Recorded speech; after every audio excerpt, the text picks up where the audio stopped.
with my partners. What I had to do for my family, my everything. Chasing dreams, make a way.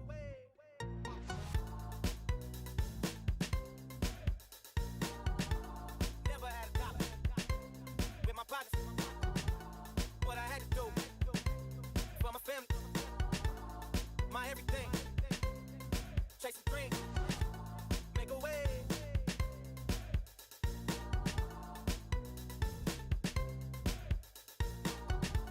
Never had a dollar with my partners. What I had to do for my family, my everything. Chasing dreams, make a way.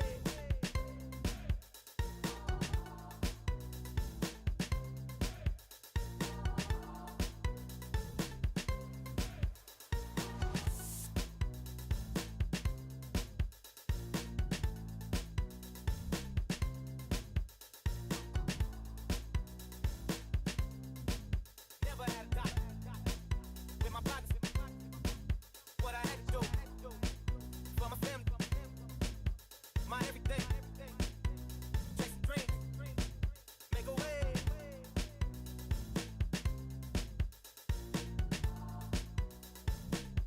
My everything.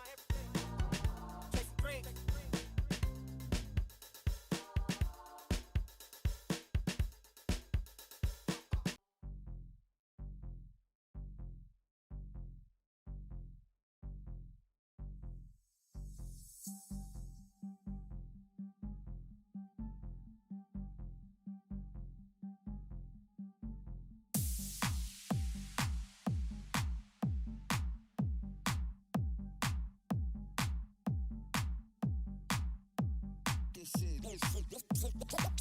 This is the king of the jungle.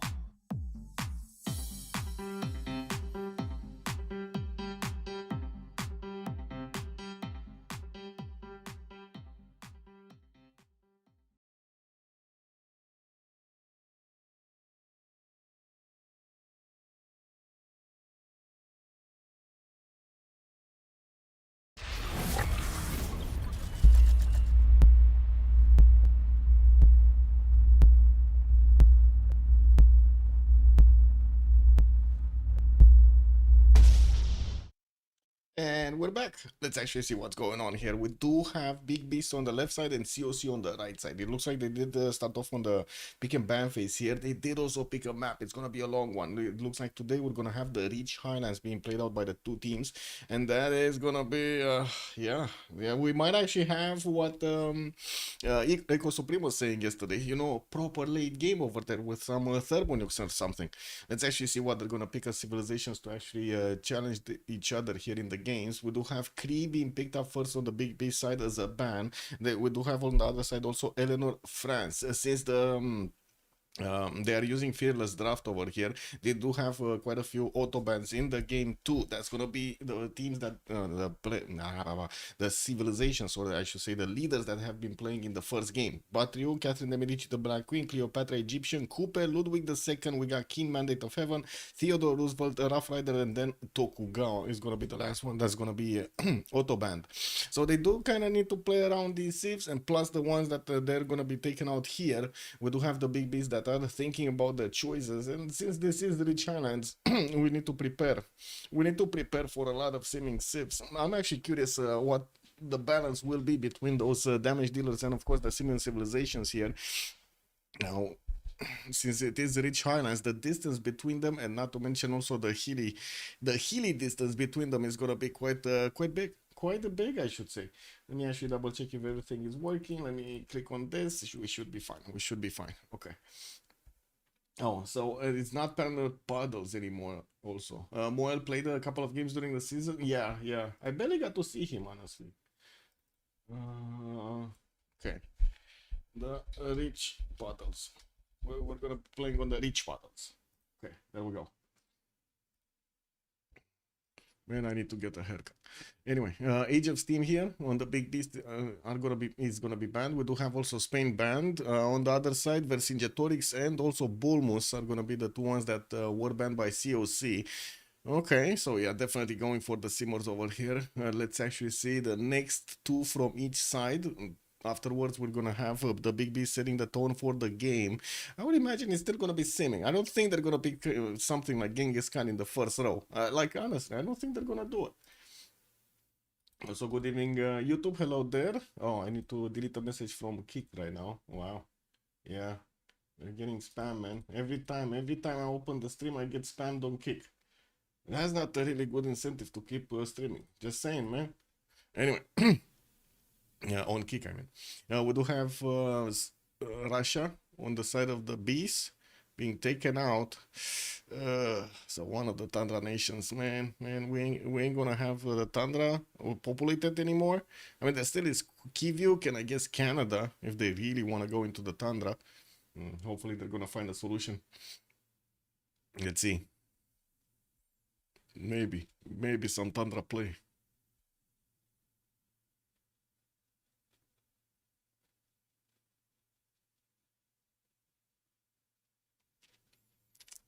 Ib Suleiman is gonna be the next one that's gonna be taken out. Wait, they're actually not gonna allow Ib in over others? Interesting. Okay. Well, that's how high his priority is right now. It looks like it's getting into the first wave of bans here on the Rich Islands. Interesting. Oh, coffee. Shit. Ah, last ban from Big Beats.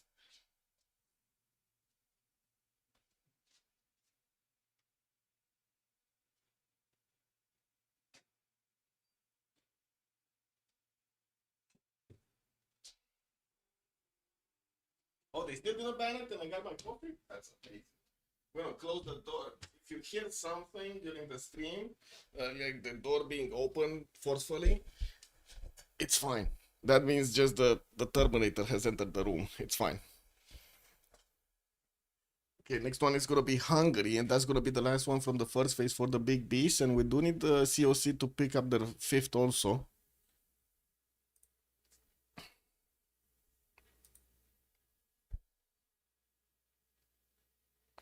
Ah, Ethiopia. That's gonna be the last ban. Well, Scotland being picked up first. I understand with the last update, Scotland is quite powerful. So let's actually see what they're gonna do with it in the game over here. I'm actually looking forward to see how they're gonna play good old Scotland there. Robert the Bruce and COC are picking their first and second here. What are they doing?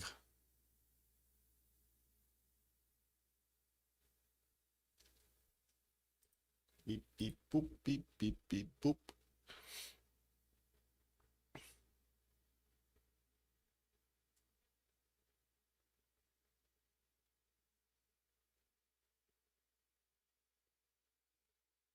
And where Vicky Empire? They didn't ban it. Oh yeah. Oh right. I do need to actually finish the prediction from yesterday. Let me double check. I hope. I hope I'm in time. Yes. Thank you. The big beast was actually counted as 80%. 80%, man. Amazing. Anyway, looks like we got the points through. Yeah, there we go. There we go. The points. Hey, Khmer is actually getting picked up. I wonder who's gonna play it. Okay, and we do have Movemba Zinga was the next one. Wait, they are actually locking in? So we might have some pineapple people showing up? Amazing. And we do have Gran Colombia on the second slot here from the Big Beast. That's gonna be a couple together with Robert the Bruce. We're probably gonna be seeing him getting something over there with the Llaneros. I hope so. I hope he's actually gonna have somebody in his sights. The first axiom, good evening, sir, and welcome. The T1 that is the GOAT. Yeah. Oh, I'm wondering who's gonna be playing. Is he gonna be playing Khmer during the game? I don't know. Cause I don't really see like Noob or who is it? Wait. Noob or Corny playing Khmer. I feel like it's either Mioel or T1 that is gonna play Khmer.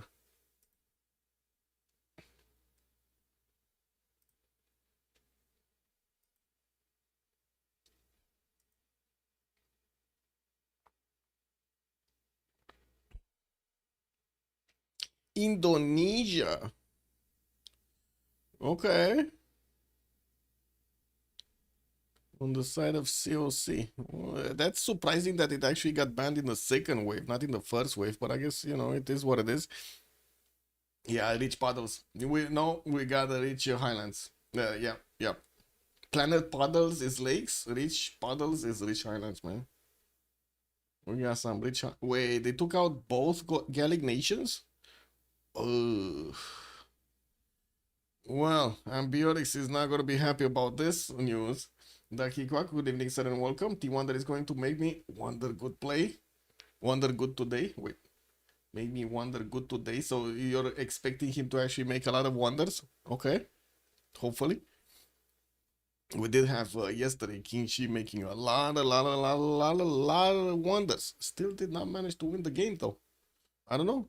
Culture victory big problem. Ahiram is also going to be selected here for COC to be banned. They didn't ban him yet. We do need to see like the big X across his face over here when he's going to be banned. Oh, there we go. He got banned. So 3 more bans to go, and finally we're going to get to see the picks.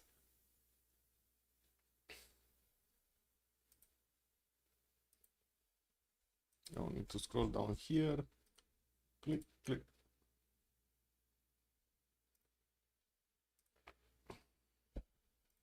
There we go. Should be good. Still no next ban. 30 seconds to go from the big beast.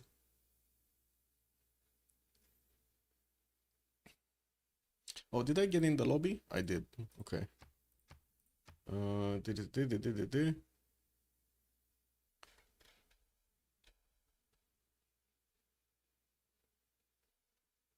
Okay.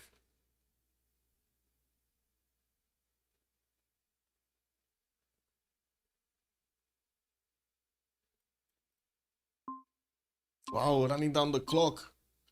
And they locked in Kublai Mongolia. Okay. Well, I mean, I'm not sure if that's ban worthy, to be honest. I'm not feeling it. I'm not feeling the ban over here. On the others, I definitely, you know, like, except Ib Suleiman over here. But on the others, like, yeah, definitely feeling. Kublai Khan Mongolia, I don't know, man. I don't know. It kind of feels like there are so many other nations over him, you know? You know what I mean? Where is Tamar ban? Yeah. Yeah, man, the hilly territory is the home of the Kevsurs indeed. They haven't been picking Tamar at all. Nothing. Nada. Like, not even for the city state control or something. Like, nothing. It's been a while. It's such a long time, actually, since we've seen Tamar. Do we have... Wait, we can actually check. We can check if it actually got played at all. Tamar. Let's see. Did it actually get played? Wow, it got played in Division 1. Man, we missed this game. Change of circumstances going against Unlucky. But that was in November last year. That's why I don't remember it, man. November last year. That's the last time Tamar got played in the Premier League. Wow. That's a long time, man. It got banned here. Anyway, let's come back and see the last picks. Yeah, the last bans looks like France. Eleanor France is also going to be taken out alongside Eleanor England. Interesting choices to go for both. And yeah, they're still letting Age of Empire in. They're letting Vic in. Like, that's the last ban. They cannot ban all of them. Oh, they're going to ban Cyrus. Or at least, yeah, they're going to lock him in. They banned Cyrus. Third Eye Shiva. T-Wonder is wonderful.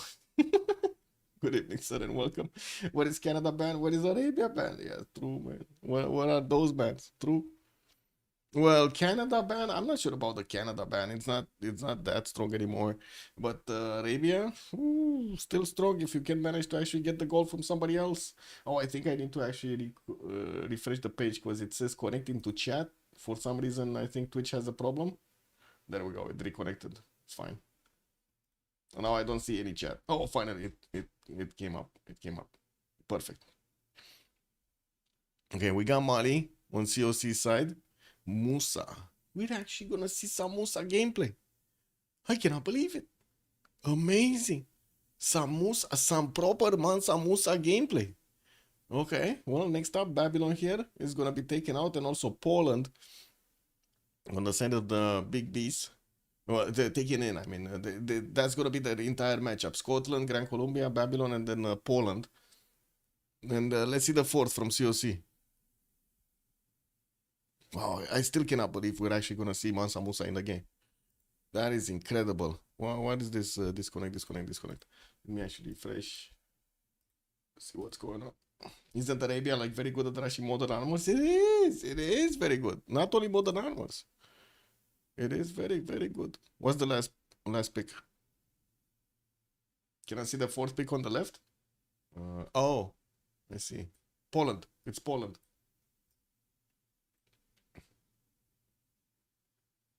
There we go. Network connection to host lost. Trying to get in again. Rome. They're gonna go for something, normal over here. They're gonna pick up Trajan in the game.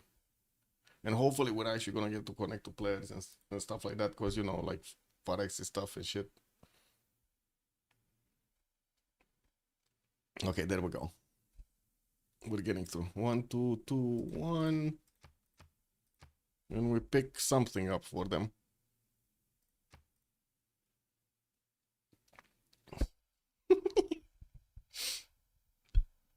I see we got some proper T Wonder fans over here in the chat. Love it. Love it. Love it. Let's see what's gonna happen in the game. What will T Wonder actually pull out of this game? It's a goal contest on the left. Who wins? Well,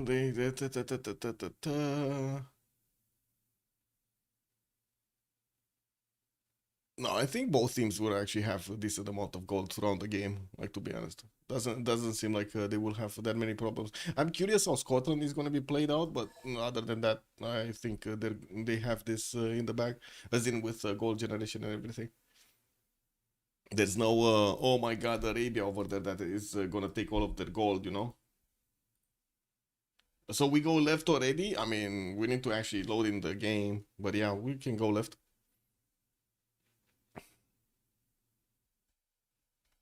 Okay, just getting through, fixing the 0ms issues we possibly had.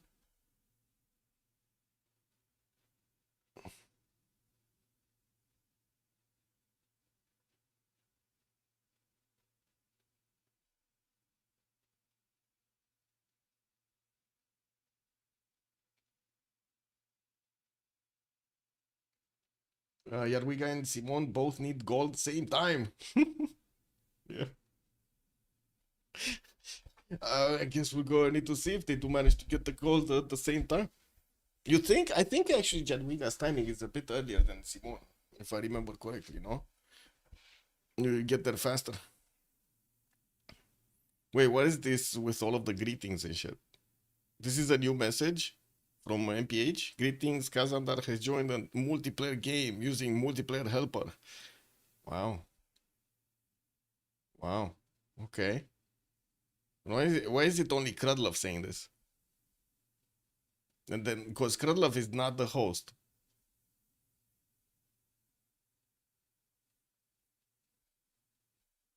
Kick W, man. Yeah. I don't think I've seen that before. Anyway. As in somebody else other than the host actually send messages as multiplayer helper. What the WTF, man? A good chance Scotland won't get to Sim Focus Gold. Let's see the response. Let's see the response. It's gonna decide a lot on what they are gonna do during the game over there.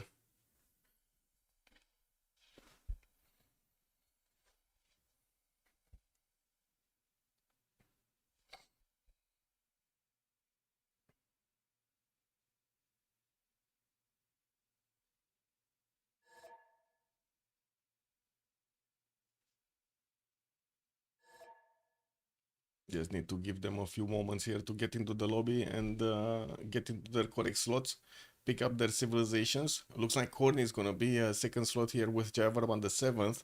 Noob634 is gonna be the one with Mansa Musa. Krudlov Hammurabi. T-Wonder is gonna be playing Trajan. Okay, interesting that Corny is actually gonna be playing Khmer. Interesting. And let's see the others. We got Rage Kazandar that still need to pick up the team label and also their civilization. And Carrier needs to move. Or maybe he wants to spectate. I don't know. I think one.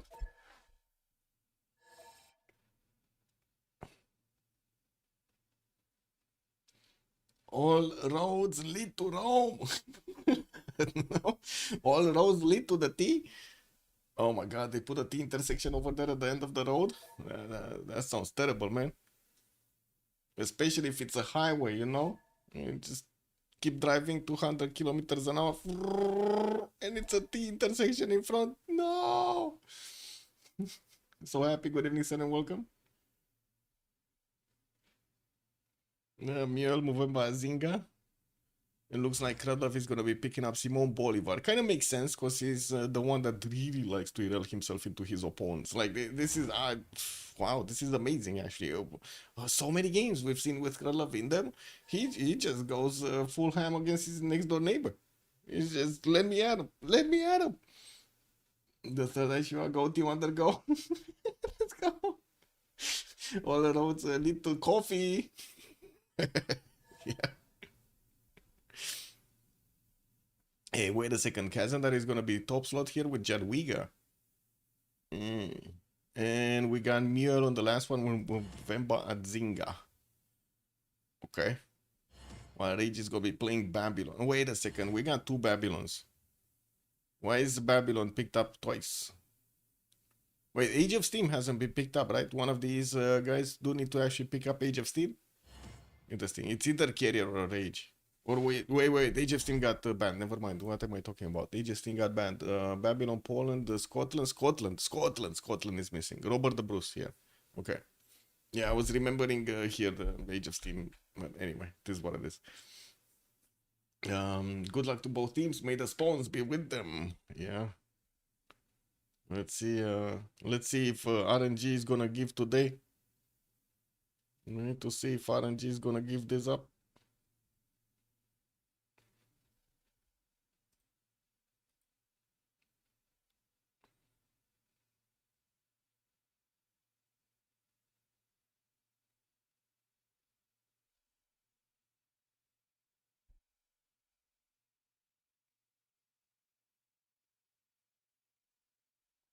And you did say we're gonna go left, right? Okay. Left, right, left, right, left, right, left, right, left, right. Muzras was saying earlier he wants left. So we're gonna be going left.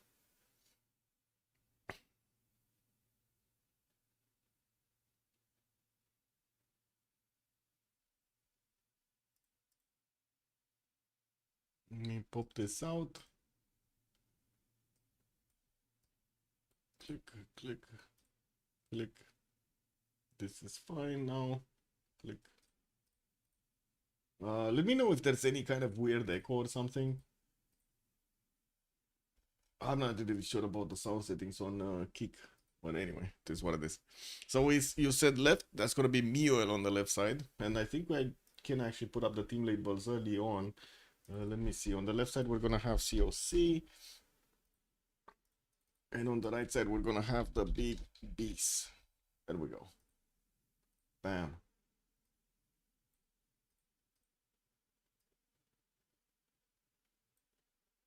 Okay. So, Muel. Let's see where Muel is. No, no, no. It needs to be a red color. No. Oh, there we go. There we go.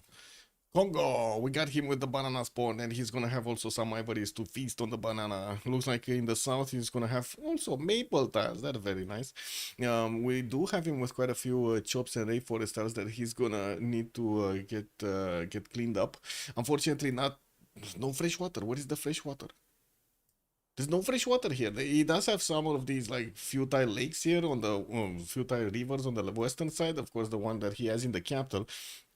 That's basically cutting off his island from the mainland. While it looks like also on the east he's gonna have some, but to the north nothing. There's nothing for days over here. Can you see? This is the first lake that he's gonna have with fresh water, and that's gonna be Rome probably settling it because you know he's much closer. That's gonna be weird. Non-fresh water, probably not that big of a problem, especially after he gets his Mbanzas or whatever it's called, the unique building right from Movemba Zinga. What is it called? I forgot how it's called. Congo. Mubanza. Yeah, the Mubanza. This is gonna be nice, right? It does give you the housing, 5 housing, man, 2 food and 4 gold. Doesn't seem like he actually cares that much about fresh water. He's just gonna get the housing from his unique neighborhood district, but it will take some time. So I would imagine he's gonna be settling as much as possible, west side, east side, south, and then expand to the north. Javerman the 7th is northwest of him. He does have a 3-to-1 spy style to actually get the benefits of. Lake Victoria is going to be to the northeast, and he's going to get some culture points from there. Looks like he's also going to have a maple settle here on the western side with the lake to go on. Maple and olive settle, actually. 2 amenity settles. Does he have a third one? Anyone? No, not really, or at least not close. I guess he does have this one right here, like the truffle tile, but he's not gonna go there. I'm not feeling that one. I'm not feeling that one. Okay.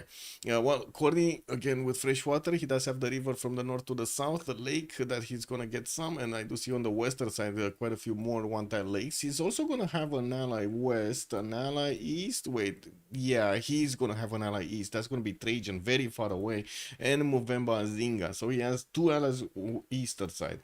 We do have also Krakow. That's gonna be an opponent here southwest, and it looks like they can actually trade punches during the game. Poland is gonna be against Javarman the 7th. Ooh. Anyway, Niani here getting those food points on his desert tiles. Looking good, man. He's making this desert looking amazing. We do have Noob 64 also with truffles around him, and it looks like opal tiles to the right side. Mount Kailash is going to give him the ability to get some extra culture and the faith, while he's also going to get the era score. And it does seem like he has a bit of too tiny of a desert over here. Is it just me, or this is a bit too tiny of a desert for one Mali likes to play with? Chat, what do you think? Yeah, I think it's too tiny desert, but I don't know. We'll see. We'll see his Suguba placement, and we'll see what he pulls out of this spawn here. He does have opponents southwest. That's gonna be Gran Colombia. He's not gonna like this. The Gran Colombia is definitely gonna bully him during the game. This is gonna be a bit of an issue. He's gonna need to make muscles, big muscles. Oh, Echo Supreme is actually reminding me about the map prediction. Do we have time for it? Let's put it for 2 minutes really quickly. I got it, Echo. Thank you for reminding me. Okay, well, next up, T-Wonder. What is the big guy? Here. T-Wonder setter. He has maples, he has spice tiles, he has the horses, he has silk, he has diamonds. He's a very happy man, and it looks like he's also going to have a 3rd continent that he's going to get the benefits of amenities. He can easily settle next to those amber tiles and get those extra culture points. We also do have him with a sugar settle eastern side, so sugar settle there. We got diamond settle north, and of course the amber tiles towards the south. The mountains southwest are probably going to slow him down to actually put a city there on the one tile lake. But I'm pretty sure at some point in the game that's gonna happen. At some point, we don't know when it's gonna happen. At some point, and in the neighborhood, he's gonna have Babylon on the eastern side, and looks like Rage is gonna be trading punches with Rome during the game, while Scotland is gonna be happily simming southeast, quite far away from Rome to be actually attacked. So this is gonna be looking like. Wait. Maybe we will actually have Congo here. Maybe Mioel is gonna do something against Scotland, because Scotland being free sim is actually quite dangerous. I would say it's very dangerous. This might actually be how they win the game over here, depending on carrier. Anyway, let's see Rage spawn. We got Babylon 2/2s. Looks like he's also gonna be having his rivers. Lots of rivers. I like this. Lots of rivers. Banana settle south. southeast, also T settle. Looks like fertile settle southwest. While he does have some dice here, they are lacking that extra point of production. Not really ideal. Since he's also coast, he could try to settle the other coast over here. It doesn't seem like it is protected, but again, lacking fresh water. Not really ideal territory. Johannesburg could easily be taken over with some boaty boats, and and it does seem like Rage did manage to pop out a builder from a hut. That's very useful right now with 3 full builder charges. Simon Bolivar, Bogota is here. 5 turns for a settler. It looks like Krudlev is starting to expand his vision. He has Banana settle south and also dice tiles in the capital. So, oh, wait a second. He has Banana in the capital as well. 2 bananas in the capital. Now, with a dice tile that is giving him the extra faith per turn, so he can actually get a free Pantheon. Very fast one. A long time no Scotland. True. Long time, very little Scotland in the game. Fort and settler. Okay. That's how much land does he actually need to cover to get to an opponent? Where was it? Mali, right? Not that much, especially since he's probably gonna settle this, right? It looks like a must-have settle here on the northeast. Get next to those dice tiles, get next to the T-tile, and also you put your feet in the water in the river, while he can keep on going and getting another settle on the T-tile on the way towards Mali. But these are one-tile chokes. This is kind of hard to actually punch through. Maybe he's gonna take it through the rainforest, and again, this looks atrocious to actually go and push through. Yeah, little territory to move, but at the same time, it's very hard territory to move. And he got a builder as well.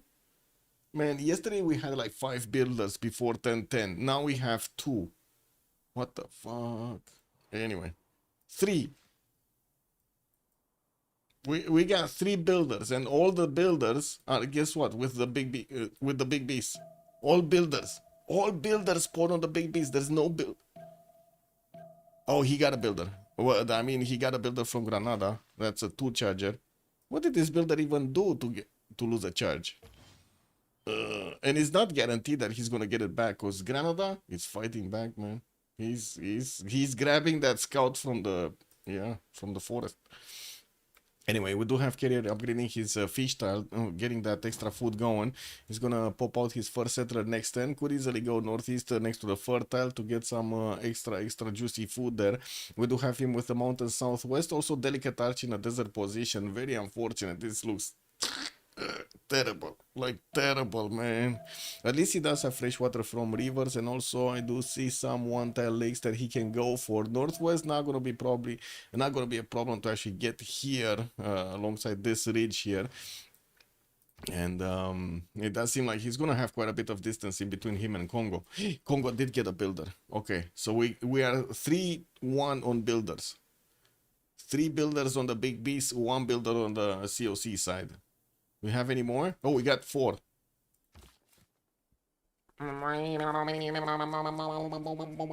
What is this builder, man? No, we got 3. We got 3. That's 4. It's too much, man. It's too much. 4 builders, 4 free builders is too much. Too much. That's amazing. It looks like the CS builder chop rice. Oh, kick. Yeah, it is what it is. What was it? This one, right? Granada? Yeah. He's still trying to get out of there. Look at the builder. He needed to stop into the forest so he can get away from the Grenadian warrior. Kick. And it does seem like Noob is gonna expand the east side first, going towards Granada, or I guess Mount Kailash to get the extra faith and the food. Anyway, this is the remap choice. Let's see what are they gonna choose. Are they using the remap tokens or not? Okay, it looks like COC did choose something. We don't know what yet. Both teams need to actually choose something before we know. I gotta say, man, 3 builders on the big beast, that's not information they're gonna have. And I don't think they even met each other to actually make an impression at least where they are. Okay, we got another map. That's so weird. On the lakes map, we had like 0 remaps, and on this map, we got a remap. And this was kind of a northeast versus southwest type of map, no? Maybe it's gonna be the same next. We'll see.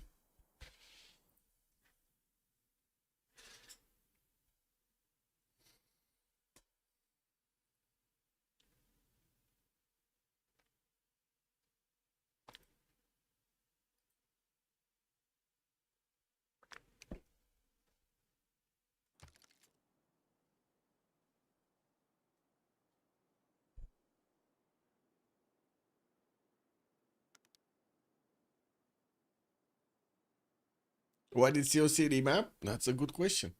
I don't know. We need to ask them afterwards.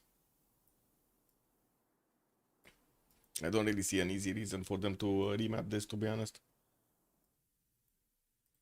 But anyway, let's let it load. Maybe they didn't like the response.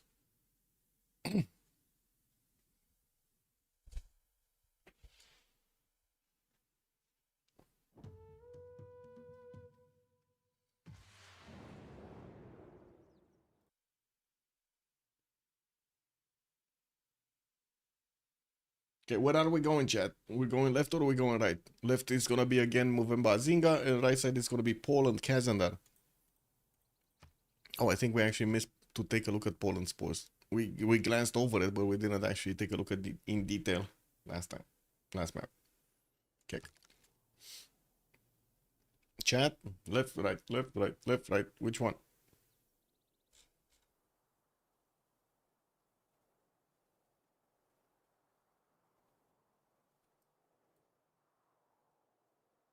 Hi, Finn. Good evening, sir, and welcome. We go left.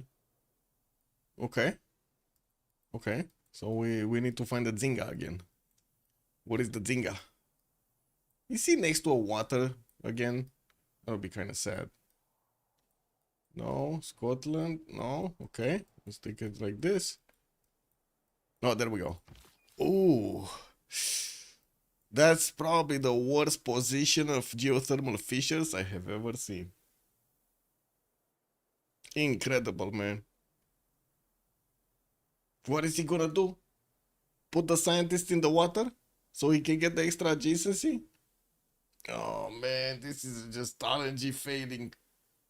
Oh, it is what it is. Anyway, he's gonna have the die style here as a 2-1. Looks like also Candy Northwest to farm a few of those relics. And from what I do see, same problem. Where fresh water? Do you see this? I mean, I totally get it in the first spawn. Like, he could have placed at least 5, 6, maybe 7 cities over there. But here, he's going to be placing 2. Oh, this is terrible. This is terrible for Muriel. This is worse than the first spawn he had. Terrible. I don't like it. Anyway, when he's going to get the neighborhood, the Bubanza, sure, that's going to be a lot better. But that's still going to be slowing him down at the beginning of the game. Korn is here, and it looks like he's going to have a very close opponent. That's going to be Babylon, western side of him. He does have the banana settle, and looks like he did not want to go for the ivory one tile towards the south. That would have put him closer to the 3-2 banana towards the south anyway. Anyway, it is what it is. He does have good fresh water compared to Movemba. That is incredible. This is paradise compared to Movemba Zinga spawn. Ivory settled on the western side, so he can get a 2-3-1 tile to work. And I do see at least 1, 2, 3, 4. Oh, another banana setup towards the south. Yeah, quite a few cities that he can place, and of course he can actually get his cities around the Gulf of Thailand here. I don't see anybody that could actually give a city to him. We're gonna need to see later on in the game if he's actually gonna do something about carrier. He's in between 2 opponents, so this might be a bit too much pressure. We'll see. I mean, Khmer is quite a defensive nation anyway, so I would imagine he's gonna be fine. He just needs to be careful how he's gonna place the cities. And the Musa has a lot more desert today. Also, generally, maybe prioritize the team which has a token left. Okay. Yeah, sure. We already started with the left, but we could have taken right, I guess. Yeah, you need to remember that for the next time. Scotland here is gonna get that scout out in 3. Has the food from the sugar tiles. Scotland, wow. Mali is gonna get the sugar tile. He's also gonna have the coppers in the north to go and settle. Yeah, his desert is a little bit bigger. Not sure if it's better though. That's kind of it, right? That's all of his desert. This is so little desert. Anyway, he does have 2 wonders around him. Looks like Cerro de Potosi southeast. And since he's Mali and he needs a lot of gold, he's gonna get the wonder to give him gold as well. Amazing. Looks like he's also gonna have Coco. This is Coco heaven right here. We got amber tiles. We got 3 cocoa tiles. Really good. But that's also going to be in the direction of Gran Colombia. And he might not like being for a settle like that. We do have Fred de Fordormo, also northwest, for him to grab some extra science and culture points. And it looks like going wide is going to be a thing here. T Wonder. Where is T Wonder? Rome. Rome? There we go. Rome. Yeah, he does have a decent amount of fresh water, like 2 tiles and 2 lakes into the north, 1 setter southwest. Not really good resources there, but he can make do. And I do see also southeast is gonna have this river that is gonna keep on going until he's gonna reach Poland. Now this is gonna be interesting if he's actually gonna get to fight the Polish wing hussars, because it looks like he needs to go south. T-Wonder over here is gonna have actually some boom boom during the game if the big beasts actually want this spawn, because you know we need to take a look at what they are choosing. Also, they do have a remap token available. Flash New York, good evening, sir, and welcome. Big water terrains on the map. Yeah. All the puddles, man. All the puddles in the world. But let's see Babylon. Babylon. Whale tiles. And I do see also a reef fish. Good amount of fresh water. Northeast, southwest. That's not bad. And quite a few bananas to get the extra food from. Not bad. Not bad at all. He does have Khmer here, the eastern side, and we did mention that he might actually go against him, but there are one tile chose quite a few of them. It's not going to be easy to actually pass through them, especially if Khmer is on point with his defense. And I would imagine he will be on point with his defense. Does he have another opponent? So that's going to be Rome, western side. I guess Rome could be another opponent here. Much more exposed. Imagine if Poland actually comes from the south, and we do have here Babylon coming through this one tile sliver of water. Anyway, taking a look at Karlov, we do have him next to Congo and also towards the south of Mali. He could apply pressure against both of these nations, and again, that's perfect position here for Karlov. He's exactly what he wants to be. Perfect position. He has some coffee tiles that he's working so he can get the extra culture from, and I do see he needs to improve the diamond tile so he can get that extra production. Good enough fresh water, lots of one tile lakes, also quite a few spice tiles in the south with the extra production points on them. While it does seem like he does have easy 4 settles against Mali in the north. This might be a problem for Noob64 here. This might be a big problem. We might find out why Mali is not actually getting picked in the game here. We'll see. We'll see if he actually has everything he needs there. I haven't seen Mansa Musa gameplay in so long. I'm not sure exactly how to count it. Robert the Bruce. Let's see. Oh man, all of this territory for himself. POP Otahi west side, very far away, but could definitely get that cattle tile settled, get that meat through. And we do have him with a decent amount of fresh water, 2 rivers, 1 east, 1 northwest. Some of these one tile lakes are also going to give him the necessary housing, and he's going to pop out the settler next turn. We do have him with 2 reef fish tiles to actually get the extra food, some of these marble tiles to get the nice and juicy culture and gold alongside it. While it does seem like he's going to have Khmer in the north, I don't think he's going to be aggressive here. Like Scotland does like his amenities, I would imagine he's going to... he's not going to want to go to war against anybody. You know, let's see Jadwiga. What is Jadwiga? He's the one that also has one opponent to go against, and that's going to be Rome here in the north. We will need to see if Kazandar is going to start actually sending his first settlers there. It looks like he's going to have another settler next to a spice tile towards the north. He is sending his scouts and warriors towards the north, both of them. It doesn't seem like he has a third one. Oh, he does. He does. Never mind. It actually arrived here. Wow. That was quick. That was quick. That scout has a little quick feet, man. Very, very, very quick feet. Wait. Why? What is that? I don't know what that means. I don't remember seeing this team in D1 matches. Oh, what? I'm not sure what the name meant there. Should they keep this? I think they should. I think they should. And yeah, there we go. Kazadar is going northward with his first settler. He's about to also discover T-Wonder. Uh-oh. I think T-Wonder is gonna get a heads up that he's gonna be fighting during the game over here. Yeah. He will know.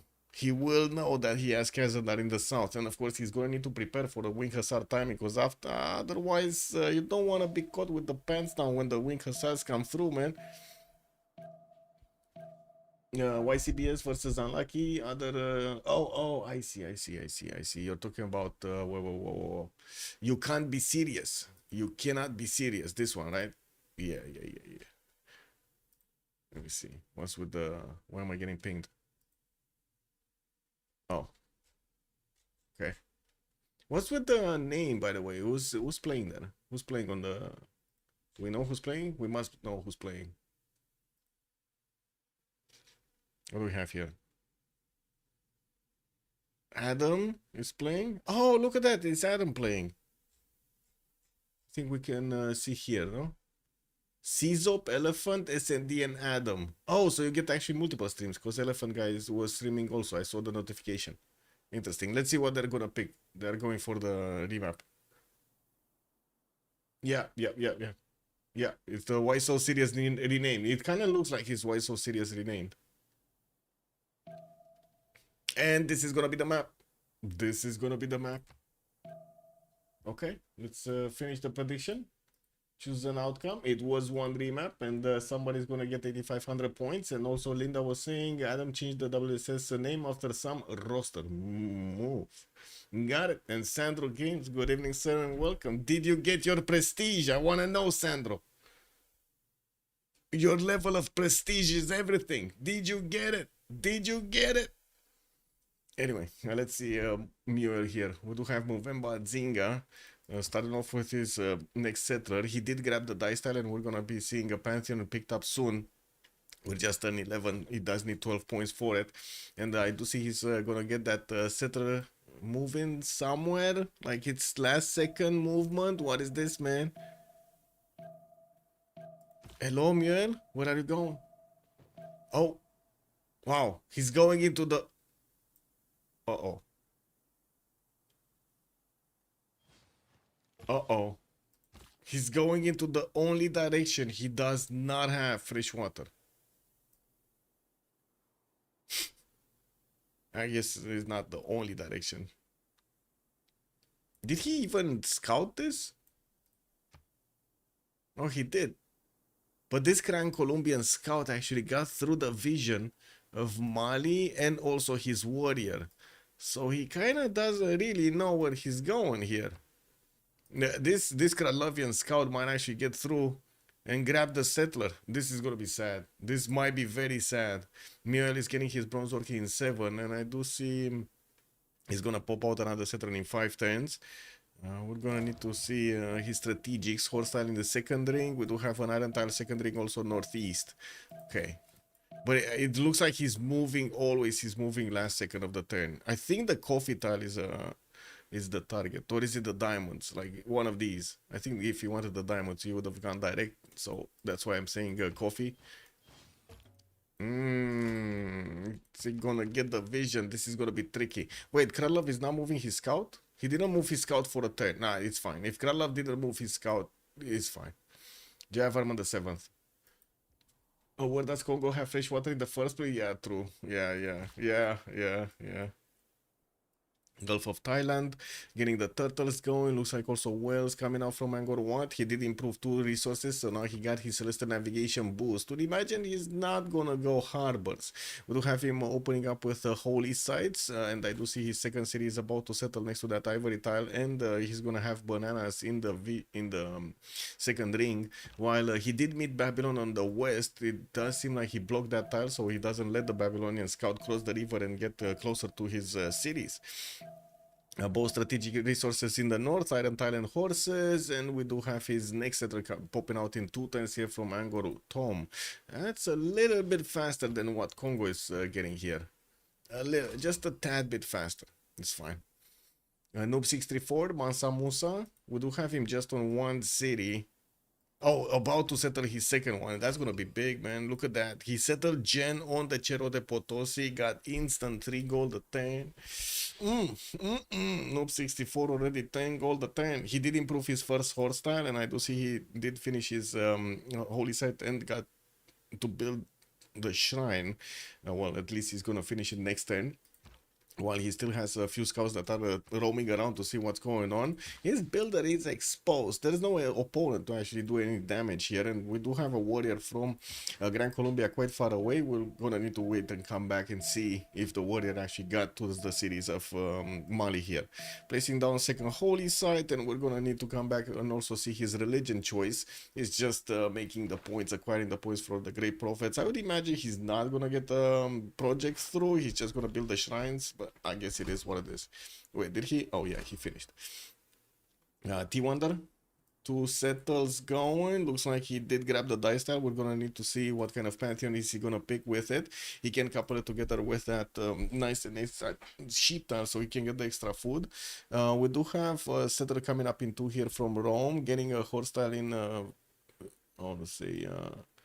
in the first ring of Rome, quite cheap to gather, but his iron tile is third ring, that's quite expensive. He did also notice Poland in the south. He already is starting to sniff around the cities, so he knows that Kazandar is coming towards him. This is a bit of an issue. It's not that close territory here for him to, you know, defend one tile chokes. That's quite open. T-Wonder might have a problem. I gotta say to all the T-Wonder's fans over here, prepare your popcorn, because T-Wonder is gonna need to defend himself. We do have also Rage on Babylon here.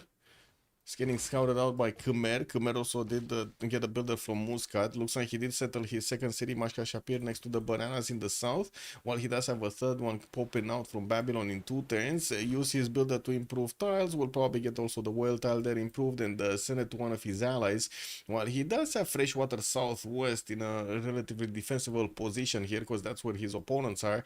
We do need to see how he's also going to try to get the Foro settles over Khmer. Looks like Babylon here is just trying to fend off the Khmerian warrior from getting a bit too close, while I don't see him actually getting some defensive units. Anyway, we're going to need to come back. Strategics, horses, second ring. We do have also an iron tile second ring. Carrier, Robert the Bruce. What is Robert? Edinburgh, he got Sterling, third city moving east, probably the rice tile there, and it does seem like he's gonna get his fourth really quickly. Already put it in the build queues. Did not get a builder, so yeah, he's not gonna get to improve his fish tiles quickly. Oh, never mind. I was just speaking about the builder, and he popped out from Edinburgh. I didn't even see the build queues, and it just magically appeared. By a scout. Oh. Now they know Columbia Scout is sniffing. Oh. Yes. Oh, yeah. It's food, man. It's food. Okay. Well, Sterling does have an iron tile in the first ring. His horse tile is going to be second ring here from both cities. And we do have another trader getting out from Edinburgh, so he can connect to the capital. Unfortunately, not that much fresh water in the south, but at least he's going to have coastal settlers, which do give him an extra housing point anyway. This is going to be quite defensible territory, and we do need to see if we're going to have Gran Colombia showing up on this coast. I would imagine so he can actually get some trade routes going. That's a lot of water in the city of Hebrides that they're actually going to get to multiply gold for. And Kazandar. We need to check out Kazandar. He did get a defensive slinger, just finished a project for his religion, and we do need to, he does need another point over there so he can actually grab a great prophet. Goddess of festivals as a pantheon, that means he will get the extra culture point from all of these improved plantations here. And well, first of all, he does need irrigation to get these improved, and a builder. He does need builders. Poznan getting also his monument out. He's sending his warrior to see what's going on in the Roman cities, while at the moment there's no defensive unit next to Rome. We do need to see how he's gonna react when he's gonna see the warrior of Poland. Rome is getting through. He's actually standing on the banana. Man, he's actually grabbing as many bananas as he possibly can over here from Poland. T-Wonder, what are you doing grabbing bananas from Poland? Oh, well, it is what it is. I don't see... well, I guess it doesn't matter with the shrines. Wait, he didn't build his second holy site. Kazandar is not going to get that second holy site built before he's going to finish... I should say establish the religion. He's just going to get it instantly. He's not kidding. Not kidding at all. He did connect his second city, Poznan, to the capital with a trade route. And he just got the religion. Reliquaries with Defender of the Faith. Okay, well, I guess it is what it is. He did jump up to 21 faith attempts, so you know, cannot complain right now. Cannot complain. Okay, we got that. We got this. Let me see. Click. Good evening, Jessica. Hello there, ma'am, and welcome. You got your money on Trajan? Okay. Let's see. Let's see if we're actually gonna have Trajan getting out of this alive. This is gonna be a bit serious for him, especially with the Babylonian eastern side. Anyway, Khmer is getting closer to the Babylonian capital. We do have another settler getting off from that capital city in 5 turns, while Rage is probably gonna put it on the aluminium tile southwest here. It looks like he's also gonna connect finally his second city towards the capital with the trade routes. More holy sites getting out from Khmer. He's starting to place all of them here around the river. Wait. He doesn't know about the horses, no? Because I think he was thinking he kind of needs to prepare here because he definitely doesn't see the iron tile. But if he doesn't see the horse... Wait, nobody got animal hospital in the game? Oh, he's gonna be a sad panda. When he's gonna get the animal hospital, he's gonna see all of these tiles are actually blocked. He's gonna be a sad panda. Anyway. It is what it is. He's getting another slinger. We'll need to push back the Scottish warrior from the south. And let's take a look here. What do we have? Slingers coming around for some defensive purposes. Scotland is going to get that fourth settler out from Stirling also next turn. Well, we do have him with a builder. It looks like he's going to want to improve his marble tiles first. Still no Pantheon. No Pantheon yet.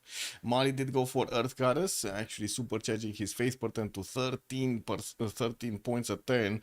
He does have more shrines coming out from his second series here, and he did start to actually buy some stuff up. He did actually get a builder here with I think he actually popped it and didn't buy it. Anyway, third city moving towards the north, slowly but surely. We do have a scout from Gran Colombia that is trying to make his way around, and there is a serious chance that this scout is actually going to make it through. Noob 64 might need to actually escort his own settler with his scout, because otherwise it might actually get grabbed. That's a problem. I would say that's a problem. Yeah, he went defender. He went defender. The commercial hub started off from Carrier. That would be Scotland getting his commercial hubs down. Where is it? First one coming out from Edinburgh, Roxburgh, and Stirling did not place one yet. He might want to actually grab a tile here and not destroy one of his forests. I'm not even sure if he has mining yet. Anyway, Movemba Zinga did get fertility rights. It is opening up with 2 encampments. We might actually see a third one from Kwila.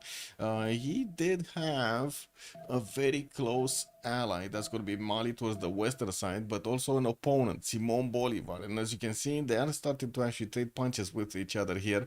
Krylov is not going to take any prisoners today. We do have him placing down some campuses, getting the extra science point from them, while I do see he's going to go really quickly for a 4th city. That's one thing that Mule is missing. He did actually place his 3rd encampment also from Kwila. And from what I do notice, we do have Kazan that actually sniffing around these cities. He knows what's going on in Miole's capital. Still no Pantheon yet from Gran Colombia, fighting off the Congonian warriors. Oh man, is Congo actually going to show us what those unique warriors of his, or I should say unique swordsmen of his, are doing? The pineapple people? Man, those pineapple people are scary. Very scary, very scary. You see their big hats, you run away. Still no Pantheon Babylon. Khmer is making it through. Ooh, that's nasty damage over here on the scout. Is Corny gonna want to last move, first move this scout? Ooh, double tap it over there. Rage is not gonna be happy. We don't have him with any movement right now, so that's not gonna happen now. Maybe next time. We do have a holy site coming up from Dulkuri Galzu. He did not open up with his campus or commercials yet, and it looks like he's gonna get Celestial Navigation. I see. Hammurabi is gonna go for Celestial Navigation. Yeah, it does seem like also a roam towards the northwest. He's getting more builders. Started off on getting his campuses out, not encampments. Wait, what is Poland doing? It's going encampments, guys. Poland is actually going encampments. And of course, doubling his city count soon. He's getting another 2 cities. He still did not get a builder. Wait a second. He did not get irrigation, so he can benefit from his pantheon. That's what I meant. He didn't get the builder chest just to improve the plantations he has here. 2 spice tiles, 2 incense tiles, bananas. That's quite a few of them. Okay, Poland getting into the territory of Rome. Is this gonna force T-Wonder to either go north, coal tile, or go south over here? I don't think he's gonna want to go south. I'm just saying, man, I don't think he's gonna want to go southeast. Maybe south here, though. That's very exposed. That's a very exposed city. Okay, we got Moksha getting into Rome. Looks like Moksha getting into Mubanza, Congo, and as we do see the encampments finish, Congo is gonna start making these general points really quickly. That's a +4 campus here next to the mountains for Gran Colombia. Very nice extra science coming out from that city center. While I do see his 4th city is also starting to move towards the east side. We do need to see where, because yeah, he does have this settle over here next to the bananas, but that's where a Congonian warrior is. It's not like he has a second slinger to actually fight it off. Bonsoir, monsieur Rafifi, bienvenue. Saying some Plagas problem to solve. What is Plagas problem? Coastal on the 2-1. Talking about Rome here, I guess. Yeah, I guess.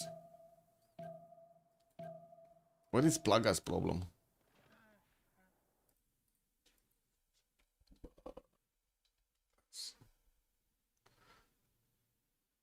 Oh, pests. You're talking about pests? You're talking about this stuff? Pest control? You had to call the pest control? Uh-oh. Or what is this? Las Plagas. Or are you talking about it? Man, Rafifi. Rafifi, you got bitten by Las Plagas? That is a problem, man. That is a problem. That's a nasty thing over there. I don't know. You gotta get that checked out. Moksha establishing Angkor Tom, getting some monuments, and of course still going for the shrines, slowly acquiring the points for the Great Prophet, while Mali is on 4. It looks like next turn he's actually going to get enough points to get this. And we do have also in the merchant screen Ifalan as the first one. Hari Barbarka is going to be the first general, and I don't see Hypatia here in the scientist. It's just going to be Zhang Heng. Scotland will finish his first holy site next turn, and it does seem like from the capital he just placed another one. He did manage to start improving his marble tiles to get those extra culture points at the production on those tiles. While he is 8 science and 5 culture, that's not the most science in the game. We do have Courtney here with 9. Moksha establishing in Edinburgh, and the 4th city is about to actually get put down. Wait, is he actually going to place it down on the coal tile? That's expensive, bro. Anyway, oh, Courtney started off on Temple of Artemis. Khmer is starting off on Temple of Artemis here. Oh, he did get the vision over this. He now knows. He now knows. What is this? Tire yields not displaying correctly. Uh-oh. Oh, no. Mioel.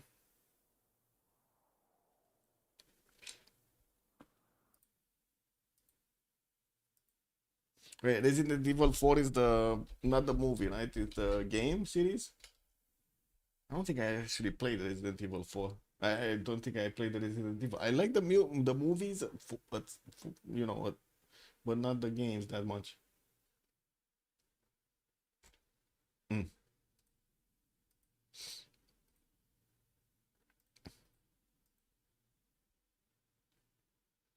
Seemingly no one but me does. Oh, Corey is seeing his Civ. He isn't seeing his Civ bonus. Uh-oh. Yeah, nasty. Yeah, that's just nasty. The video game. Got it. Got it. They kind of finished with the series, right? Did they get any other movies? I don't think so. Or at least I am not aware of one.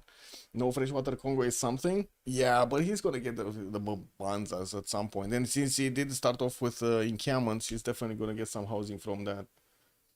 Okay, looks like we got a countdown, so the game is about to restart.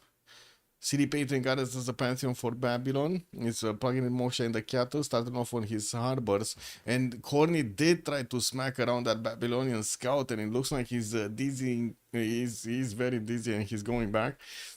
We do have the settler, so, well, I would say it is exposed, but it's not that exposed.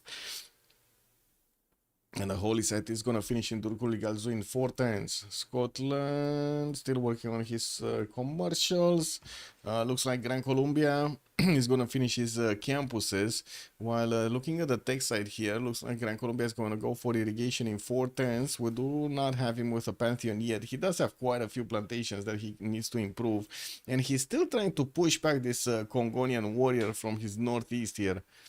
I guess from his direct east, actually. What do we have here? Wasn't Mali picking up his prophet? Oh, next turn. Okay. I thought that turn actually passed, but no, it didn't. Congo 3 points for the generals per turn. He's right now 6 out of 30. It will take some time to get there. He's also the only one with encampments, no? I think it was also Jadwiga that went encampments. Oh, there we go. We have one from Poznan, no encampment yet from Krakow, and he did manage to get another 3-charge builder in the capital. Well, I do see his third city is moving west. Probably that one-tile lake is gonna look good for him, while Poznan is probably gonna send this settler towards the dice-tile settle here. Okay, this is a bit problematic for Rome, I gotta say. This is starting to look a bit problematic for Rome. He needs to get his own stuff up. He started off on commercials, sure, that's pretty good. You get some gold, you get some stuff over there, some traders, some production. But at the same time, you need the protection, man. You need the encampment, you need the general, you need the classical units and everything. This is a bit problematic here. Jadwiga, I do have to say, is not actually going quickly on getting his horseback riding here. He's going to go pottery, and it looks like he's going to want to actually get irrigation before he's going to move anything or any unit towards anybody. First axiom, how is T-Wonder doing? I was just talking about him, actually. Amazing. We don't understand the game that well. Can you give us a high-level summary of how he's doing? Wow, you're forcing me to actually get like a AI summary over here. Oh no, we need to get Gemini. Wait, can we use Gemini? Check this out, guys. Check this out. Let me see. You know, I'm kind of lazy, so let's see if Gemini is actually working. Uh-oh. Can you do a summary of the situation here? Oh. Man. There we go. Look at this, guys.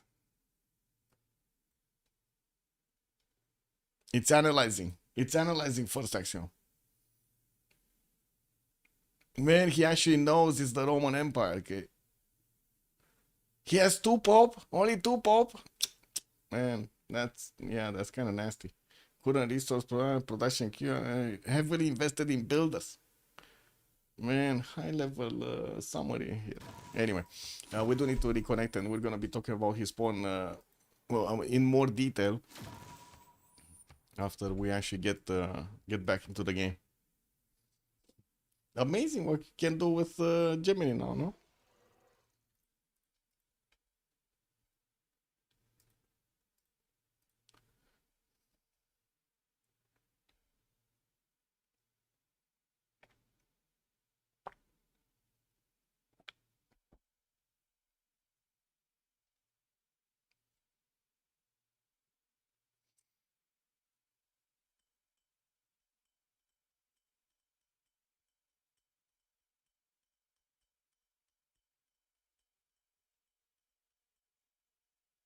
Can you do the same with ChatGPT, by the way? Or ChatGPT is just so out of date that it doesn't know anymore?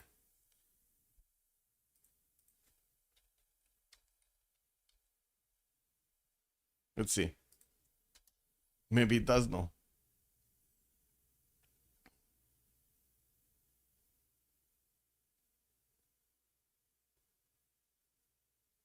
And he knows. He knows.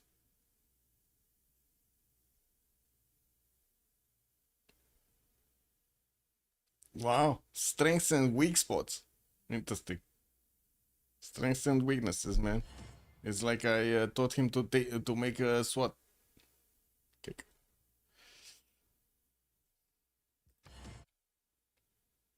Wait, you have barbarians near Antium? Did he just call Poland a barbarian?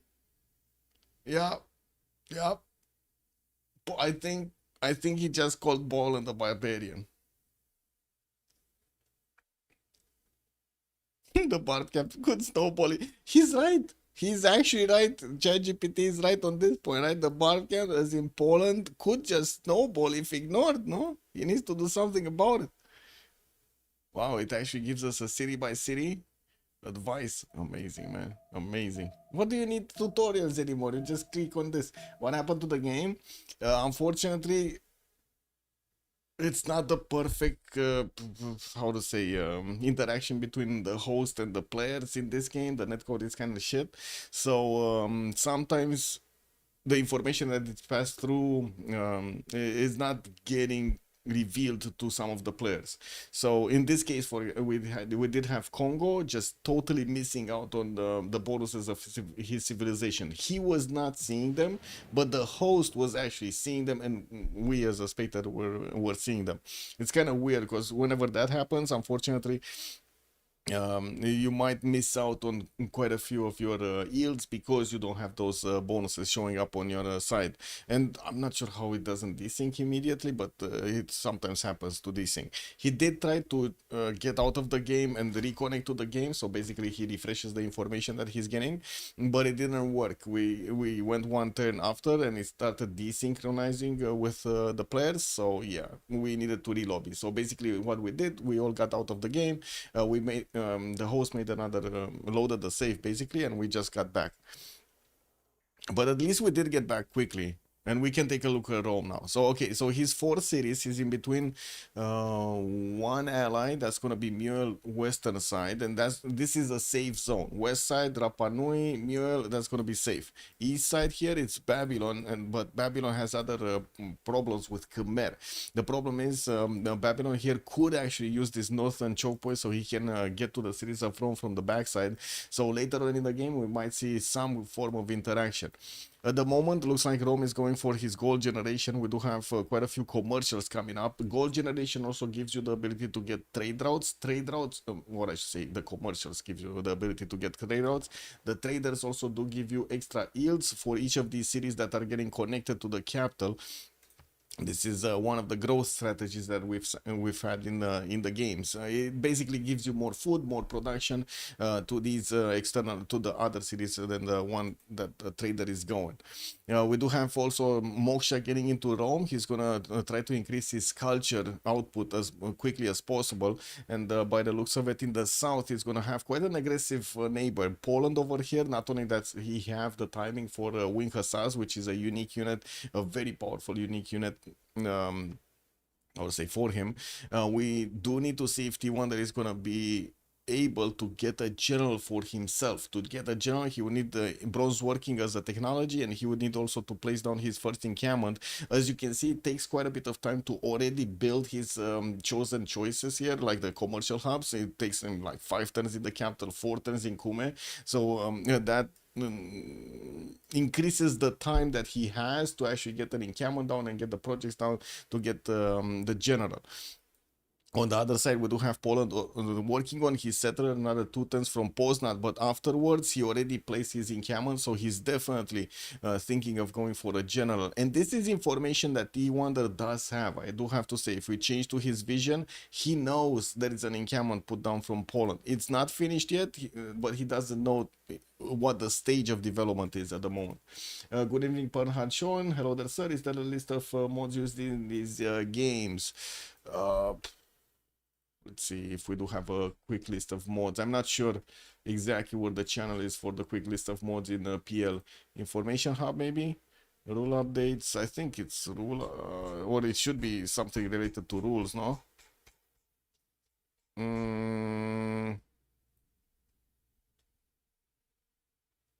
Oh, this one. It's a better balanced game, better balanced start. Well, I guess it's kind of an old one, actually. Oh, this is from a long time ago. Long time ago. Anyway.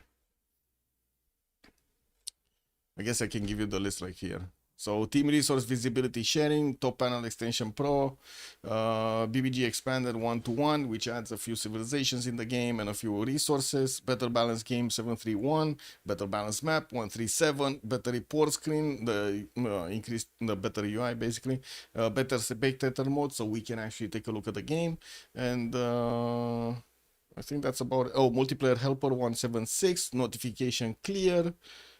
It's quite a pack, quite a pack. Can I wait? Can I export it from my thing?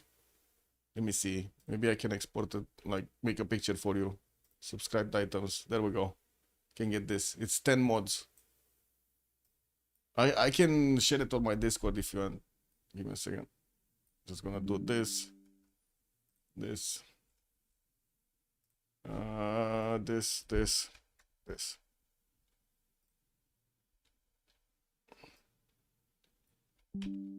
There we go.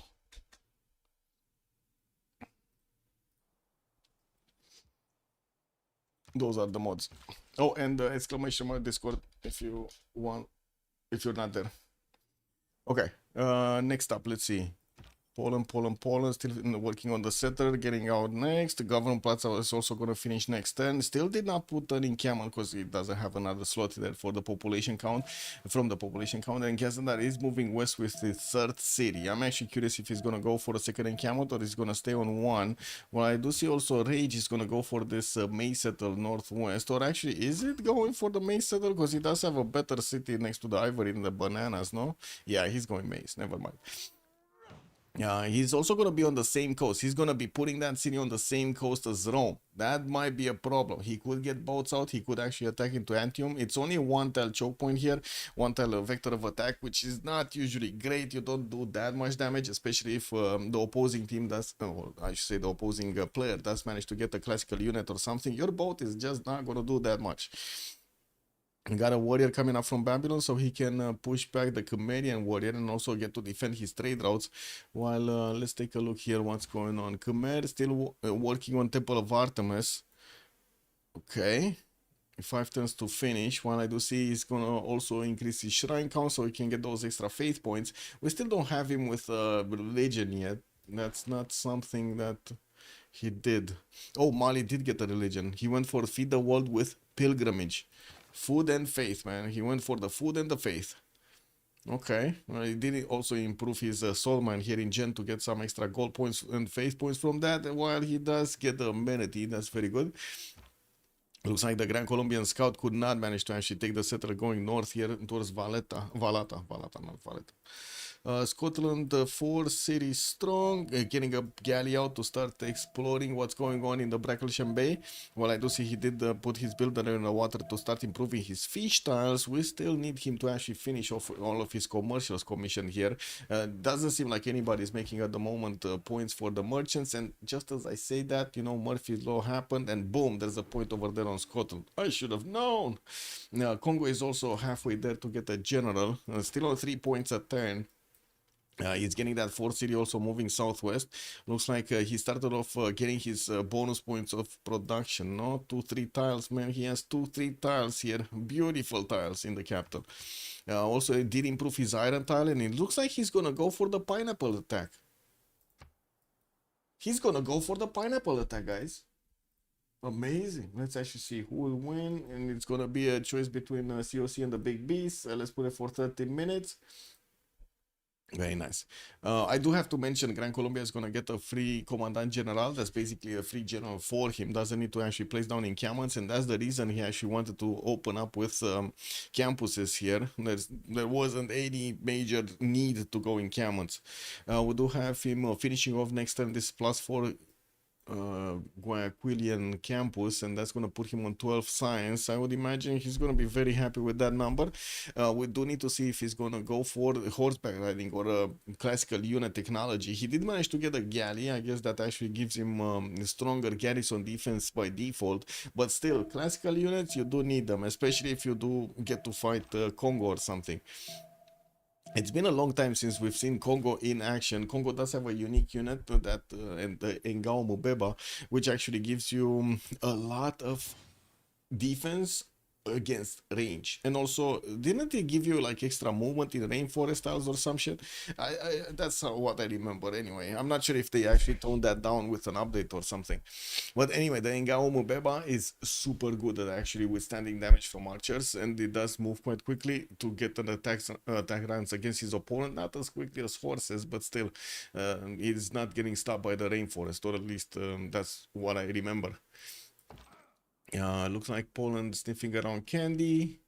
We do have some slingers coming out here, also from Babylon. He did manage to actually protect his trade route from Khmer, but he does only have like a few turns before that trader is gonna come back to the capital. He does need to get his chickens in order. Wait, Karkar is seen? T-Wonder? He doesn't actually know. Like, he doesn't actually know there's a city there on the coast. He might be thinking the water is not there.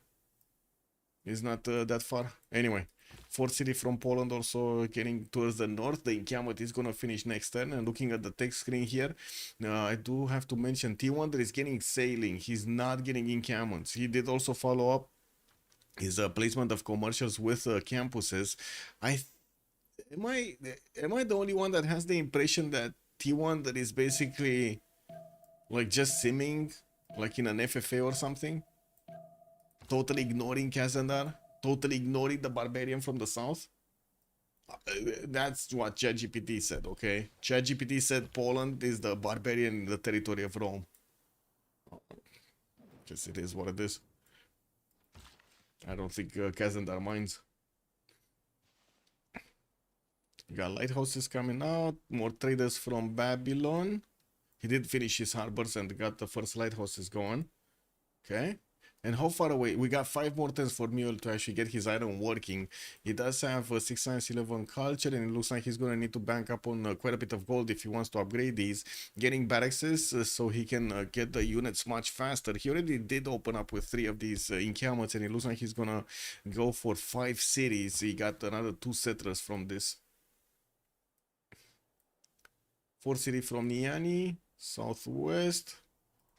Oh, actually moving here. What is this? He's going for the Coco? He's going for the Coco. Isn't that a bit too close for comfort to Gran Colombia? Wow, amazing. So Krudlov is getting photo settled by 2 of his opponents, and he's doing the same thing as Rome? Just making commercials and other districts? Anything else except of actually getting his units out? What am I watching? What am I watching? Anyway, Government Plaza from Mubaza, Congo. To see CPL started improving his plantations there, getting the extra gold from those improvements. Kazandar looks like he does want the dice style settle. Guess that's fine to get an extra amenity quickly. He still did not actually get his irrigation out. Oh, he just finished irrigation, and he does have the 2-charge builder with another 4 charges that he can use. Getting another one from Poznan. While looking at the tech side, I'm actually curious if he's now gonna actually go for horseback riding. This would be the moment, the perfect moment for him to get horseback riding. And look at this, Mule actually did get a boost or something, because his iron working 1 turn. He's just 1 turn away. He got Hannibal Barca as a general. 4 settling also his opponent, going for the coffee settle there. Scotland 2 merchant points, Rome 2 merchant points. Poland is starting to make these encampment project, no, I should say the points here for the generals with just 1 a turn. We're going to need to see if he's going to manage to actually get the general. I think he will. I really think he will. We are 1031, so we just jumped into the new era, and we do need to see how the players are going to choose their bonuses. On Movemba Azinga, we do have Pembrush and Voice Golden Age with 8 science, 13 culture, 47 points of production. That's put him a little bit lower than Simon Bolivar when it comes to the stats, but it is what it is. We're going to need to see if his attack here is actually going to be successful. He doesn't have that many pre-builds to actually get to upgrade, even though he is going to get the technology to actually get those units. He's just not going to have units to upgrade from. New encampment being placed. Anyway, Corny, 13 Science, 30 Culture, Monumentality, Golden Age on Khmer, still 3 cities, 2 turns for Temple of Artemis to finish while he's starting to buy out some builders so he can improve his styles. He's also plugging in Magnus in the city of Angkor Wat. We do need to see how he's actually going to spread all of his cities. Looks like at least one is going to be placed to the east of Yasodharapura. And then kind of question mark. Is he going to actually go past the mountains to get closer to Scotland? I don't know. He might. He does have an archer there keeping an eye on things on the Banana City. So he might actually get to push a little bit Scotland there. Noob 634, Monumentality Golden Age on 34 Faith a turn, 8 Science and 16 Culture. He's actually photo-setting his opponent so close to his city of Guayaquil here. We do have another city, another settler from Niani moving towards the southwestern settle. And I do see he's using his faith pattern to buy out the builders as quickly as possible, even hard building a few of them. While we do have him on 20 gold a turn. That's not amazing right now, especially for Mali, but it's pretty good. We got the Sugubas just about to start off, getting finished, and we do need to see if he's gonna get a horseback technology. Yeah, he will. Horseback riding finishing up in 2 turns. Krylov is also gonna finish his horseback riding next turn. Even though we don't have him with units now, he does have a few builders that could, ideally, they could actually chop some horses. We do need to see what Congo is gonna do. I'm actually really curious. Does he even have enough iron for a lot of boom boom? He's on 10 iron right now. Okay, not a lot of iron. Getting a Wolostron in 4 turns. And now let's take a look at T-Wonder. Okay, he's 4 cities strong. T-Wonder is... Where is he? Getting bronze working next turn. So okay, he's gonna get bronze working next turn. That's way faster than Poland can actually get units out anyway. Now we'll see if he actually does manage to get a general though. Now we do have him sending another city towards the west. Looks like that May style is gonna be the destination, or he's gonna put it in between here to the southwest. He could, you know, he could move here. Quite a few warriors are coming around. These are pre-builds basically for his legions, while he's 4 turns out from getting iron working. Did he actually place down an encampment? Because I see he placed down a government plaza from the capital that will increase the adjacency of these commercials. I don't actually see him placing down an encampment. Anyway. Looks like also he did manage to preemptively get some galleys of his own to defend his city against a possible attack from Babylon. The warrior of Khmer moved off from the capital of Babylon and got next to the city of Kalkar to see what's going on. He saw the harbor getting built and also he saw the galleys getting out. He did give that message to Rome so he can prepare himself. Well, we did have Temple of Artemis finish here on the side of Khmer, and it looks like indeed he's actually gonna go for the southern settles. Okay. Rage, Babylon, Rage. 410, City Patriot Goddess, 510 for Ancestral Hall. We do have more galleys coming out from Karkar. There are archers that are going to hunt down the Khmerian warrior, so he doesn't give vision anymore on his cities there.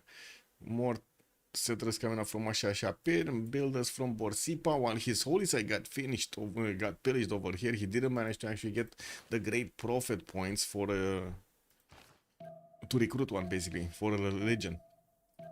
Oh well. Unfortunate. 9 science, 21 culture, 21 gold, and 46 points of production. I guess he's a little bit lower than his allies and opponents, but he's gonna come back. He's fine. He should be fine. Okay, we got the Ngao Mubebas starting to get out. I wanna see. Ngao Mubeba. Plus 10 strength. Okay. Congo. Can see through woods and rainforest, but does it have the movement? You don't get the movement anymore?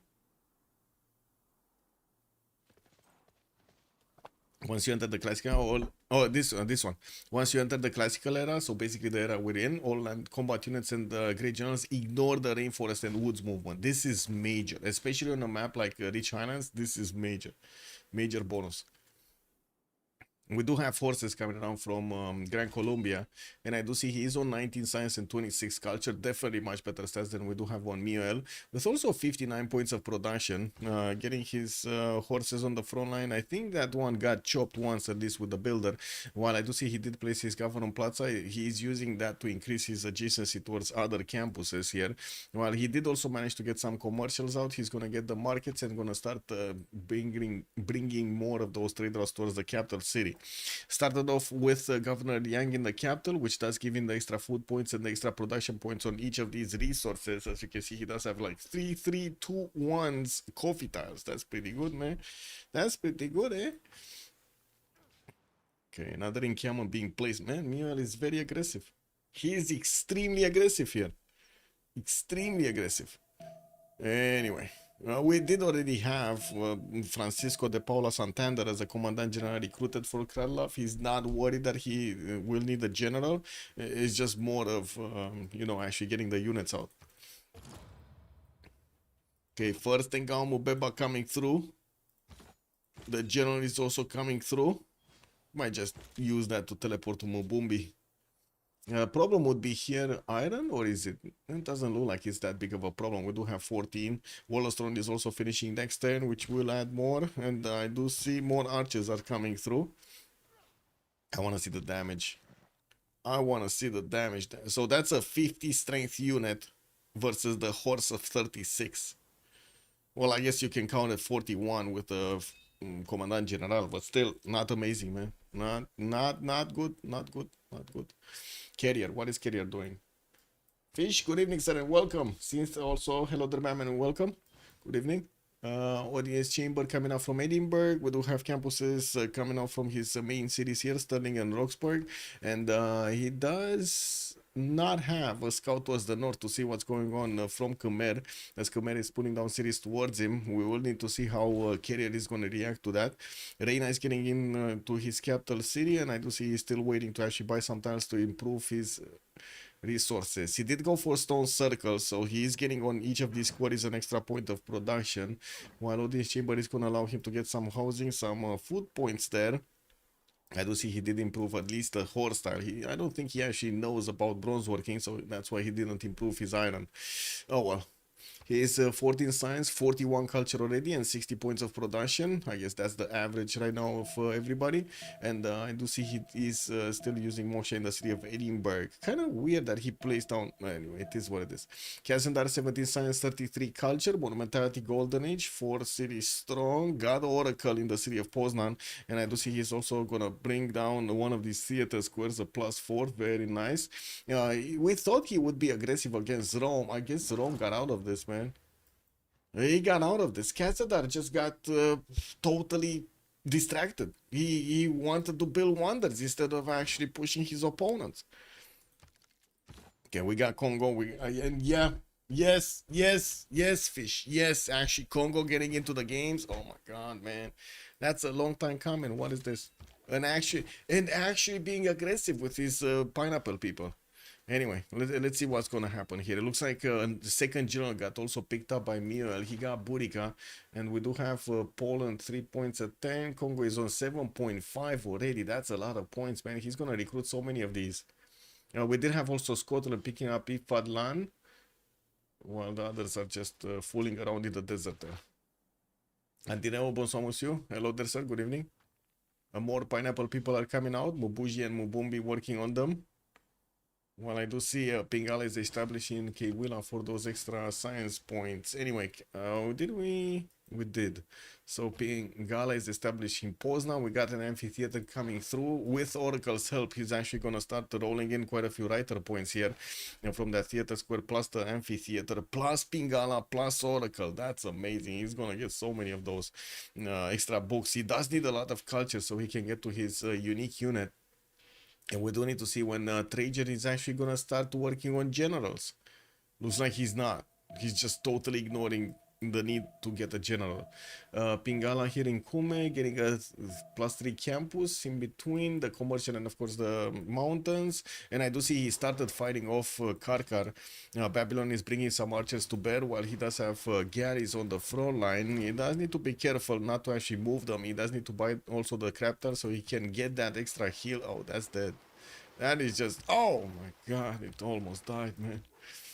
Yeah, it was close, but it didn't go through. And he got a promo on it. I still say he should really buy out the tile. But anyway, getting another galley next turn. And while we do have the archers moving up, they're going to get range to actually attack into these galleys. This is like in the 300, man. They're catching them in the choke point. They're starting to rush the boats. Jump on them. Oh, man. This is what it is.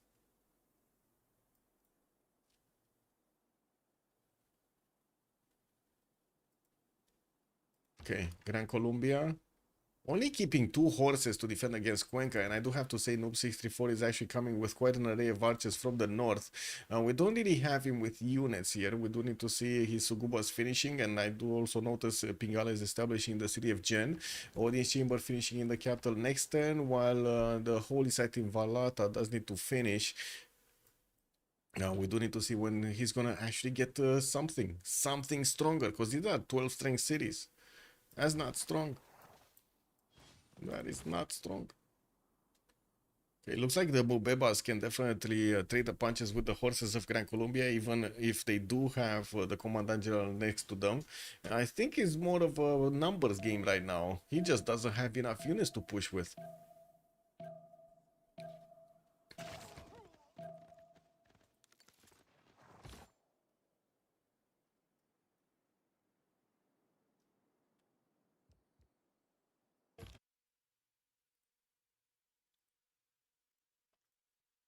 Oh, Rambling Man, good evening, sir. Yeah, we got a big COC.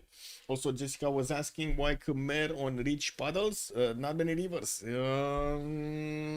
don't think he really needs that many rivers, but yeah.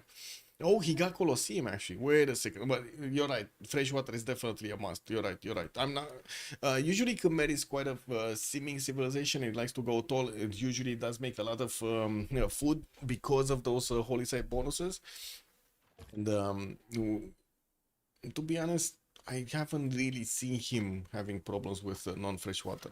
But anyway, we do need to see how Corn is gonna make do with this one. The Monumentality Golden Age gives you so many advantages. You saw the fish? Yeah, you saw a wild fish. He came through.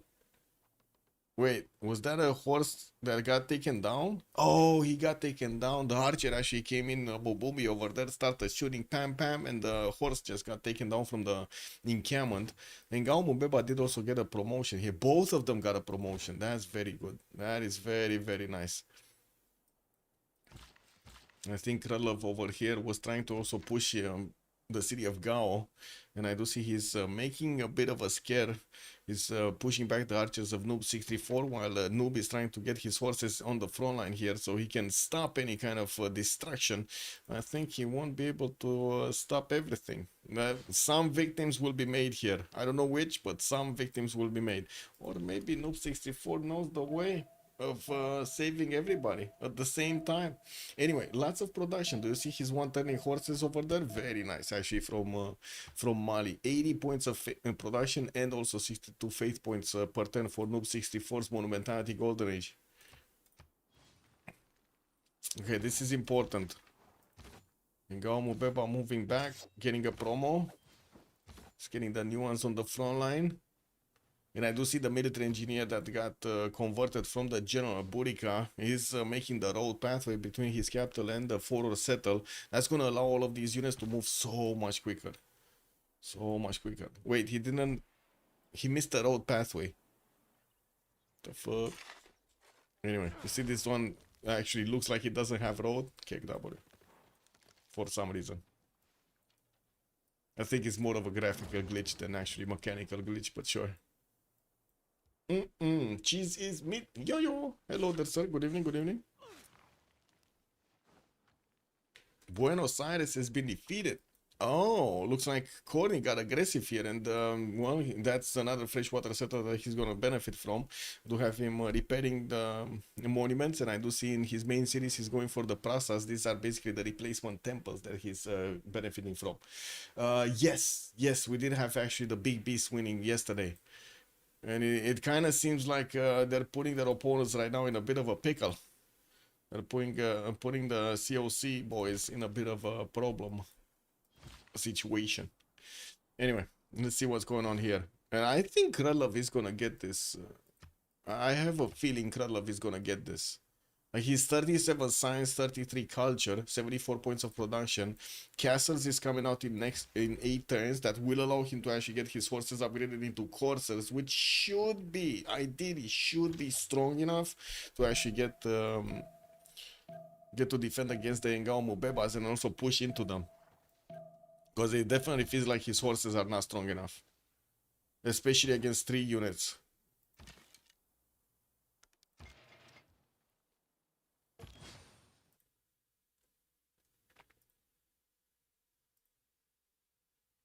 Also, I do have to say, when I read Jessica's message over here on YouTube, I saw why Kermer, well, and I was thinking why Kermit on Rich Highlands. I'm sorry, it's a bit far away from my view range.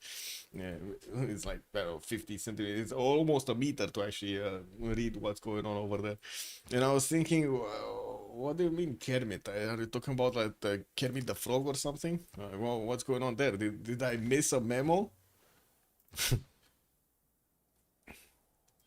Anyway, more horses arriving in the city of Cuenca, and we do have, as you can see, Mali actually bringing quite a few units to defend the city of Gao and Jen. I think the biggest problem here is he doesn't have any encampment down. That's the first problem he has, so no extra general. But the second problem is he doesn't have that much science to actually go for a quick courser timing. It's definitely going to be Krylov that's going to get the castles quicker. You're playing Khmer right now against Congo. Even Congo. Oh my god, trying to see how much population I can get in a city. River Goddess is everything. Yeah. River Goddess is indeed everything over there. Gives you so many bonuses. Well, what kind of religion did you go? Did you go for the production one or the food one? Also, Rupert Fed, show yields. There we go. Jutex, good evening, sir. Yeah, no Jack the Ripper in the game. Not sure what happened, but it looks like today maybe he doesn't have time or something. I don't know. Rage was saying God will, but this was only the way to unstack. Okay. Not sure what he's mentioning. But anyway, as you can see, Mule is not standing around. He's just moving forward, trying to do as much damage to Gran Colombia as possible. Also, always attacking at the last second of the turn. We've seen this from the beginning. Do you see how how patient Mule is? He's actually waiting the last second of the turn to move his units. That's incredible, man. That is, I gotta say, that takes quite a bit of discipline over there and patience to get that going. FKZ, good evening, sir. The Reaper is back. I mean, he's been back playing for like, I don't know, 2 years now, I think. At least a year. At least a year. He hasn't been streaming, but he has been playing. We do have also Poland with new theater squares, another campus, and he did manage to recruit the first great writer, just recruited the general. That's something that at the moment Rome is not actually getting, and that's a lot of production into galleys, by the way, that he's getting to attack, fight off, whatever you want to say. Here, Babylon. I guess Babylon kind of won this fight, and we do need to see how he's gonna follow this up with. It looks like also Babylon did try to go for Colosseum, could not manage to get it. We did have Khmer managing to actually get it over here, chopped in Angkor Wat. Very nice, very nice. Nice also theater square here. Fortunately, kind of bad placement for all of these, but it is what it is. Scotland. Aqueducts, getting closer to actually getting his industrial zones down, and we do have Carrier also discovering his horseback again in 2 turns. Did recruit Zhang Heng, that was the first scientist, and it looks like it's not Hypatia next, it's just going to be Euclid, while we do have Coleus on the merchant screen. Earlier on he did manage to pick up Ifalam for the extra trade out capacity. Ooh, another 3 cities coming out of his western side. He's okay, so he's gonna settle Piotahi and probably another 2 cities over here, like one on the right style and one here or here. Maybe this one. This right style is probably gonna be better. Anyway, let's see Mule pushing through. We're not that far away from seeing Krylov actually getting his upgrades, by the way. Getting those nice and juicy coursers. Mule is trying to get his also crossbows. We do have engineering coming up in 1, and I do see the military engineer just keeps on building road pathways so he can move his units a lot faster throughout the hilly terrain. He doesn't get the bonus for the hilly terrain, but he is getting the bonus for the moving through forest and rainforest. Also, that's the Colo in Khmer. Yeah, that's the Colosseum in Khmer. That's all, the only Colosseum actually in the game. The only Colosseum, the one and only Colosseum.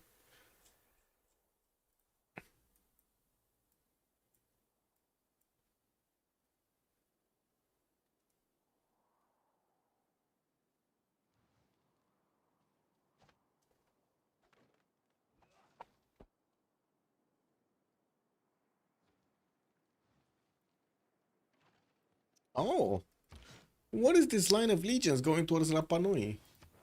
And talking about Rapa Nui here, we didn't actually take a look what kind of city-states we have. So we got Rapa Nui, Mohenjo-Daro, and Namadol for the culture city-states. Muscat, Hansa will be providing some trade bonuses. Anshan will be the only one for science, while Lahore and Granada will be providing some military bonuses. Cardiff and Brussels also for the industry, while Kandy is getting the religious bonus. Okay. Well, Kandy over there is Kandy actually soothed by Kazandar? No. What? I guess they might have found all of the wonders, so it doesn't get to I would say milk candy for the units, for the relics. What is Anshan? Here, south of Poland. Okay, I want to see if Muriel is actually gonna get another attack going. Only one more turn. Krylov is only one more turn to get his castles out. Looks like this Sengao Beba is actually quite squished. Cannot push through, but it can withstand at least one attack. Yeah, it does seem like at the moment Gran Colombia is managing to actually withstand the attack. He did manage to get the garrison commander, which added another +3 to his defensive capabilities. The Ngao Bebas right there are stopped dead in their tracks. So many horses, by the way, so many horses. I'm a bit surprised of Mali's overuse of horses, like he built so many of them, because his unique unit, his what, Mandekalu cavalry or something like that is called, is a heavy chariot, is a heavy cav, no? Mandekalu. Mandekalu. How do you pronounce this, by the way? Is Mandekalu or Mandekalu or Mandekalu? I don't know. What is the accent? Yeah, it does replace the knight over here. Anyway. Does anybody know what is the accent on that one?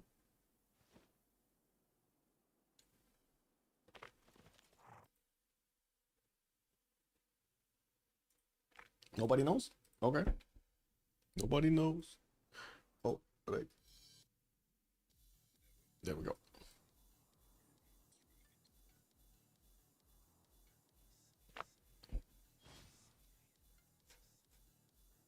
Oh man, love it. Look at that, how much. Oh my god, look at that. How many are streaming right now? Civ6. Amazing. What is going on with Civ7, by the way? Just asking for a friend. Hey, look at that. Civ7 is starting to have a lot of streamers also.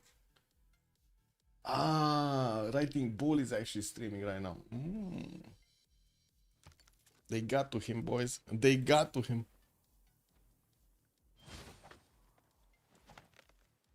There was an update for City Skylines too. Oh, that update is amazing, by the way. Have you seen how much it matters that they actually changed this? This is insane, no? On City Skylines, literally the studio got overtaken by another studio, and they actually started moving in a correct direction. That's amazing. That might be a how to say, a good success story. It's a Finnish company, if I remember correctly. I'm not sure if the new owners are actually a Finnish company as well. Like Colossal Studios got taken by Ice Flake or something. Anyway, this is what it is. Congo, in the meantime, is actually expanding his city count on the back line, and I do see he just is keeping his units in front of the Grand Colombian ones. Once these Grand Colombian units are actually gonna get promoted into coursers, there's not gonna be a way for the Ngao Mobebas to push anymore, and he's gonna need to figure out something to actually get that damage back, get that ratio back. We do have Khmer also sending another city towards Banana. More process coming through, and I'm pretty sure he's about to actually hit that 100 faith per turn. He's 82 right now with 109 points of production, just the same as Kazandar, is 109 actually.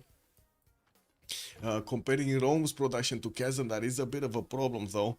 We do have T-Wonder with only 63 points of production, while Kazandar not only that he has 111 points of production, he also has 40 points of faith that he's using for his monumentality, getting the ability to get some builders basically with that faith per turn.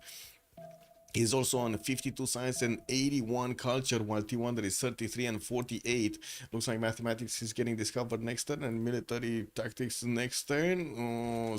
Well, he did recruit a general, but it's not like he's actually using it against T-Wonder at the moment. It looks like the major attention of T-Wonder is actually grabbed by Babylon with the boat attack, while I do see more cities are coming up from Babylon on this particular coast here. We will need to see if he's going to manage to actually get a strong unit out, like a Caravel or something. The thing is, it's only one city, it's only Antium, but it's so much effort here from T-Wonder to get all of these boats out. It slowed him down quite a bit. He could have gotten another, like, maybe 2 cities for the cost of these 4 galleys. That, I think, in my book, that is a problem. I guess at the same time, also Rage did spend the same production over there. It's kind of 4 boats versus 4 boats, so yeah. From Borsipa, another city moving. Is he going coast? Yeah, he's going coast next to the spy style. We'll have a +4 campus also, rainforest style, mountain, and the geothermal. While I do see Scotland is actually gonna send the settlers on both sides of Piotahi. Wait, is Babylon? Babylon is an ally of Robert the Bruce. What is going on here? This warrior is just blocking carrier. Oh, he couldn't have gotten on that tile anyway. He only has 1 movement. I guess it's fine. He's gonna get it next turn. Yeah, it's fine. Air, the city of Air, did actually settle on the rice tile, and I do see he's connecting it immediately with the trader towards the cap. No, he's actually going externals. He's going Babylon. Wait, yeah, he's going Babylon. What is this? This is going through Edinburgh, maybe? Or this is going from Dumbarton, I'm not sure. We're gonna need to see in like 10 or 15, no, like 6 times maybe, 6 times, we're gonna know. It's still sad to see that Colossal Order lost their baby. I mean, yes, it's kind of bad, but at the same time, it kind of feels like they were getting to the end of their capacity to fix the game, basically. They didn't have a flow of ideas that they should work, and they didn't actually get the plan going. So unfortunately, yeah, there was a change needed. This is what it is. You know, sometimes you need to get new eyes on a problem to actually figure it out. That's something that, to be honest, we've seen so many times in the Civ community, especially with the mods, the mod section of the Civ community. Like if you take a look at the BBG, BBM, BBS, and BSM, and so on, like all of the mod development pathways that we had actually multiple developers come in with different vision, and at some point, yes, it was necessary. It was actually necessary to get a different coding, for example, a different algorithm for the map. That's how BBS, Better Balanced Stats, got changed into Better Balanced Maps. A totally different approach to the same problem, basically.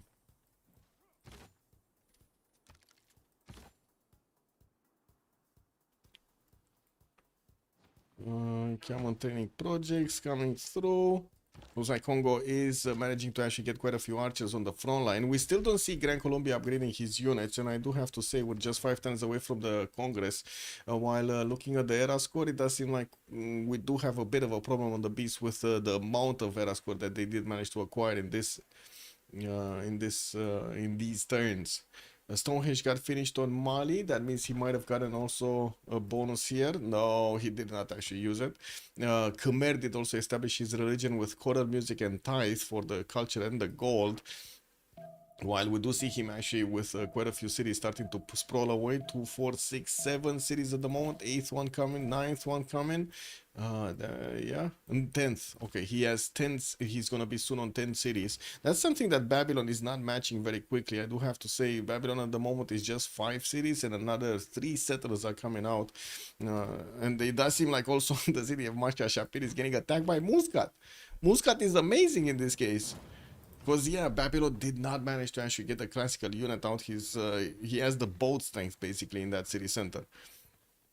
Rapa Nui did get defeated. That was Rome that did manage to take it out with his legions. I guess Mule doesn't need to actually pay attention to this. That's his ally. And we do have Kazandar here that started off on getting his pre-builds. These are the heavy chariots are basically pre-builds for his wing hussars, his unique unit. Guilds finishing up next turn for him, engineering also in 2, while the Krelev is gonna get his mercenaries next turn. Looks like he will want to actually upgrade everything with this discount card. 2, 4, 6. Oh my god, he's gonna do the bully. He's gonna do the bully. Bully. Hypatia here for Scotland. He's gonna get the free library and he's also gonna get those extra science points while Oh, Corny, by the way, 100 science, 100 culture, 108 faith, and 139 points of production. Wait a second, Jessica, I was asking Jessica something. Never mind, she didn't respond. I was wondering about that religion choice. I also do think it's a bit different mentality, Rafifi, like between the developers from Finland, Colossal Order and Iceflake. I'm not sure if actually Iceflake is Finnish, but I think so. There are more, I would say, Iceflake. There are more results-oriented society than we have, than you see others, basically. Like, there's a lot more ego in the American development companies than there is in I would say in results-oriented one. Iceflake Studios. Is it finished or not? Let's see. Oh, crossbows did get upgraded from Congo. We're gonna have that massive damage coming through. He's even upgrading last second of the turn. I'm not sure how he didn't spend actually the first gold wave on the archer, the level 2 archer. Contact. No. Bro, what is this? Oh, they did Survive in the Aftermath. I love this, by the way. Survive in the Aftermath. Really good game. What is it? Yeah, it's from Finland. 3300 ampere. I was thinking maybe it's a good idea to actually get to talk to them a little bit about City Skylines. Like there's quite a few additions over there. I got a lot of feedback when it comes to their economy. A lot of feedback. To the game, basically, to the game series. Why RT1 the stats so low? Does that mean he's doing bad? So during the game, you have some waves, right? There are some civilizations that do have the ability to get a little bit higher, but at like between 40 or 50, and then others will have a lower point of progression over there, but then they can catch up a little bit later and so on. This is something normal, like you see this wavy progression across the game. We do need to see if he's gonna manage to actually overcome it. That's the big thing. And I do have to mention, you kind of like pointed out something really important, that Kazandar definitely has the stats and he's gonna get to that unique unit. And since T1 there is a bit busy, right now he's a bit busy on the east with building boats and shit, he might be in trouble. I gotta say, he might be in trouble. He's fighting two people, doesn't mean he's doing bad. Yes, but he might be in trouble. I gotta say, trouble with doing bad is not equal, you know. Poland can attack Congo in the back. Yeah, I guess he could, ideally, but I don't think he will. I honestly don't think he will. It kind of looks like Congo is trying to do everything to go against the Gran Colombia. And also, I did notice Taco Joe 81. Good evening, sir, and thank you so much for the follow. Noob634 started off on his pyramids. We do have him also sending more cities, taking out candy, not keeping it for him for those relics. The pyramids are gonna finish next turn in Miami, and he's gonna get a free builder with more builder charges. And finally, Gran Colombia upgrading his courses. Now, this is something that will allow him to actually attack into the Ngaumu Bebas. But you do see how much strength these crossbows actually apply against the courses. That's a lot of firepower, man. We're probably gonna be seeing another horse being taken down here. Okay, Candy got taken out. There we go. It's actually Congo City right now. They're trying to feed Congo to become a little bit more powerful. And I do have to say, Krudlov probably thought he's safe on the east. He's finding out the hard way that he's not that safe on the east. He just lost one of his coursers. And he might actually lose another one here. He might lose another one, right? Like we could get this one here. This one has 3 movement. Yes, so he could move. He could attack with 2 of these crossbows against this courser, and then the 2 Ngaumu Bebas will finish it off. Uh-oh. Uh-oh. Oh, he did recruit also a great general. Wait, that's a lot of damage on the Ngaumu Beba, man. That's a lot of damage. Anyway, let's see. Is he bringing... I'm curious if he's bringing the catapult or is he bringing the crossbow. Like, it's quite important. Okay, so he's bringing the catapult. That's a lot less damage. Come on with the crossbow. Tile is taken, man. Tile is taken. So now the Ngaumu Bebas cannot actually do it. He cannot push. Anyway, we do have the courses upgraded from Gran Colombia also northwards, and I do have to say Mali at the moment is trying to get his Monte Carlo pre-builds here, his heavy chariots. On the front line, he only has a few archers, which are going to be very weak towards the coursers. Not a lot of units, though. And he doesn't have his second Commandant General. He's going to get it soon. It's just a few turns, but yeah. Oh, wait. He lost an Ngaumu Beba. Uh-oh. Oh well, this is what it is. Era score, let's see, because we're last turn before the new era. Oh, boom. Krulov lashing out, taking out 2 of these Ngaumu Bebas in the same turn, but I think he's gonna lose 2 of his courses for that. Yeah. Kinda looks like.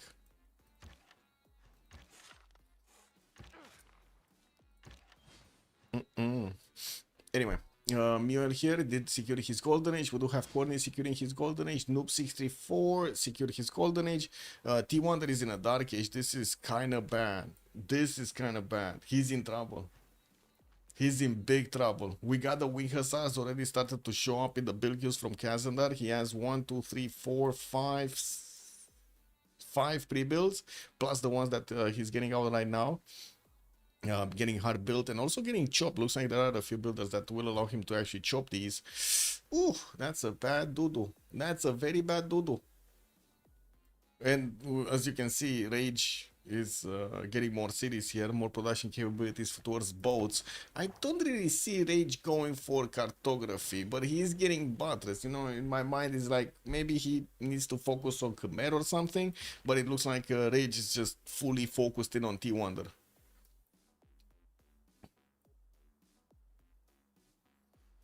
Poland, all that for a city. Yeah, all that exactly. All that for a city. All that for a city. What is this horse doing here? Okay, Mule getting some heavy chariots. We do have the units of Gran Colombia getting closer to Mali. And I do have to say, Monte Carlos did get upgraded. The cities are stronger here of Mali. We do need to see these bad boys actually getting onto the front line and create a line of defense. I'm also quite happy there's gonna be a pause. I am actually very close to peeing myself right now. Very close. I'm trying as hard as I can to withstand the pressure, but it's big pressure.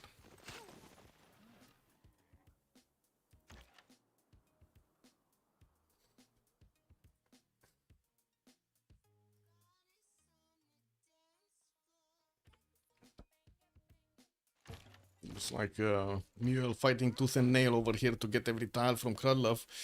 Took out one of his coursers. And we do have him still with quite a few more units that need to show up on the front line. I don't see Kazan that upgrading his units. This is a bit surprising that he's not upgrading his units. Does he not have... He should have mercenaries, no? Does he actually... He should have. Come on. Yeah, he does. He does. Okay. He does. It's just, I think, a matter of gold here. They just might not have that much gold. 328. It's just like 3 of them. Yeah. 2 of them, actually. Not even 3. He did also recruit Ethelfled, which is gonna be a good general for this. Now this is fully exposed. I think T1 that is in big shit. Big bada boom. Big bada boom. He's trying to get an attack going here on the water, but Rage is just not having any of it. Yeah, Rage is also finishing up Butters. He's going to have the ability to get his cartography going soon, the next technology, which will allow him to upgrade these galleys into caravels, much stronger units. But these guys, look at the wing hussars. They're one-shotting legions. Whew, the snipers, man. It's all of the snipers, man.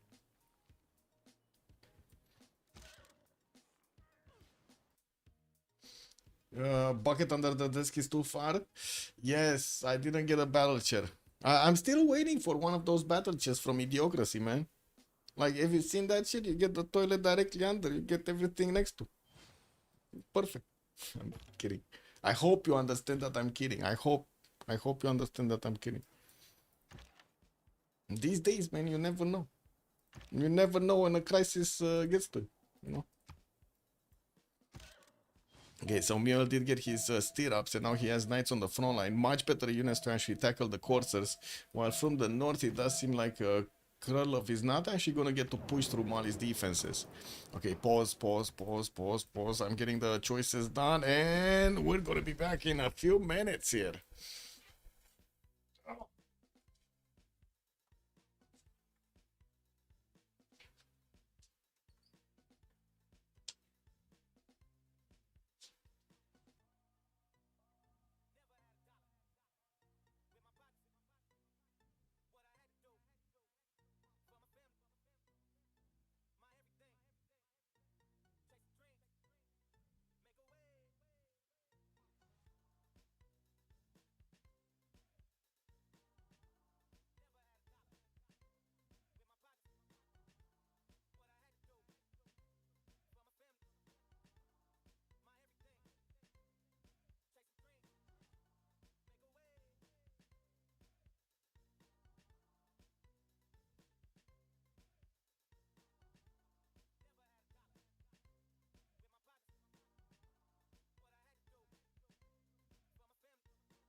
back in action. Let's actually see. Is Muriel gonna get to push through Gran Colombia with higher stats? Wait, what is he? Oh, he got the higher stats now. Oh, look at that, how the tables have turned. Yeah, yes, it's just Muriel going ham here. Man, how long, since, you gotta tell me, how long this boy did not play, man? Muriel. Like, because it looks like he has been playing solo. What is this? What is going on? Intelligence coming up for Muriel. We do have him placing down more cities to the northeast. 65 science, 44 culture at the moment. Did get his golden age, drums of war golden age right now. And it looks like he still has a lot of firepower that he's actually getting to bear against Gran Colombia. Gran Colombia is actually starting to run out of units here to defend himself. Anyway, Corny, 62 science, 170 culture. We do have him on 121 faith and 210 points of production. Quite big for Corny, by the way. Quite a few knights also. Looks like in the build queues, getting more faith per 10 from the holy side. Started to build up his industrial zone count. And of course, you do see those theater squares next to the Colosseum and the entertainment complex. Did not actually flex a little bit against Carrier, did not want to get closer. We do have also Noob 64, 60 science, 68 culture to the north of Gran Colombia. He did manage to actually stop the attack of the coursers of Gran Colombia, and we will need to see what is he gonna do if, of course, Gran Colombia does get to his Llaneros, because that's at the moment, that's a bit of a question mark if he's gonna get there. As you can see, we do have Congo actually pushing very, very, very, very, very quickly against him on the eastern side. T-Wonder, 58 science, 49 culture. Oh, he's about to go down. He's about to feel the sting over here of his opponent. T-Wonder is trying to get military tactics, which will allow him to actually upgrade the Spearman into Pikeman. Much better unit, but not sufficiently strong enough to actually withstand Wing Hussars. Poland did manage to also get an extra intel on him. Ah, look at that. The unit just died. What a profession. Yeah, kick. Oh, man, what is this, bro? Anyway, more hard-built units here. Rage, cartography is finishing up in 2 turns, and he still has quite a few galleys that is trading punches with Rome here. Getting to promote some of them to level 1. I do see another one is getting his health back. Yeah, and we will need to see if he's gonna have enough. I think he will. Like, he has mercenaries and he has cartography, and looks like gold per 10 is gonna be good because Carrier is making 150 gold a turn, so they should be banking up on quite a bit so they can upgrade these boats. Probably needs only like 3 of them, to be honest. And this is a massive attack coming up from Kazandar going against his opponent with a general. Rome still did not actually put down an encampment to get his general, and I think that is his biggest mistake, not actually placing down an encampment to get this general. I don't know how. Honestly, I don't know how. Because the Polish Wing Hussar attack is something that you always get to see. Like, when you spawn next to Poland, you're gonna know at some point he's gonna put his Wing Hussars against you. Krylov here, also 56 science, 26 culture. Unfortunately, lost his golden age advantage. He went into a dark age, and we do see he's struggling with Muriel. Muriel is just getting the better of him here. I think we do need to see a lot more knights though from Muriel if he wants to succeed. And of course, Monte Carlo is also coming up from the north, so might actually be a problem. Even though he doesn't have a general, as in Mali doesn't have a general, we might see him put down an encampment and actually get his general. Kokusu, good evening, sir, and welcome. When nerf Poland, 66 science, 80 strength unit, 1053. Yeah. When nerf Poland. True. Carrier, 82 science, 94 culture, 170 gold a turn, and did manage to get those cities on the west. Finally did get Hannington next to Pio Tahi. Makes him a 2, 4, 6, 8 cities at the moment. We do have him also placing down all of the industrial zones that he's gonna need here, so he can get those extra adjacency points of production. He's right now on 150. I'm pretty sure he's actually gonna jump up quite quickly. There we go, another 9 points got acquired. Oh, catapult almost got destroyed. Oof. Muriel over here does need to fix that. It doesn't have a promo on it. but I think he's gonna have problems with other units. Anyway, I guess we will see what happens here. That should be 5 crossbows that should have enough strength to attack into the knight. And I think that the knight just took out a horse or something, no? Wasn't that big. Man, level 2 crossbowman core is just gonna be insanely strong here. It can double shot the courser. That's nasty. That is nasty here. Kazandar also 66 science, almost 200 culture a turn, did get into the borders of T-Wander, and it does seem like he even pushed a pikeman into the water, guys. What is Buddhism like? Buddhism... Wait, this one? Feed the world with pilgrimage. And I see Watts did get picked up by Khmer for the extra science and faith, while Babylon did also establish a religion. He got Zen meditation with stewardship for the extra science on the campus and extra science on the extra gold on the commercials. Yeah, the pikemen are just taking a bath, man. You gotta understand these wing hussars, if they have the opportunity, they will push back the unit. And if the unit doesn't have where to retreat, it will take more damage. Probably the reason that these pikemen actually went into the water over there. They tried to retreat, to run away basically from the wing hussars. What is this? Oh, Kazandar lag. Oops. That is unfortunate. I think all of these did attack already, so he doesn't actually have anything other than maybe some more upgrades. That's it. The next turn Rage is gonna get his cartography. He just got mercenary, so I would imagine he's gonna upgrade all of these boats. Does have also Gaius Duilius, so he can get a free fleet out, basically upgrade one of his boats into a fleet. But I don't see him benefiting from Renaissance Admiral. Oh, I see. He's on 8 great admiral points at 10, so Hiberius is not going to be that far off from being taken. Okay, I mean, that's fine. Interagency coming out from Babylon in 4, and in Camel from Asha Shapir in the south. Doesn't seem like he's caring that much about the southeast. That's friendly territory. The east side is not, though. But Cord is not moving an inch to actually get to put pressure on Babylon. Don't get me wrong, it's very hard to actually get to push from the east to the west there, but still. Okay. Wow, many times getting one shot. Okay. I think Poland does need a few more of these wing hussars, to be honest. It's just getting them as quickly as possible, but they're still kind of late. He did manage to get also his spy in the Roman cities, which does allow him to get +3 intel. What is this? Yeah, this is intel. So he didn't get printing? Yeah, no, he didn't. He's 2 turns away from printing. Nationalism is also coming out in 4 turns.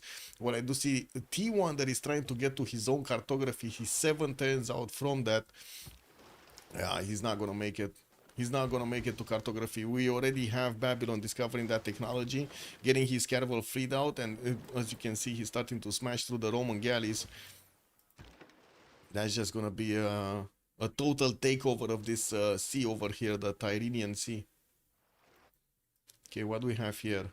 Quite a few more units from Gran Colombia, and it looks like we're gonna have a pause. Pause. Yeah, it looks like we're gonna have a pause.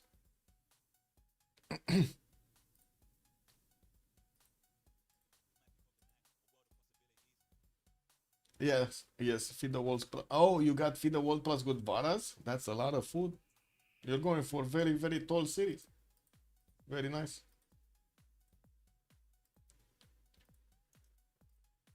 I guess we do need to wait for them to get this out. Let me put the timer on. 10 minutes. Get this. Okay. We got a pause. We're gonna come back after the pause. Be right back.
Stop the count. Stop the count. There we go. Colombia cannot escape. I don't see him actually trying to escape right now. So let's actually get our bearings back. Click this, click this. Payment just taking a bath. Yes, just updating myself with the chat. Okay. It does seem like Mioel is starting to run out of strong units to actually push through, and we do have him actually trying an attack against Quackwill with that catapult and the Monte Carlos of Noob 634. It does seem like at the moment his production capabilities are well, he is making a military on the eastern side, and this is going to be an interesting question if that's going to be moving all to the western side, or he's actually going to try to attack into somebody else like Poland, for example, because Poland is already starting to actually scratch the cities of Rome. We do have him starting off on the pillages here on the mines next to Cume, and he did manage to push back quite a few of the units of Rome here. Ooh, many times are just not able to trade the punches properly. And we do have also Babylon cleaning up the house here in the seas, in the Tyrrhenian Sea, and he's gonna go for the Antium city, which is gonna get a wall. He might actually need something stronger than a caravel. Look, Dunum is a dead city. I mean, nobody's going for it at the moment. That's I think, a bit of a... Well, I don't think actually Kaizendat knows about that one. As in, doesn't know that there's no defense there. Also, hello there, Cupcake. Good evening, sir. Show yields. There we go. You got the yields. Carrier getting stronger, both stats over 100 right now, 116, 114, and also 194 points of production. He's getting attacked actually by Khmer from the north, but did manage to upgrade one of his caravels. These knights, though, did manage to get onto tiles that they could pillage. There aren't that many knights from Corny, but he's definitely telling his opponent here, Carrier, that he needs to pay attention to the north. We do have Namadol also about to be taken down. I'm not sure if this is going to be a Khmerian city or a city of Mali. I think Khmer already got Buenos Aires, so it should be Mali. It should be Noob 64 that is going to get Namadol. Okay, Monte Carlos are also trying to get a run against the city of Panama, trying to get into the territory of Gran Colombia. Even if they don't have actually a general, they can trade punches with the Corsairs quite nicely. And to be honest, I'm actually very surprised that we don't see actually Mioel managing to do more damage here. All of these units, I'm actually curious what all of these units are doing here. He's actually gonna try to help out his teammate on the east. Oh my god, is this one of those moments? Send help. He knows with his spy. Right. Oh, right. He knows. You're right. You're right. For some reason, I didn't actually register the spy. Yes. You're right. You're right. You are correct. Easy game for the gamers. True. Ooh, also Poland did manage to get +6 intel on his opponent here. Over T-Wonder. No catapult though from Poland to attack into the city of Cume's walls. I do see that his wing hussars do have enough strength to keep on punching through, even with the pikemen inside. It doesn't seem like that's actually going to make that much of a difference. We do have new ones coming through, new wing hussars, and I do see new writers also getting acquired here by Poland for that extra culture attorney. I do have to say, at the moment, it kind of looks like the big beasts are ahead of their opponents here. Is it just me, or is this also chat feeling it?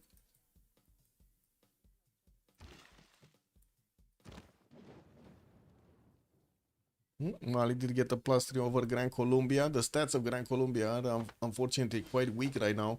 49-28 and also just 134 points of production. He's trying to get a settler from the capital, moving it southwest slowly.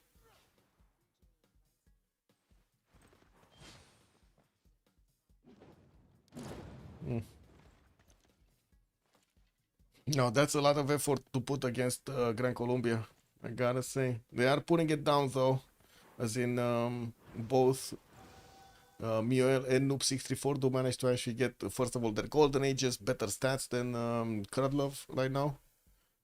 And Mansa Musa did switch to a pen brush and voice this time, 110 science, a 96 culture, still working on getting more Sugubas and his faith pattern from the holy sites. He's on 141, that's pretty good faith pattern. I don't think anyone can stop Khmer. Should be fairly straightforward game. Yeah. Yeah, Khmer is a beast here. But yeah, I guess we will see.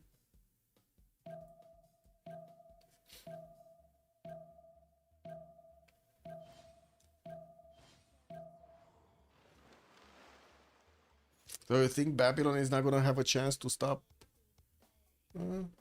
Rage 87 size 94 culture. He's gonna get a city. Kume is already half HP in the walls. We do have a Winkasar core that is also making an appearance here. And looks like that is figure out ways of getting closer to Lugdunum, where there are units from Congo starting to get around. Oh, we got a Terminator coming through, guys. What's up, Terminator? How are you doing today? Let's see. Yeah, should catch the cat. Come on. Get here. I don't know. I don't know. Nah, whatever. Okay, first city is about to go down, and it does seem like Babylon is also pushing through towards Antium. T-Wonder was trying to actually get at some point, but I think he kind of stopped to get it, get his own cartography. Now he's moving towards getting his printing up. Băi, ce ți-am zis eu? Nu mai faci asta. Ce ți-am zis eu? Oh! Did Buddhism advance?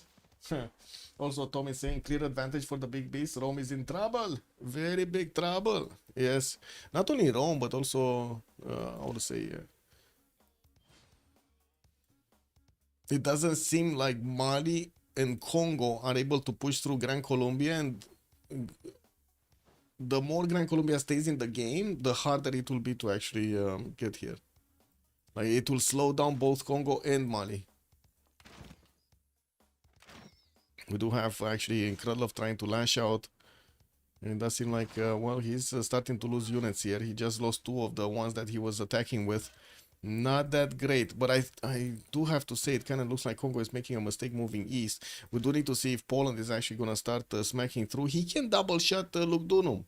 I'm a bit surprised, even with the vision he has, that he's not actually getting an attack against Lugdunum.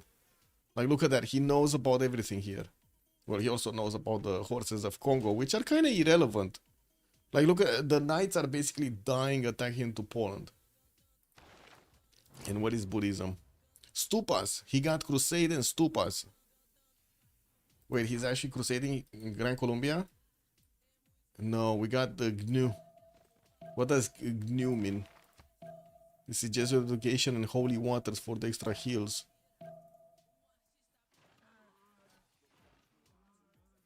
Hey, miroase parfum. Ce e asta?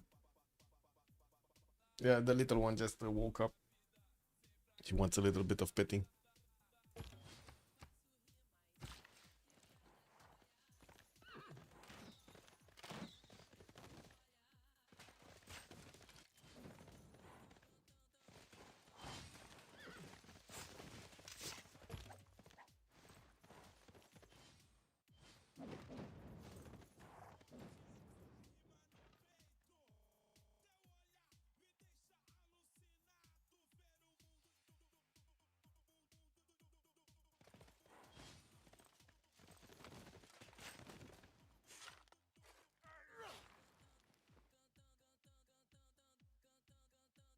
Okay, no more attacks from Gran Colombia into Congo, and Congo still did not actually replenish his units on the front line on the west.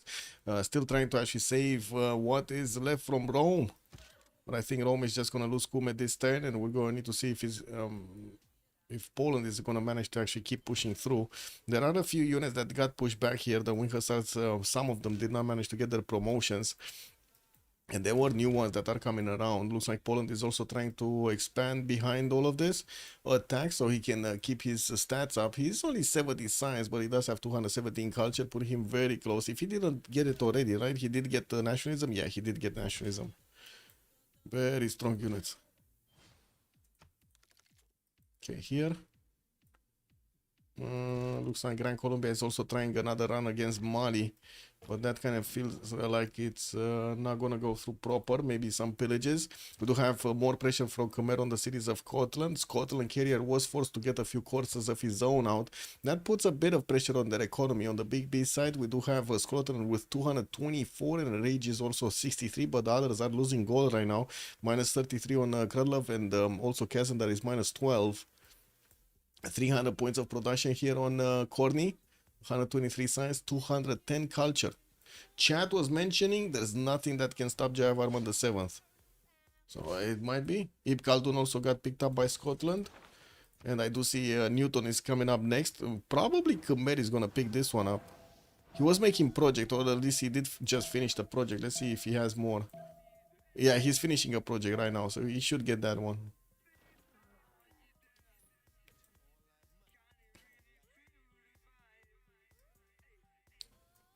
Babylon. Okay, finally 100 science, 100 culture on Rage.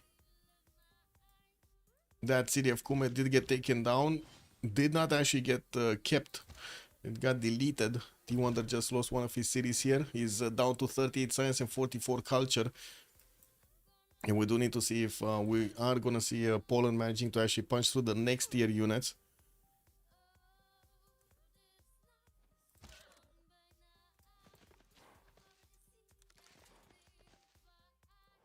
Okay, what's going on here? Congo. Going education. Looks like Gran Colombia is pushing through Mali. I do have to say, Llaneros at some point in the game are going to come out, and we do need to see if his opponents are going to manage to actually withstand that damage. They are very strong. Very, very strong units here for Krylov. But the fact that he got pushed from two sides slowed him down so much that even the Llanero timing is going to take forever.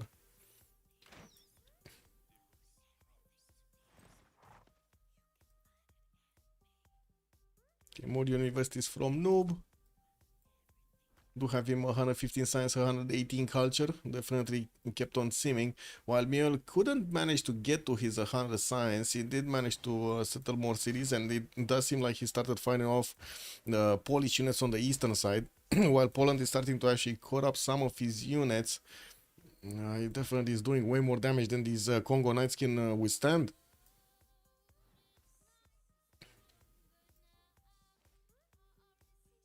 Production capability looks like Carrier did get to 250 science. He's the one that will need to actually stop Jayavarman the 7th. Pembrush, both of them. Definitely a lot less culture here on Carrier, but I guess that's to be understood. We do have him getting a few privateers. Cannot actually get privateers to the northeast, right? He doesn't have a canal out.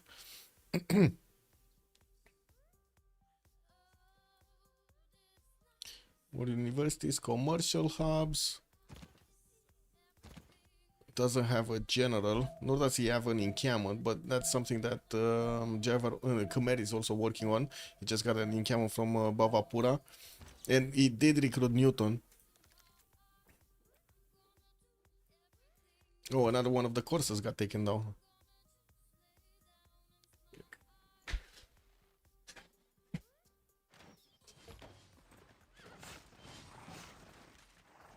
Okay, looks like Corey is making headway into the lands of Scotland to start pillaging some more tiles there. Walls are going up in Edinburgh, just as they went up in Aberdeen. Now, on the other front line, looks like Congo. Still not actually reinforcing the west that much. He's now in trouble with Poland actually pushing through. We do have T-Wonder sending some of his units towards the south so they can catch these wing hussars when they are moving towards Congo on the west. There, of course, there are some of his cities over there as well. You might as well just try to get them defended. I'm a bit surprised we didn't have Poland making more units here.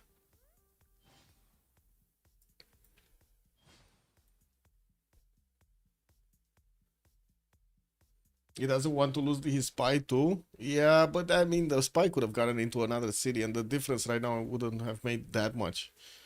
But anyway, let's see. He did manage to put the second spy into Congo, getting that extra intel over him as well. Just a +3. Looks like both of them do have printing. Military engineering coming up also for Miel.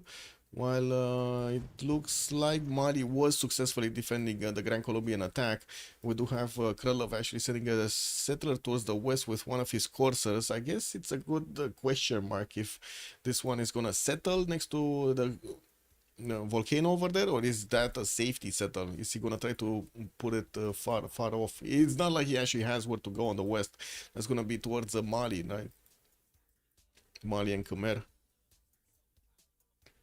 And I think it's more of a race of getting that military science so he can get his Llaneros right now. Okay, more damage being done here. He's creeping closer to Lugdunum. Well, we do have Congo trying to actually make a line of defense. His knights are getting one shot, by the way. That's a major problem.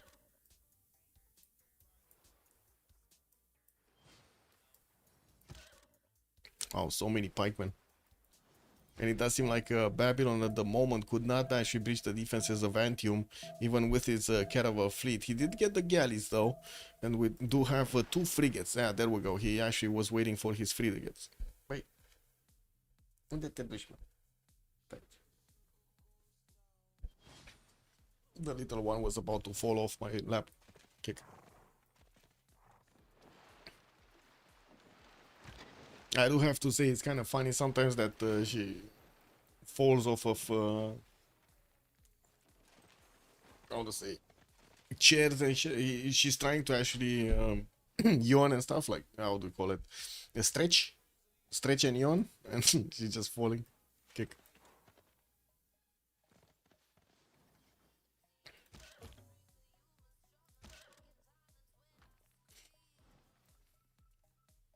Anyway, 15 turns for Bavapura to get the Forbidden City. We do have more campuses coming around from Khmer for those extra science points. It does seem like Rage is matching him, and also Carrier is managing to get a bit more science. The problem will be, of course, production capabilities. We do have Carrier on 250 points. Corny is 338, plus the 177 faith per turn that he's benefiting from. That's, let's actually see his government plots. Oh, he went for Foreign Ministry, so that extra faith, unfortunately, is not going to translate into extra units or something that he could actually use the production for. We do have a frigate fleet here established. Antium looks like it's also gonna go down in just like maybe 2 turns or something, and we do have Lugdunum about to be breached. The units of Muel did retreat. It doesn't seem like he can actually keep the border here, and the more units he's putting, the more units he's losing, basically. Gran Colombia keeps on building up his courser count, so whenever the timing for those Llaneros is going to come out, he's going to have the necessary units to upgrade from, and of course maybe even core them up. I do have to say he's very, very low on culture. 28 culture should not give him enough culture to get to nationalism, to get to his core ability.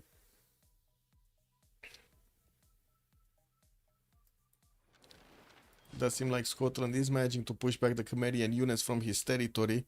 He's getting also spied on. I don't see a spy from Scotland into the cities of Khmer. That's a bit surprising. Like usually the neighbor, when you have a neighbor like this, you do put a spy into his cities. He's trying to get one from Roxburgh, so I guess that makes sense. He's just late on getting it. Wow, Rome was trying to get out and Babylon is there. Babylon is hunting down the last remaining Roman settler.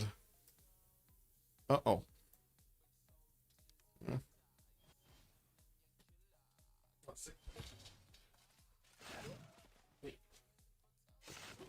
It's starting to get a bit cold. It's like, I don't know, 11 p.m. right now. It's getting cold outside, so it's getting cold inside. Also, my feet need socks. Wow, the counter-attack here from Rome did manage to actually take down one of the wing hussars of Poland. That is, I think, a bit of an issue here. We do need to see if the city of Lugdunum is going to fall. And also we're going to need to see if Poland is going to manage to get out quite a few more units. I think he did have a problem, right, with actually building units. Yeah, hard building. He didn't get his Grandmaster Chapel. He's using interagency for that free spy, and he just lost another one of those units, man. Oh, Kazandar, what are you doing here, man? Like, you cannot just bow down to the pikemen like that. Anyway, Antium almost lost its walls. Next turn is definitely going to lose the walls and half of the HP there of the city center. And on the western side, does look like Mule stop pushing altogether, while we do have also Mali retreating back into his territory. This is just a waiting maneuver for Simon Bolivar to get military science, since he's getting it 4 turns. It's just 4 turns for Llaneros.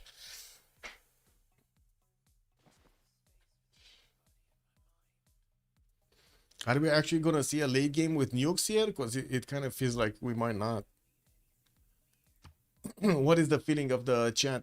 What is chat thinking about this? Are we gonna see thermos, GDRs, maybe? Some tic-tac-is? Oh, second city from Mali here. Noob is starting to actually get the connection to Khmer so he can get a little bit better economy on 103, while we do have Corny also 109. Hard game. Wait, is he actually gonna take Lugdunum?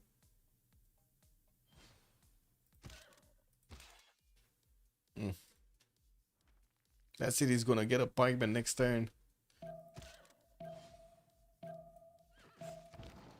Well, let's see if Kassandar's play of actually putting pressure on his opponent and at the same time trying to sim behind all of this instead of reinforcing the front line with as many units as possible is actually going to pay off. He's on 246 cities at the moment. It's kind of low. I do have to say this is kind of a low city count, but he did manage to get to 100 science, to 150 culture, so you know that kind of makes up the difference. We do have him getting pushed by Congo into his territory, and it looks like Lugdunum is indeed getting attacked, but so is his Winka Sarkor. They're trying to make it so that he's just not gonna have enough damage. Oh, Lugdunum is dead. What am I talking about? Lugdunum is just dead. It's a dead city. And Antium looks dead also, like next turn. So another 2 cities from Rome are gonna be taken down. He's just barely 47 science, 47 culture. Gonna lose another chunk of that when he's gonna lose these 2 cities. While we do have in Gran Colombia, how many coursers? 1, 2, 3, 4, 5, 6, 7, 8, 9, 10, 11, 12, 13, 14. 14 courser pre-builds. And he's getting quite a few more. Like at least another 3 that I can see in the build queues. Wait, Forbidden City is getting contested? I saw Carrier started building it, but I'm pretty sure we saw it in Khmer's territory also, no?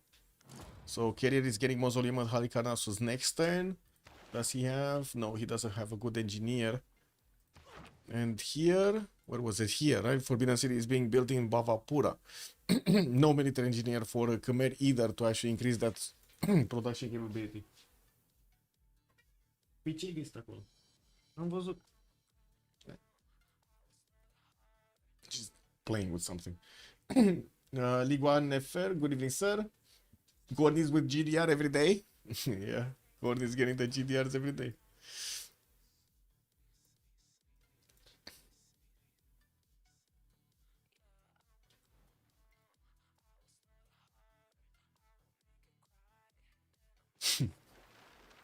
I guess we will see. Getting close to also end the era with Pembrash and Voice and free inquiries. We do have 6 more turns until this era is gonna end.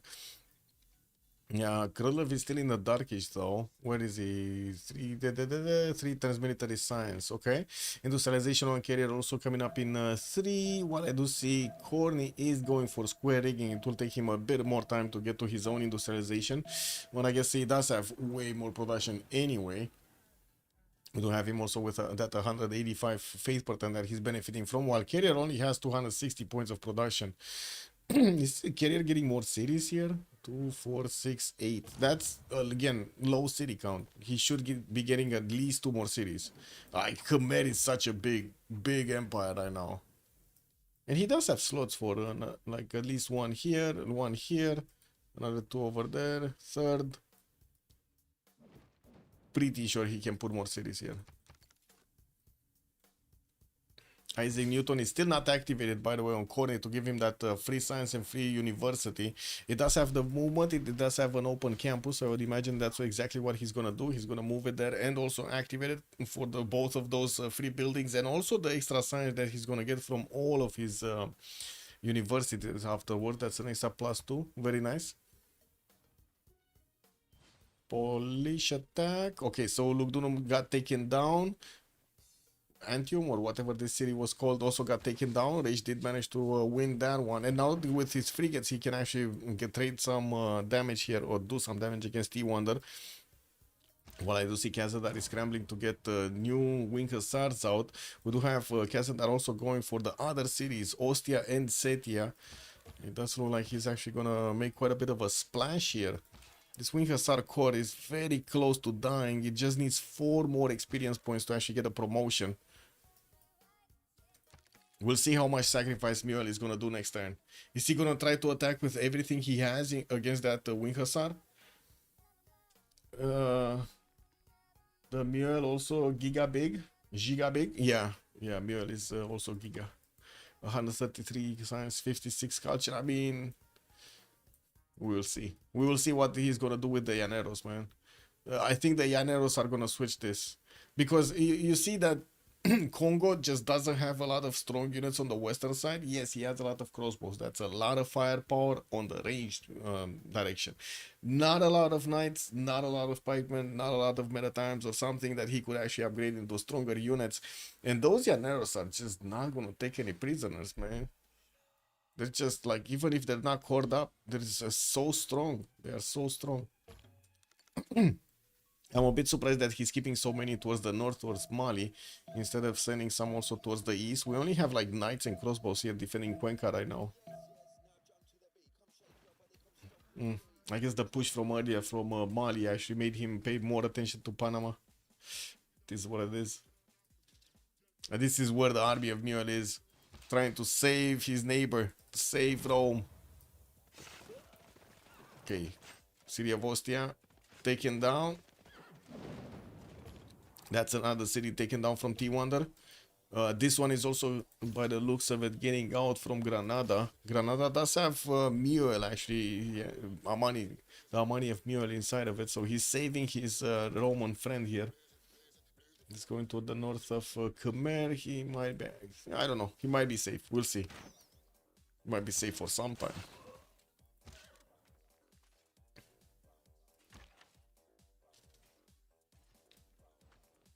I do have to say the weakness of these pikemen is basically range attacks, so like crossbows, field cannons, and so on. And we do have Kazandar getting his military science in 4 turns. Doesn't seem like he went for ballistics quickly. A bit of a question mark. But he's getting more wing hussars here. He just kept on taking cities from T-Wonder, putting him down to 29 science and 38 culture. Could not manage to take him out entirely, which does give a chance to their opponents to actually get that military alliance kept between them. Very important to have the extra +5. Very important. 7 turns for Forbidden City to be finished in Sterling. Looks like it's 9 turns in Bavapura. There are still a few chops. I do see at least one chop here that he could benefit from in that wonder. I don't see him actually going for it, so yeah. Industrial zone logistic projects also coming through. Bisheng has not been picked up, but Khmer is going to have the opportunity to actually get it soon. And I do see Babylon is also 6 points, just 25 out of 48. It will take a few turns to actually get there. While all of this is happening, Scotland is just banking up, rolling in some more points. Dimitri Mendeleev in the scientist screen. We do have him with a 50% production towards research lab buildings.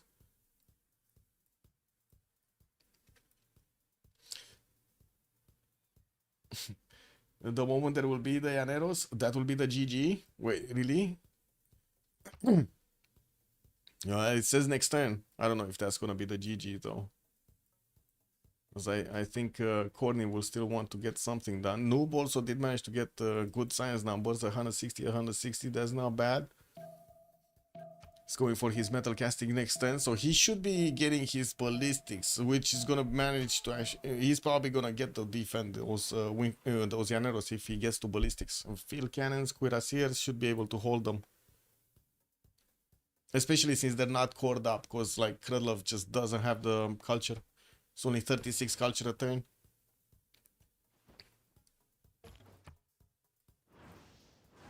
Amiel is gonna finish also his metal casting next, and I do want to see if they do have gold. So they have kind of like 1,000 gold. Okay. Oh no, Llaneros. Llaneros is not that strong, man. It's just, oh man, look at these Monte Carlos are actually able to withstand the damage. Anyway, we'll see when he actually clumps up his units. That's where the main firepower comes from. And you can see that he's applying all of his firepower towards Noob, none of it towards Muel. It's a bit surprising. Okay, what are these guys doing? Wing Hussars trying to get out of there. This one still didn't get a promo, just needs one more experience point. He might as well just attack into Lahore's unit or something to get the experience point and get his health back. Anyway, Poland is also trying to get a level 2 spy, working on Ostia. And I do see he's defending himself valiantly here, while Rage is putting some shots with the frigates on these pikemen that he finds on the shoreline. We do have more and more wing hussars coming through. He did manage to push back the knights that were attacking him into Warsaw. And I do see new traders coming through. Quite a wave of campuses being built here in Rage's territory, with also an industrial zone coming through next turn.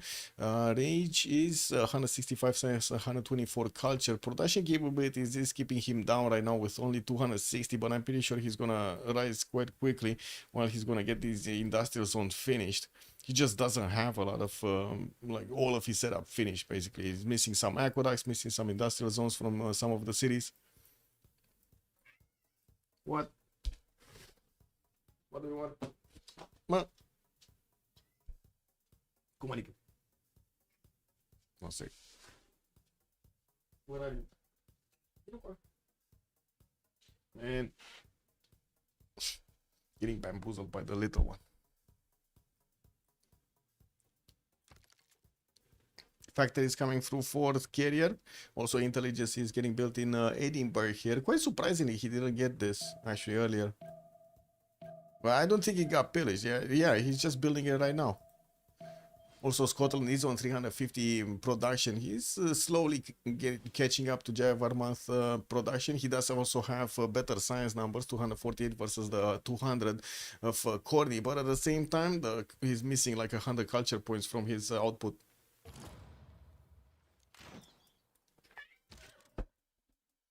Man,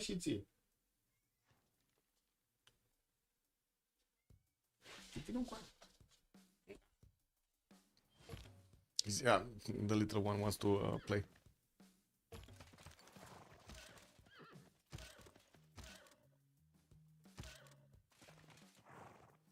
Okay, looks like he's trying to catch one of the wing hussars. That is still gonna get out. It's definitely gonna get out.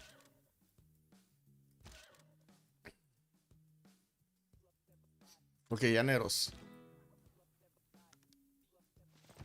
Just going in everywhere. Mali did manage to get the cores. Monte Carlo cores are way stronger than the Llaneros. 87 on defense, especially while they do have intel and also garrison commander bonus. Colombia might try to wrap around to attack into Timbuktu with some of his units. And I do see some of them might actually want to make the trip towards Kangaba and Amadol. That's very far away, but it might be worth it. There is no defense there.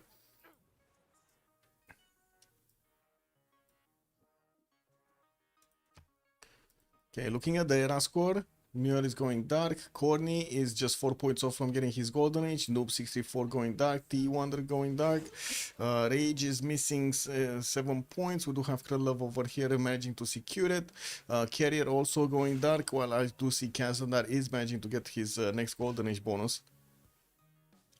Reform the coinage is gonna come around. Poland also is starting to actually get a few more wing hussar cores out of his city centers, building up his armory count so he gets more production, and not to mention more bonuses. We will see if the wing hussars are gonna manage to reign supreme here. That's a lot of pikemen that they need to go through.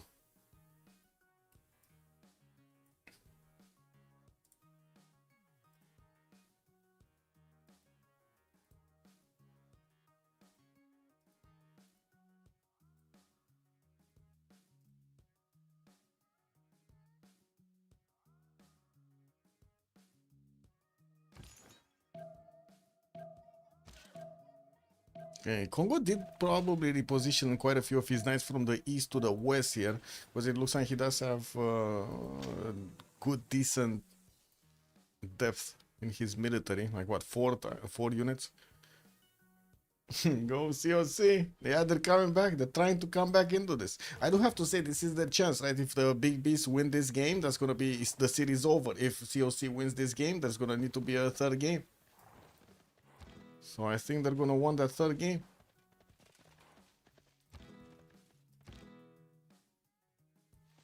Oof.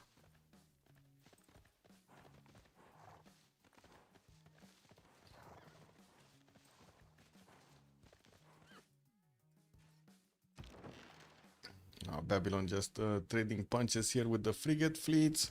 Looks like Cassandra is managing to get to push back the spymen slowly but surely, but he has units that he's going to need to promote soon. Very low HP units. What are the Llaneros doing? Okay, they're moving through the forest. It kind of looks like they're doing this kind of a move. They're going around. It's not a bad idea, especially since there's no vision over here. And we're gonna need to see if Noob634 is gonna get a whiff of this. If he manages to get all the way around out of the vision of Mali, he might even get to the capital, and that's gonna be deadly. If he manages to get to that capital, that's gonna be nasty for Mali. Nasty, nasty. Okay, yields. Going to okay. I'm actually curious after the Pembrasian voice is gonna go out, how much they're gonna be left on culture.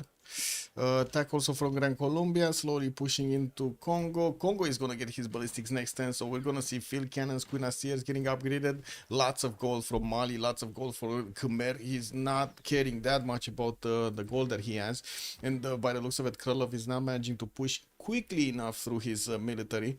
There are so many units here, it's slowing him down.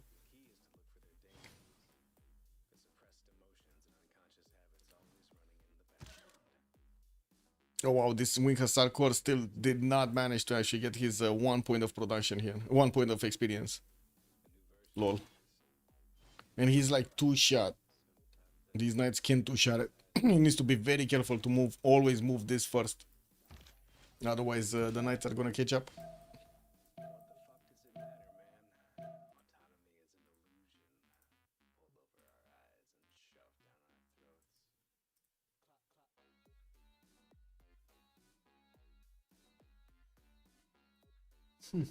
Just closing down windows and stuff.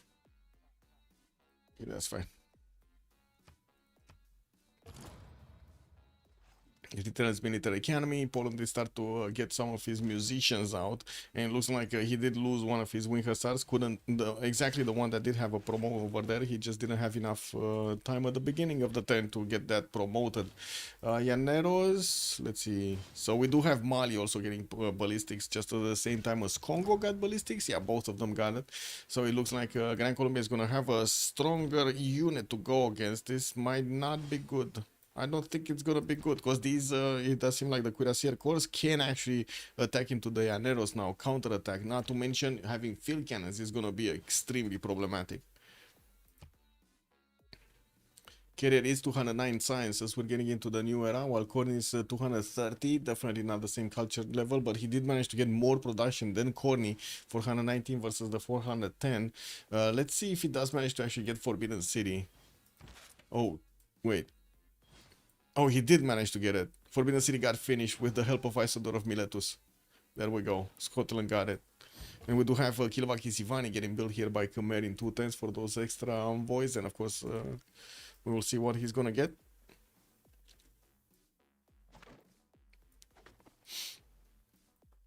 Traders being sent between Poland and Babylon through the water for the extra bit of gold here. We do have region 150, carrier is also 212. Finally, Kazandar is in the positive side with 23, and I do see also Krylov is on his own 15 here. Rome is getting attacked by the Babylonian frigate, taking out the walls before these Polish wing hussars get to it. I do have to say it's kind of a straight line that is not getting protected right now by T-Wonder. He's trying to get new units out, new pikemen, and he has a few on the western side of that city center, but he needs to put them east. He needs to cut off. Anyway, he started losing the majority of his military here with Cassandar getting the number superiority. His wing hussars just keep on punching through the T-Wonder units. But still, he's not dead yet. I do have to say, not out of the game yet.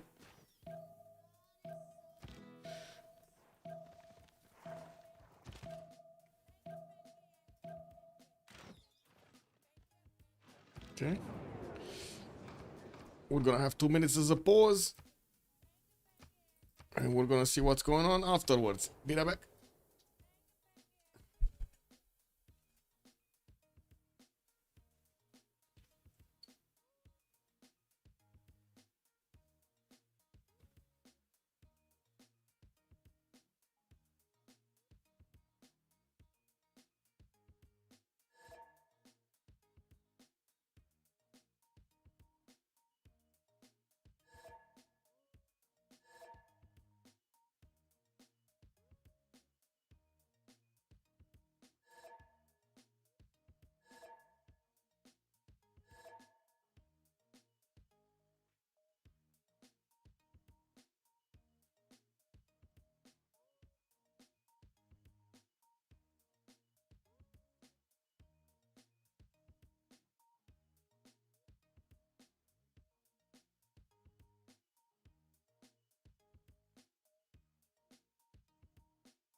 Okay, let's see what did happen in the last quarter. So we did have Corny managing to get the reform the coinage, 220 gold a turn. We do have also Mansa Musa 357 with reform the coinage golden age. Mansa Musa is getting a push, but it doesn't seem like he has that much of a problem, especially with his ability to get to upgrade his crossbows into field cannons. Yeah, I don't think that's that big of a problem for Mali. But some of these Llaneros are actually crossing the lands towards the other cities, Kangara and Namadol, Kangaba actually on the western side. And the walls are going up so they can try to save that. These are 66, 68 strength cities. Wait a second, are these actually going towards Khmer? They might be hitting Corny actually. They got like 5 turns to get to Buenos Aires, 5-6 turns. Anyway, in the meantime, he's trying to build more of these Llaneros. This is the only thing that he can do right now, trying to get an industrial zone for more production. Guess what? 4 Llaneros. Walls in Rome got taken down. Poland did manage to get another mission, maybe? I don't think so. I don't think he finished the mission. This guy was doing something like a mission, but it looks like he just has an assignment right now. As in, he needs to choose an assignment. Anyway, northward. Safety settle of T1 that is moving forward towards the north of Khmer, which is going to give him safety. And I do see Khmer is preparing to get Jebel. I think he's placing down Jebel here in Kongpong. Getting his factories up for the extra production points. Did jump up to 474. Now he's above Carrier. But I do see how Carrier is getting a significantly more science, starting to place down encampments. I'm actually curious if Kerry is going to want to transition towards getting his tanks out, or he's going to try to transition into getting his labs out. Because you do see Korn is getting metal casting mobilization. It kind of looks like Korn is in a much better position to actually get a tank attack against his opponent. The only problem he has, he doesn't have enough encampments placed down yet. Like only one encampment is just not gonna make the cut. You've seen how much of a difference it makes if you get directly armies out with your encampment getting upgraded with all of the buildings in them, including that military academy. It makes a hell of a difference. Oh, there were 2 spies here. I see. So one is siphoning funds, one is getting listening posts. Got it. I only saw one. And it looks like the capital city is going to be taken. There is a Winghussar core, a level 2 Winghussar core that's going to get to the city of Rome. Even if it gets a pikeman, shouldn't be that big of an issue.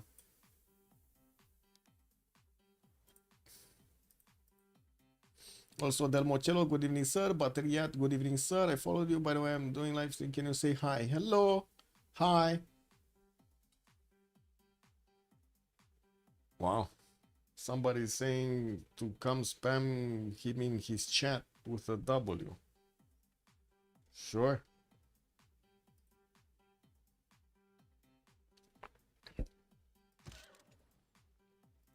Oh, we need Babylon to attack first into the city of Rome, so the Winghussar has enough damage to take it over. And the Winghussar core next to Lahore did get taken down, and I do see also the general got pushed back. Got a Mina. Ethelfled is back here in his city of Radom. What do we have here? Congo does require a lot more gold to upgrade everything. His level 2 field cannons though do manage to shave off a lot of strength from the Llaneros, and you do see he's starting to flex them, especially since he has a level 2 field cannon cores. That's pretty good. That is pretty good. When is he getting? I don't think he got. Did he get nationalism? Oh yeah, he did. He did. Okay. Never mind. I'm a bit blind. I'm a bit blind. Very few pikemen are remaining here. Cassandra is just punching through them, trying to get them separated, while we do have him getting more units on the front line.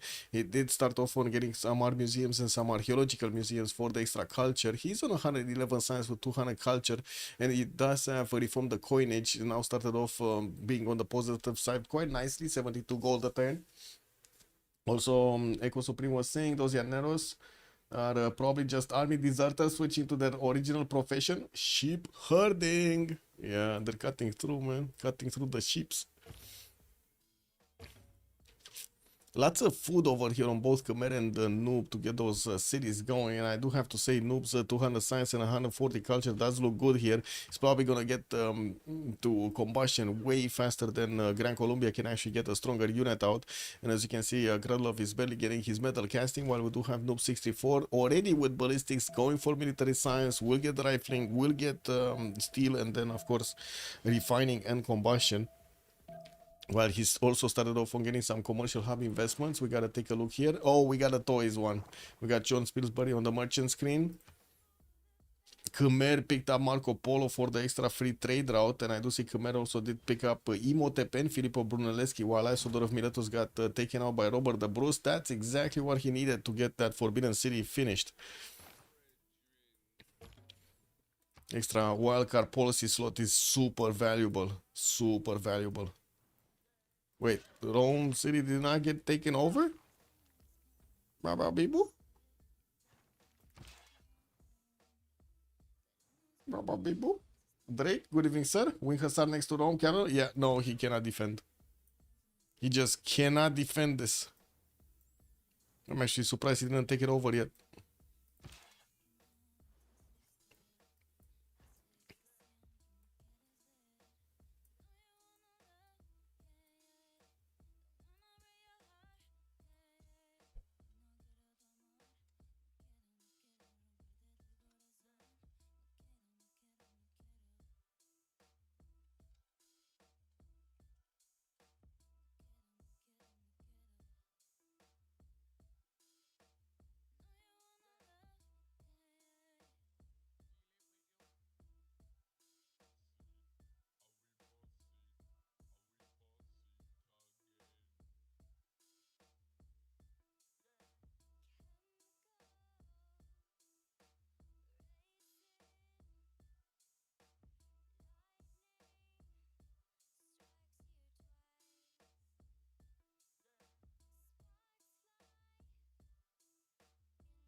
Wow, wow, wow, wow, wow. It's not dead yet.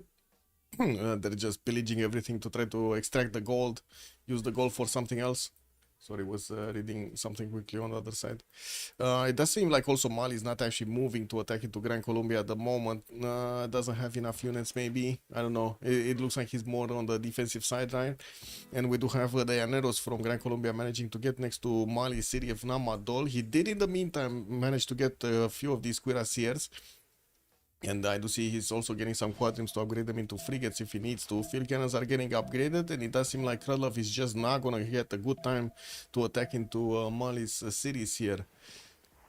I still think he should have just kept on going towards Khmer's defense. But anyway, we do have Oxford University being placed down from Buenos Aires.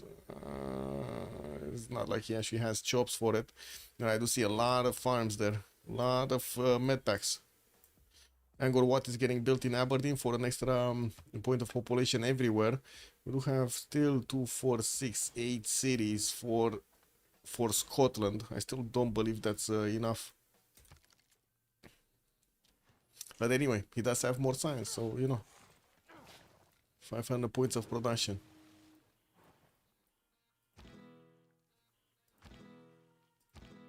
Cannot pillage the traders because Khmer is in reform the coinage. Cannot pillage Mansa Musa's traders either because reform the coinage.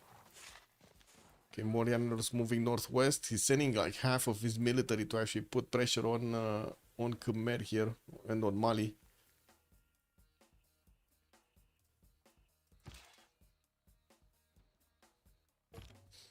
Rupert Fed.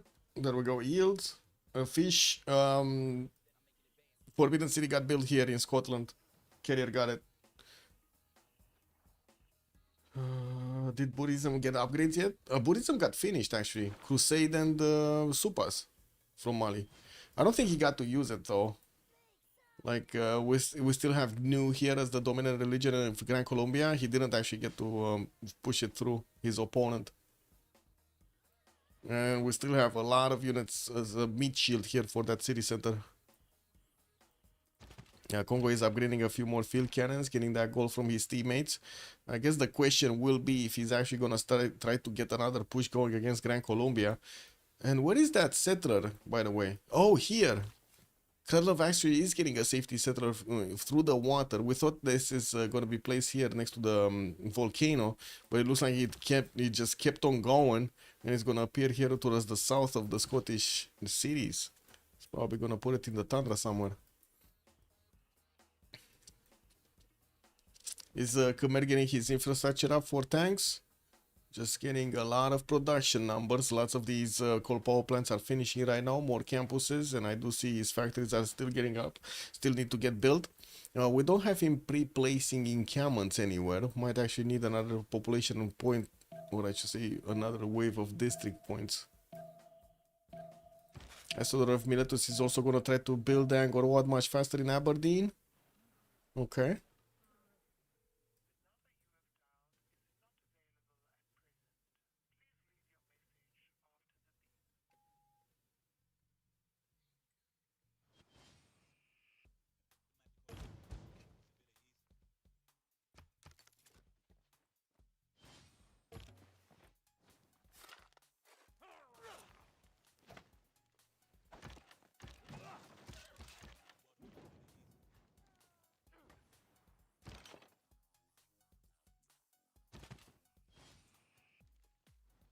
Newell's army is just sitting over here, and it looks like these guys are just watching each other. It's not really happening. Not really much happening. We'll have a Khmer that will need to actually get units out. It doesn't seem like Mali is going to have enough to actually defend both borders. We still have some Gran Colombian units well, I guess aggressing a little bit the borders of Namadol. And as you can see, Khmer is starting to put goal points into heavy chariots. We do have Khmer getting siege tactics. I do not see the upgrade button for ballistic, so he's gonna need to get that. But with 300, yeah, there we go. He's one turn away. I wanted to say that with 300 science, he should be fast on it. Anything else happening on the religions? Actually, Poland did get secret places with cathedrals. And Khmer did finish his with itinerant preachers for the religions to spread 30% further away. He's just getting that religion everywhere.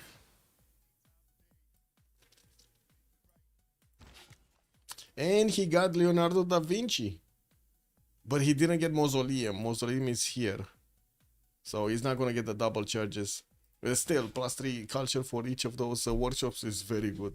It's very good, very good. Angor Wat finishing next turn. Isodor did manage to push it further. Getting it out.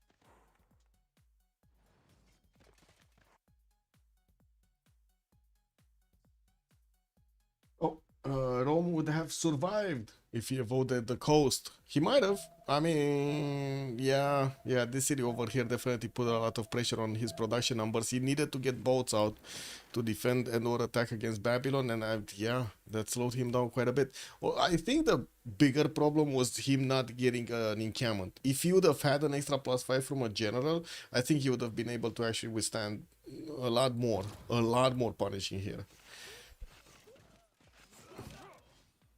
Anyway, it does seem like Kazandar is still not wanting to actually take the city of Rome at the moment, and he just keeps on pillaging. He just lost one of his wing hussars here, and bringing more to the fight. We'll need to actually hard build a few more, actually. We do have the units of Congo also retreating, coming back to the cities of... Oh, level 2 spy. Level 2 spy just got activated here in Ostia.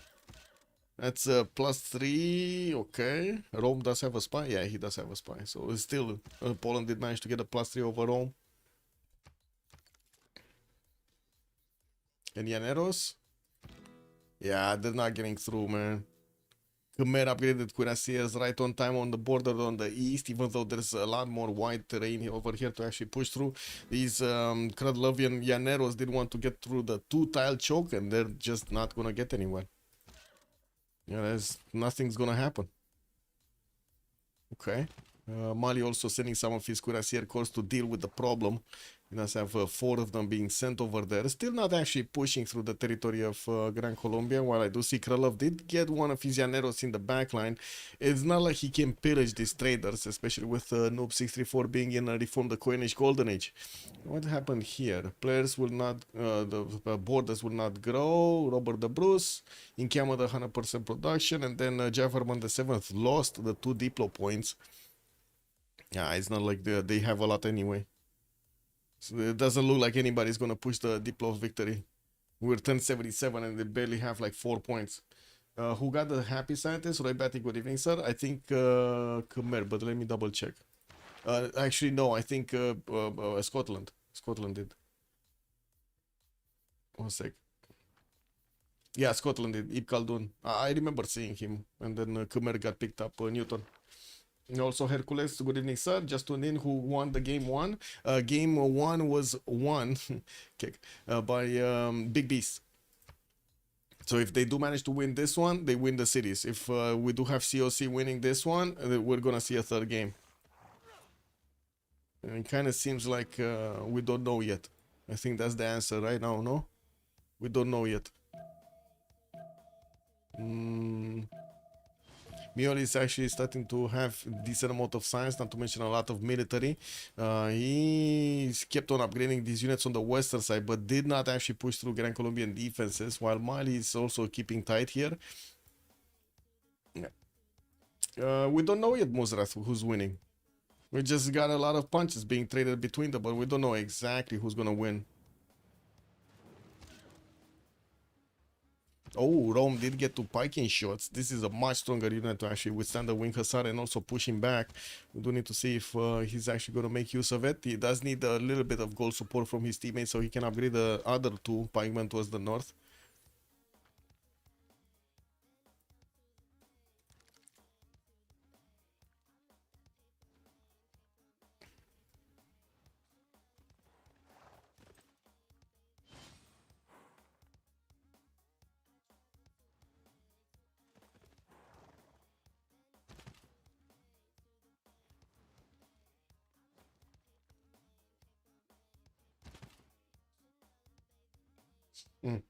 Just waiting to see what's going on.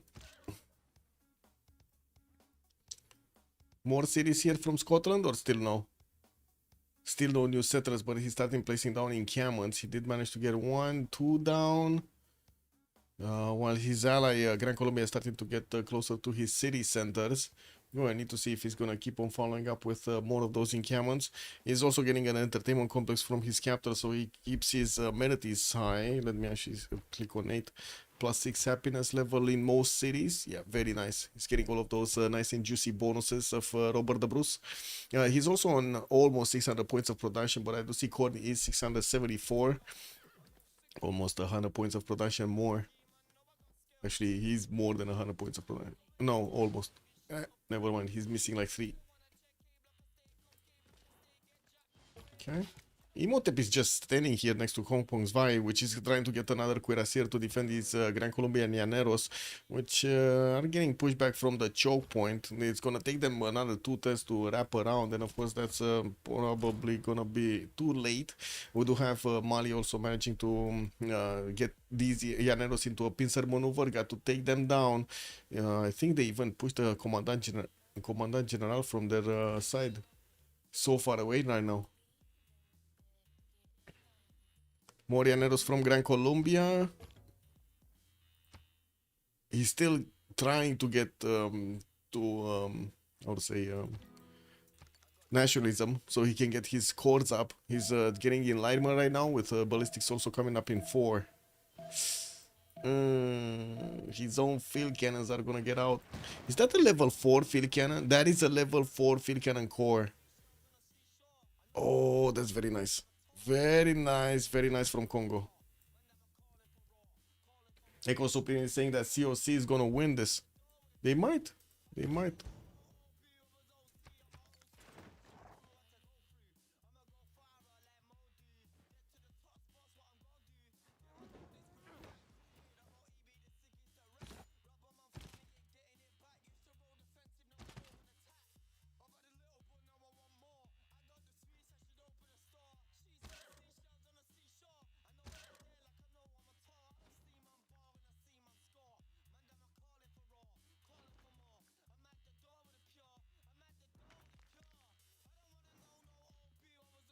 Oh, we do have the army ability now on Kazandar. He got his mobilization. It looks like he still is shy of taking Rome down, while he stopped building units. Now he's getting another row. Winchester army directly actually from Poznan. 2 of them actually from Krakow and Poznan. He's building them relatively quickly. 3 turns, 4 turns. That's very good for a Winchester army. What's his production count? 255 points. I do also see Rage did get to 429. We didn't actually take a look at what Rage has been up to, and just kept on getting his production capabilities a little bit higher and working on his stats. 291 science and 118 culture. He's managing to catch up to Mansa Musa's stats. Definitely a lot less gold than Mansa Musa. He's about to hit 500 gold a turn, but the production capabilities do look similar. And we do have quite a few more buildings from Babylon that need to finish here. A lot of his shipyards and quite a few more of coal power plants. I'm actually curious if he's going to start placing down a few more cities though. Because it's just, what is it? 2, 4, 6, 8? It's just 8 cities. Just as big as Scotland. And then Khmer is just way larger. 11 cities. 3 more cities over his opponents. We do have Bombard starting to come around from Khmer, but still his encampment count is just 1. Did he manage to get a second one? No, it's just 1 encampment.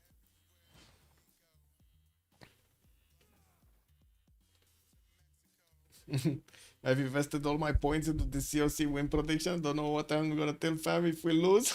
Oh no, don't take my imaginary points away. Yeah, I would have to sell the house and everything, man. Mali might need to finance a few escape settlers for Rome. I mean, he did already get out, no? Yeah, he did already get out. It's just a matter of placing down the safety settle somewhere. So it's fine. Kane also, good evening, sir. So the push for Namadol has failed? Yes. There's nothing happening in Namadol. That has totally failed. And it looks like Filippo Brunelleschi is the first one to take punches here. Krylov is meeting his nemesis on the front line.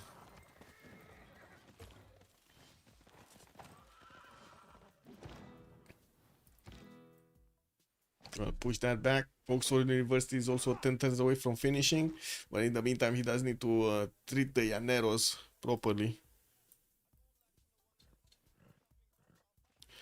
Didn't we have ballistics finished? What is it? Krylov next in 2 turns. Okay, and chemistry, by the way, is gonna be discovered on carrier. I do have to say, Corny is already getting refining in 2 turns, but it just doesn't have a lot of pre-builds. Meta engineer starting to show up, starting to build some infrastructure here, and of course he's getting bombards, but he's gonna need to get his cuirassiers up. We do have Scotland upgrading infantries. They can definitely withstand tank attacks if it's gonna come to that. But I think they do need to actually focus on getting the generals for the modern era. Rani Lashmibai is one of the next one. Congo is making 51 points and is probably 2 turns away from getting that one. Poland is also relatively close. And I do see Albert Einstein is available on the scientist screen. We probably will see both Scotland and Khmer trying to make projects here. Yeah, there we go. 1, 2, 3 projects, 4 projects, 5, 6 projects for science. It doesn't seem like Khmer is actually eyeballing that one. He doesn't want it. I don't think he wants it right now. He's just putting down encampments, and this is what I was expecting, trying to get that infrastructure up for the tank timing. But that's slow. I gotta say, it's gonna be slow. Even if he's discovering combustion, it's going to take him quite a bit of time to get the encampments down, then put down all of the 3 buildings in them, and then start pumping out, churning out as many cuirassier armies as possible, or tank armies as possible.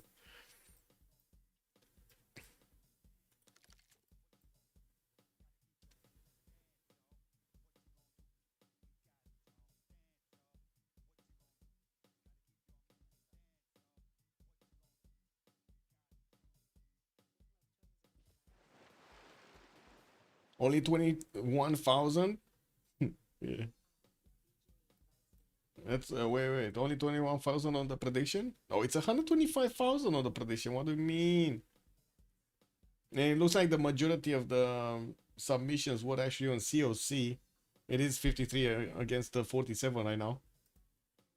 Also, Isunex, good evening, sir. Fascist tax might be a problem for Carrier since he will go communism and will get outspammed later on. Yes, I think Carrier is in a bit of a pickle here. But I also do think Corny will need that infrastructure as quickly as possible. I guess we will see. We will see what is he gonna do here. He's still being forced to actually make units so he can defend against Gran Colombia. He does have mobilization already. It's just a matter of actually getting those military academies and encampments.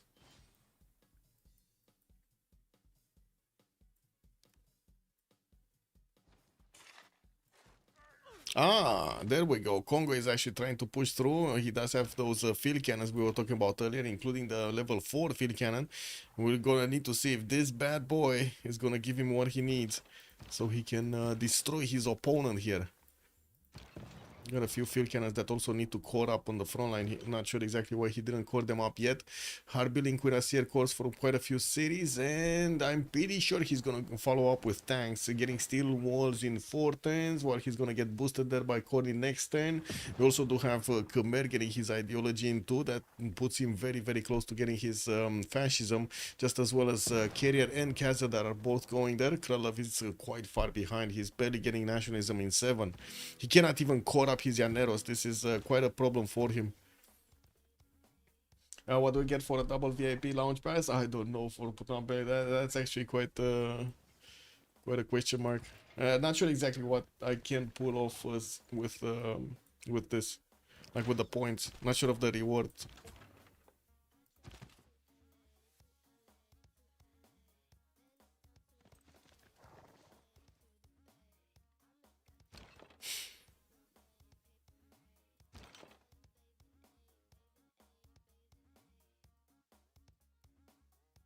Wow, well, they kept on fighting, but it looks like Rome is succeeding here in keeping his capital by the total ignorance of Kazandar, as in the Kazandar's units are ignoring the city center. Do we have more? Oh, we did have the armies coming around, right? Two of them are coming out. He has some cabs of his own and kept on building more of these encampments. Still kind of low in the city count though. 2, 4, 6, 7 cities in the city count. Not that big.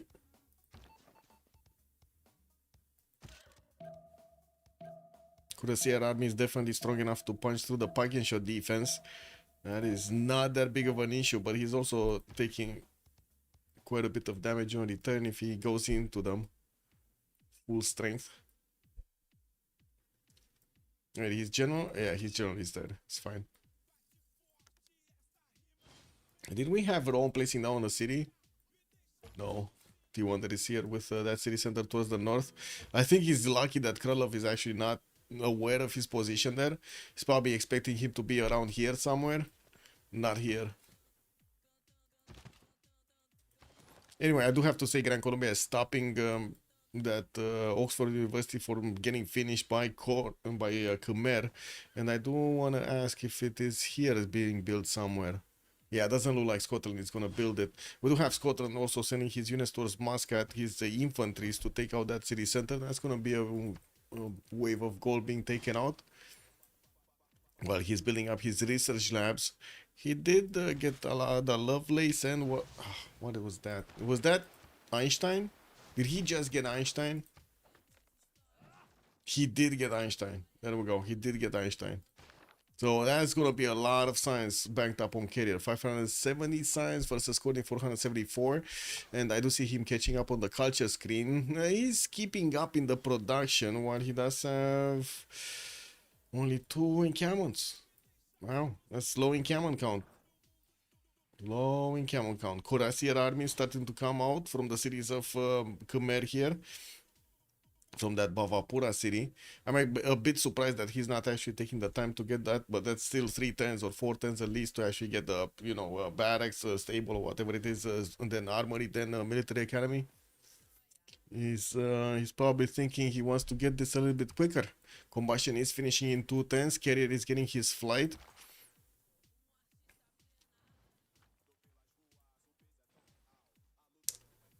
Einstein, not the other one.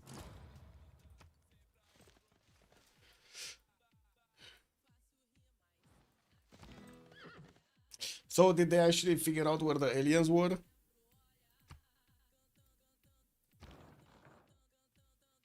I heard there's gonna be a big dog talk about aliens, no? Santorius, good evening, sir. He should invite a person over to lounge with an evening with Athena. Yeah, I guess. I mean, invite is one thing, but I'm not sure how many of you are actually going to come to Romania. It's not really a problem for me to get out to get a beer or something, or I'm actually usually a social person. I just chose to stay in the house more than usual. Matt Villain Kills, good evening, sir. Announcement coming soon. Oh my god, we're gonna see the Martians. Yeah. Are you ready? Are you ready to see the Martians in their full splendor? I hope they're not gonna show us their peepees. Anyway, let's see. Bombard Corps gonna be taken out. Looks like the Llaneros are pushing through so they can slow down Congo from taking down Cuenca.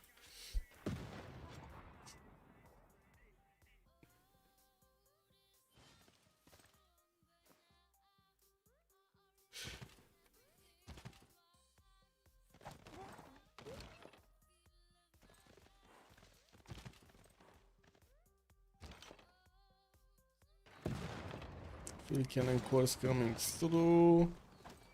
Looks like Mio is drilling a line over here through the Llanero defense. Definitely his Cuirassier Corps plus the strength of the field cannons is making headway here. He does need another bombard to actually start attacking into Cuenca. And I do see he has the upgrade button to actually get artilleries from these bombards. So definitely much stronger attack against the city's defense. While we do need to see what's going on here. We got 1 army, 2 armies, 3 armies, soon to be 4 armies here. And I do see he's starting to get some artillery armies. Very little production in Bavapura to actually get 6 tanks for an artillery army. That is insane. That's a lot. That's a lot of time, man. Did he finish this? Yeah, he got a tile back for Oxford. Oh no. They sniffed out T-Wonder. They sniffed out T-Wonder. Solaris, good evening, sir. Also, how do you get it so that you can select a dedication and not as a policy card for Golden Ages? Sorry, what? So basically, there are some cards if you're talking about the Dark Age cards, for example, but sure, you just don't go into a Dark Age. I'm not sure exactly what you mean. So that you can select a dedication and not as a policy card for Golden Ages. Like when you select a dedication, you're gonna get the respective policy cards for the Golden Ages or the other ones, if they are there. But I mean, look, over here there are none. When he got this Golden Age, there are none. It's mostly like the cards are for the other ones, for the Dark Age. Does T-Wonder have religious communities? I don't think so. I don't remember him having... T-Wonder is on Rome, no? Yeah, no. No, he doesn't even have religion. Buy Rome a worker and chop the walls. Chop it, chop it, chop it, chop it, chop it, chop. They do have the gold. Gold is really not an issue. And I do see Corin is going to get his combustion next turn, while he did not yet finish his fascism. He's going to need a few more turns, 3 more turns. Kazadar is going to get it next turn. Those nice and juicy Wing Hussar armies are going to get a wave of extra damage. Yeah, he's getting them out here. Not sure where they're going, though, towards the northeast. I always have to put in Golden Ages, I have to plug in Monumentality, not just for free when the new... Wait. So when you always have to put the Golden Ages, you have to plug in Monumentality. I mean, Monumentality is a Golden Age, not just for free when the new era pops up.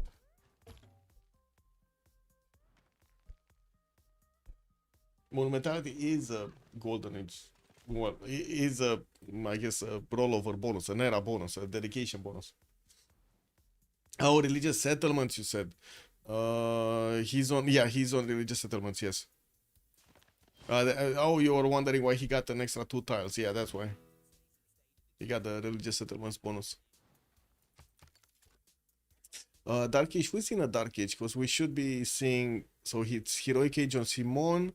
Hammurabi's normal age, and as you can see in the policy cards, it's not like he actually has any extras, but the Dark Age on Carrier does give him cards. There we go. He has Twilight Pharaoh, Inquisition, Isolationism, and Letters of Mark.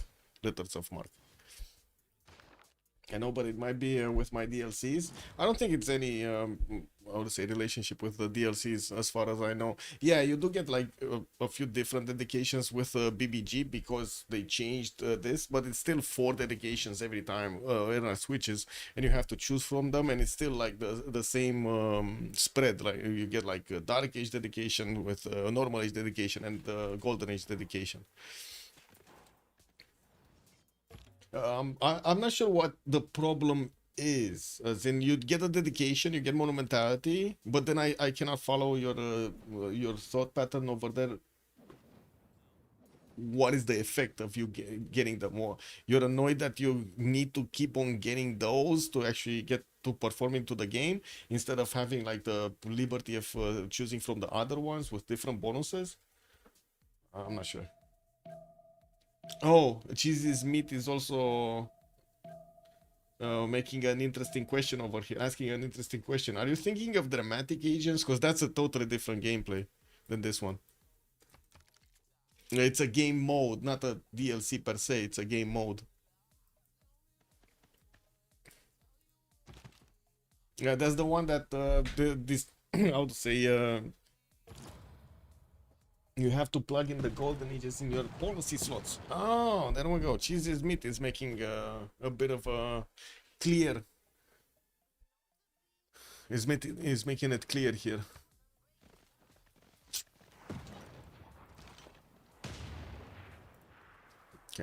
Nationalism coming up in 3. Did we have Khmer upgrading? Yeah, he did upgrade his tanks. Carrier is seeing this, and we do have Carrier still trying to actually get Muscat. Looks like Gran Colombia also got one of his Llaneros there. Well, Corny is next to it with a tank of his own. That's a problem. Carrier is starting to also get his 80 crew armies. These are specialized units to actually withstand the tanks, and as you can see, they are able to actually withstand quite a few attacks. Yeah, he does need a lot more though. He's turning 80 crew armies. Yeah, and I do see Edinburgh, even though he did get an encampment, he didn't manage to get the buildings inside of it. That's a bit of an issue here.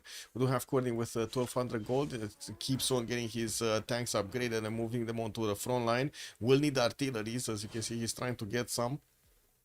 And he does have a few of them that do need to get promoted here. So many tanks. Getting also supply convoy. Well, I do see the city of Puteoli is about to be taken down. Looks like Krylov is just bonking on that city. And that's a problem because Rome doesn't have a second safety settler. But I do have to say, neither is Kazandar actually pushing through. I'm not sure about this, like how they got confused about this one. Shouldn't they have focused everything they could on Rome to take him down now that they found the cities? I think so, no? When you start a game, yeah, that's not played in competitive games, yeah.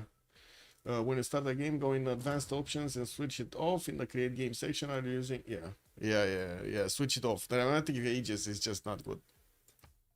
I mean, it's good for a fun game, basically, like 1 time, 2 times, but then it gets old really quickly when you have your cities just flipping over.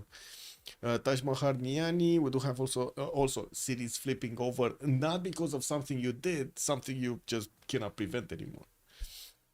Potala Palace in Gen, University of Sankor here in Valata.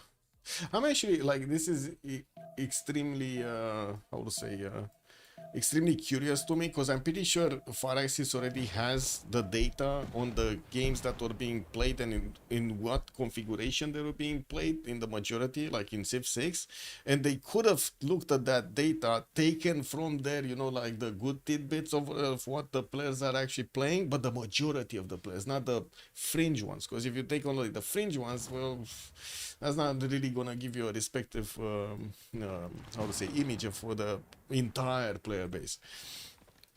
And somehow they fucked it up royally with Civ7. That is incredible, man. That is just wow. I gotta say, I'm gonna like every time, man, every time I need to actually talk to one of my friends and they're asking me what has happened in your life and so on, I keep on telling this story, right? How Firaxis fucked up royally. This is incredible.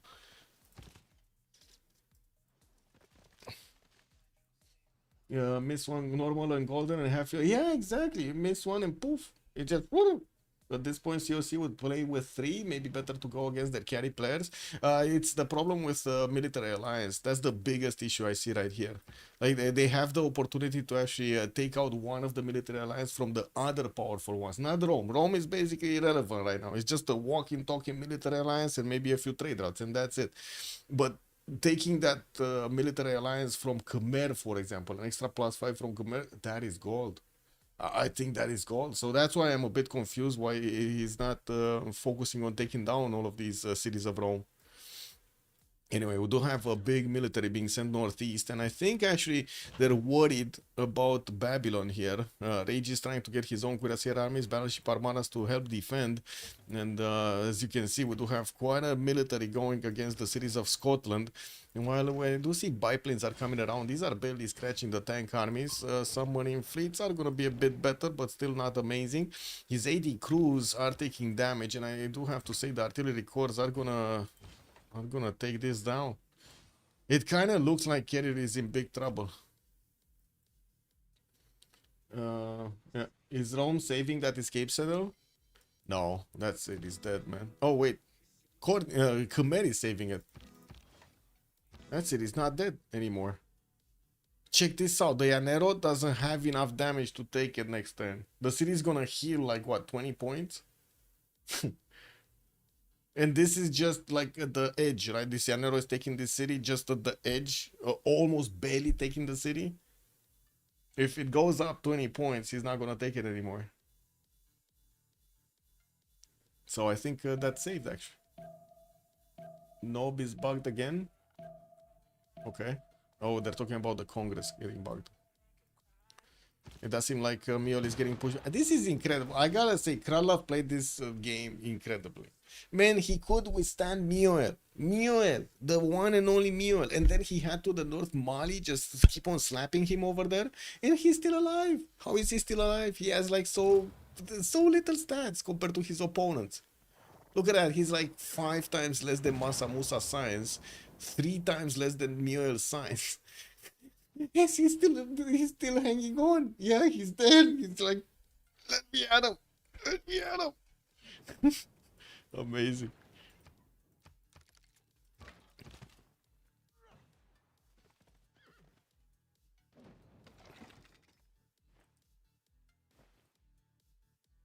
Oh, I did, Linda. Did you see the problem? I actually, you probably like if you take a look at my general chat in my Discord, you get this. Wait. So this, right? Businesses are finding it nearly impossible to tell if their users are real.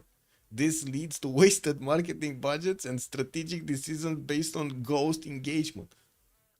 That's some insane stuff right here, man. How could this be? Amazing. Let me actually switch the screen. You see it? Bro. I'm getting spammed with shit sites.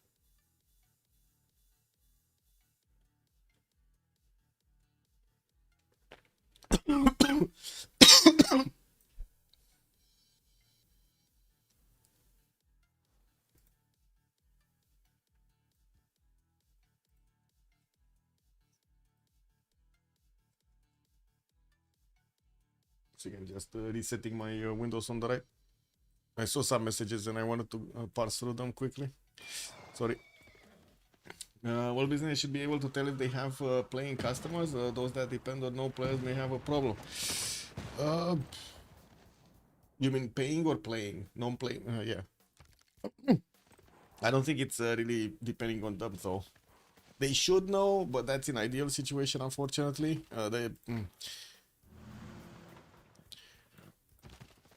The faking engagement got to such a high point on both YouTube and Twitch and everywhere that you really cannot make the difference anymore. Oh, paying for $4. I see. Yeah. They should know, but they they don't know. Or at least we see major problem failures after time. And I think this is the major problem. Like it's the information flow, right? As of 2026, we have officially crossed a historic threshold. Bots now account for the majority of all internet traffic. It's not that just like Twitch or YouTube or Google or something. It's all. It's everything. It's literally everything.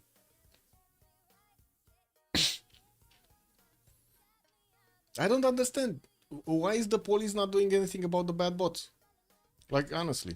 Je ne comprends pas, you know? Like, how are they not doing it? They should be in jail for like 10 years now. This is insane to me. Like, this is one of those things like in this world is like, wow, this is unbelievable, man.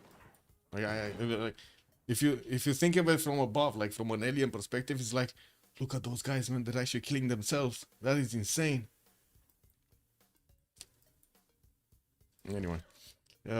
Poland Northeast, we do have him actually getting those Wing Hassan armies towards his opponent to get a mist shield for Babylon.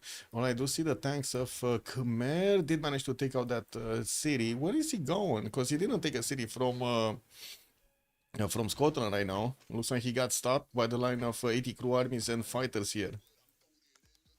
Add revenue too important to big tech, but that's... I don't think big tech actually has that. How to say? I don't think big tech is the problem here. I think it's literally the police the problem, or more specifically, the counterintelligence units that should have been taking care of this. Like, it's literally in the name, counterintelligence. I don't know. Ads should go away. Would the people have more power to force the big tech to stop the ads? I don't think. I don't think. I mean, yeah, sure. I guess you could stop the ads. I don't think it helps though. I think it's more. You need to take out. It's just like in CPL. You need to take out the ones that are causing the most problems. Take out the 20%. What is the 20-80 rule, right? You take out the 20 that are causing the 80% issues, and that's it. You just get back on track.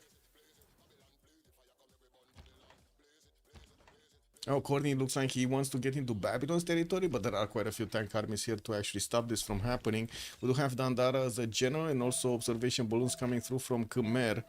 But still, the fighters are going to be able to actually put quite a bit of damage on these Khmerian units. And we do have quite a boost of from carriers here. From carrier here. Ads are 50% of the issues, including bots. Yeah, but there's no other way, Muzrat. I have a counter argument to that. There needs to be a way to pay for the information that somebody gives you on the internet, be it a blog, be it a marketplace, be it an opinion piece, something, right? There needs to be some form of a return for the act of him actually putting the information forward on the internet. The ads are the only way of actually having a bit of a benchmark, or how many people for how much impact it had, so you can calculate that. I don't think it's good from that point of view to actually stop this. I think it's bad that the bots are pushing this through and skewing totally the analytics towards some of them, not all, not the majority. And that's the problem. That's why I'm saying you take out the bots, just take them out, all of them, all of the bad ones, take them out. I don't know, arrest them, do something, and then it's fine.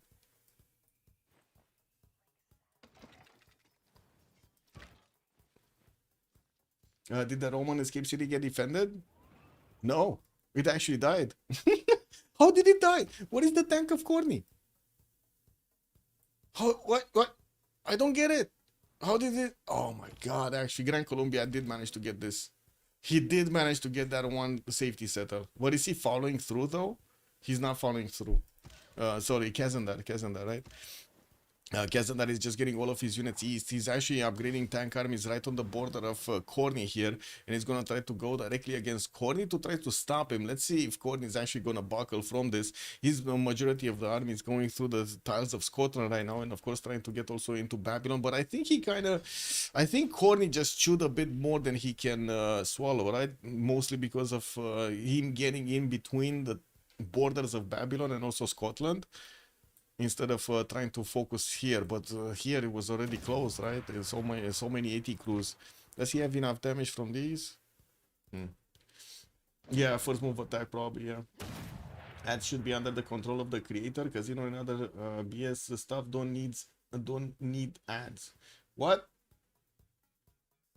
Oh, right. But I mean, they are in the control of the creator. I don't know what you're talking about. They really are. Like, it's a conscious choice of putting ads on your website or on your Twitch account or something.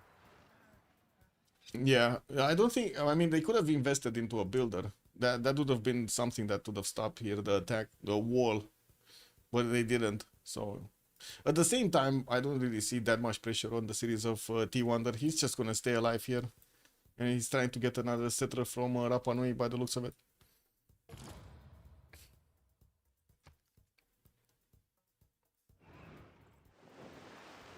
Okay, let's see what Corny is gonna do. This is very important. What is he gonna push here?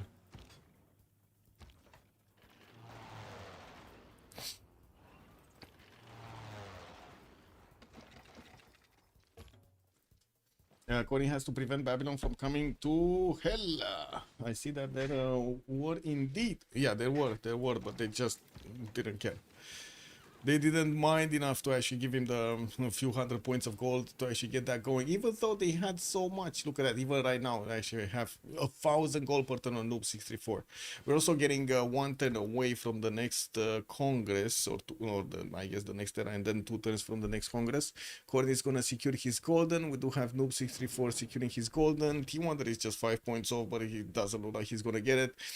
Rage is 8 points away. He's not getting it. Simon Bolivar did secure his next golden. Carrier did secure his, and again Casadar is Dark Age. We do have Casadar also upgrading more units on the front line. It's not like he actually has artilleries, and I do have to say the battleship fleets are not going to be in range of attacking these cities of Khmer, even if they do get the 4th promotion. They're just not strong enough, not good enough. What do we have here? More tank armies coming through. Poland is also putting a few of his units on the battlefield here southeast, while artilleries are starting to get closer to Hannington. This is a bit of an issue. There is a Khmerian tank corps that did get tiled next to the city center. And it doesn't seem like the 80 crew army has enough damage to push it back. He found a weakness, and now he's gonna push the weakness. No, it's fine, it's fine. Yeah, thanks one. Hello there, sir, good evening. What is this push fundraising? Pillaging not going anywhere? What's holding money from pushing it to Colombia? Yeah.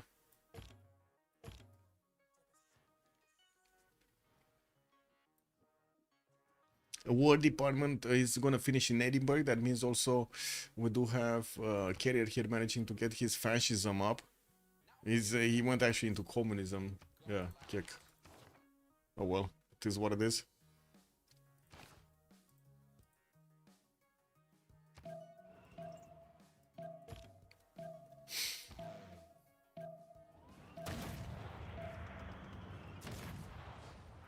Okay, Rage is gonna try to stop this from happening. He might actually take out the artillery, or at least one of them. I don't see him having enough damage though. Not even this one. Well, there are planes in the air that might actually take it down. And it's not like they actually have... Yeah, there we go. So this one... Oh. One of them got away.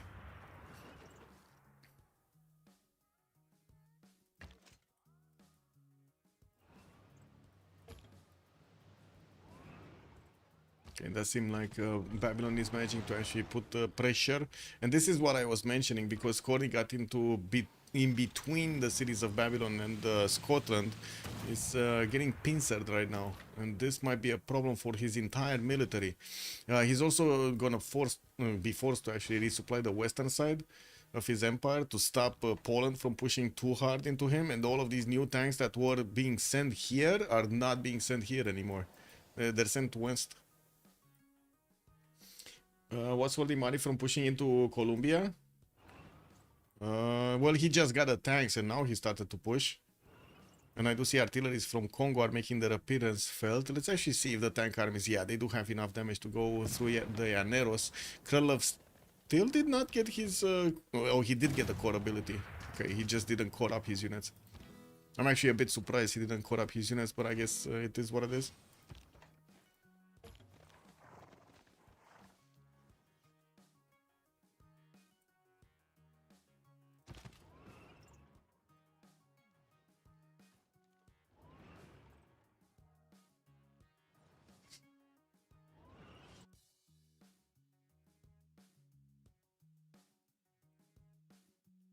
Worthy Wonder unit to capture a Colombian city. Yeah, looks like economy is the key. Again. Well, it's definitely COC with a bigger economy here. Definitely. Well, now I gotta say, it looks like COC is getting a big advantage, especially since Carrier is getting pushed so hard right here, and it doesn't look like he's pushing his opponent back. But anyway, he might stop this attack actually. Let's see with what cost. At what cost? Chemistry coming up for Region 2 for those research labs. We still need Khmer to get more of these encampments down. He just has the 2, and now he's building up some aerodromes to work with them. Oh, he has 3 right now. He got even terracotta army like this. I didn't see that one. Anyway, we got a pause here, and we're gonna be coming back. Let's recon and this, and be right back. Yeah, yeah. Looks like better recon.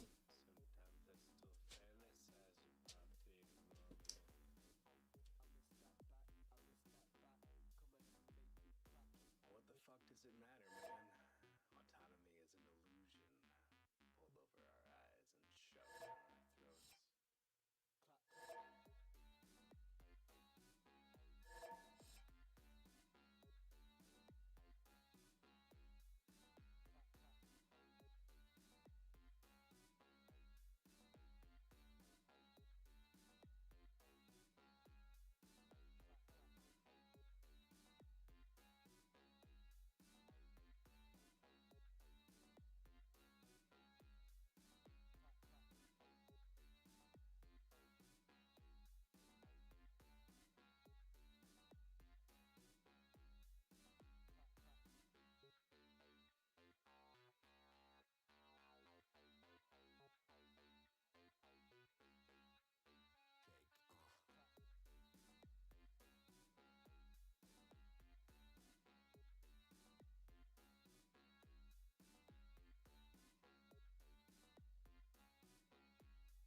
Ooh, Polish damage against the tanks of Corny is overwhelming here. What is going on? +6 intel. Poland actually has +6 intel on Corny. Ah, that's a bit of an issue here for Corny. Does he have low oil or something? What is the religion card? No, he doesn't. That's full oil, and he still has the problems. Anyway, Carrier kept on getting fighters, and as you can see, he does manage to actually get the damage done on quite a few of these Khmerian units. You do have tank armies from both Babylon and Poland also showing up to help here. We'll need to see if the next artillery wave is actually going to make it through. We do have another 3 units that are coming through, but Babylon is trying to actually stop them from moving there with some of his tank armies. What happened in the Congress? Siege units gaining +3. Music -50%. And then Jav Armand the 7th did gain 2 Diplo. But Diplo is not happening. I'm just going to state it out here. Diplo is not happening. He does have 8 out of 20. But that's still very far away from actually having enough bonus for another one. COC totalitarianism coming through. Looks like Mali is drilling through the Kralovian defenses with the help of the Congo units from the east. They do manage to actually do the damage against the Llaneros, and will start taking cities soon. It doesn't seem like Gran Colombia is going to make it through. We do have also Carrier getting nuclear fission here. Now the question is how quickly he can actually get the tic-tacis. If he can get them faster than Corny, that might be a thing, but I do see composites, modern armor basically being discovered here on Khmer side.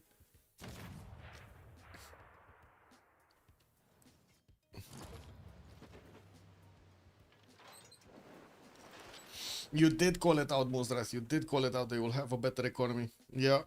I mean, it's money, bro.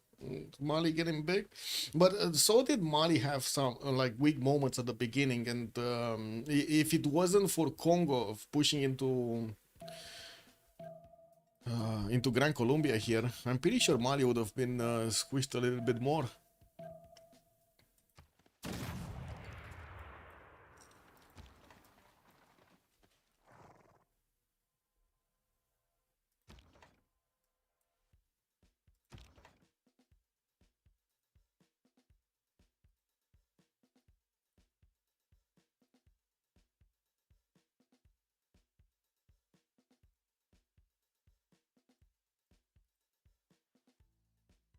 Official Bling Academy. No, Official Gambling Academy. Hello, good evening, sir.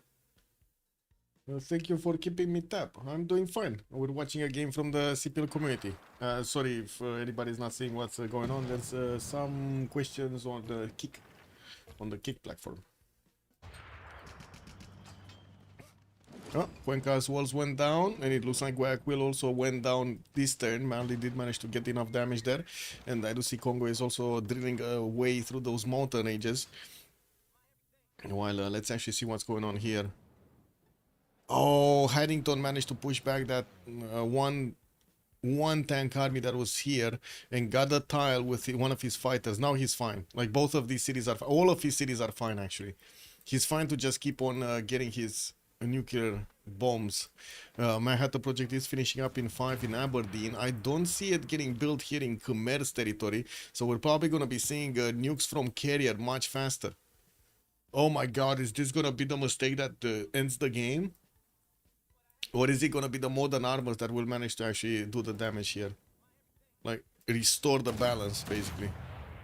Well, it looks like the Khmerian tanks just don't have enough strength to actually withstand at the moment Poland. Yeah, Poland cannot push into Khmer. I mean, you say that. But yeah, he doesn't have artillery, sure. But he can keep Khmer busy enough so Scotland gets his nukes. I think that's the trick right here. The trick they want to go for.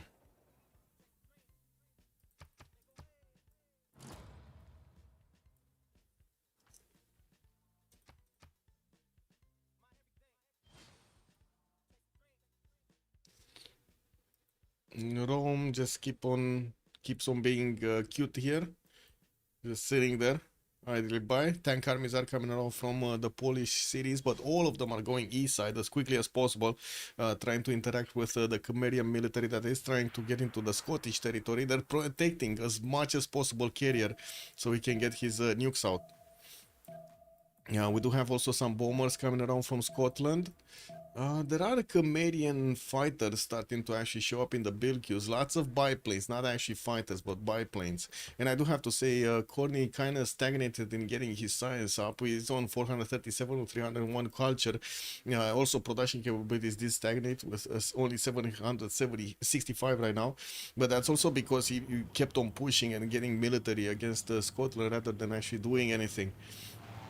Scotland is getting the support of 2 of his allies, and as you can see, he's managing to actually do quite a bit of damage here against the armies, the tank armies of Khmer. Wait, he got the balloon? There's no balloon. They managed to get the balloon also. That's massive. This allows the artillery armies from actually attacking from 3 tiles out. Very important. Okay, modern armors getting upgraded. These are gonna be just as strong as the Polish units? No, they're actually one point of strength less. Wait, Khmer doesn't have fascism? What? How is... No, did I watch that? 1 sec. His fascism bonus is not working. Oh, wait a second. He needs to put the card on, right? It's not the direct +5 anymore. Oh, that's it. That sucks. Yeah, there's no more extra +5. What was it? They did a change on fascism, right? No, no, look at... Oh, it's outside their territory. Never mind. So they're fighting inside, he doesn't have it. Kick W. That is a problem. What was the Diplo... demo, actually. Democracy. New Deal, Prosperity Pact, and Communism.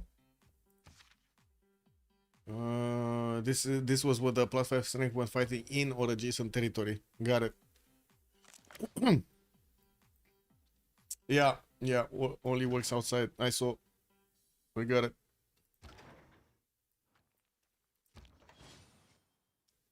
Yeah, that's unfortunate. It's unfortunate for Khmer.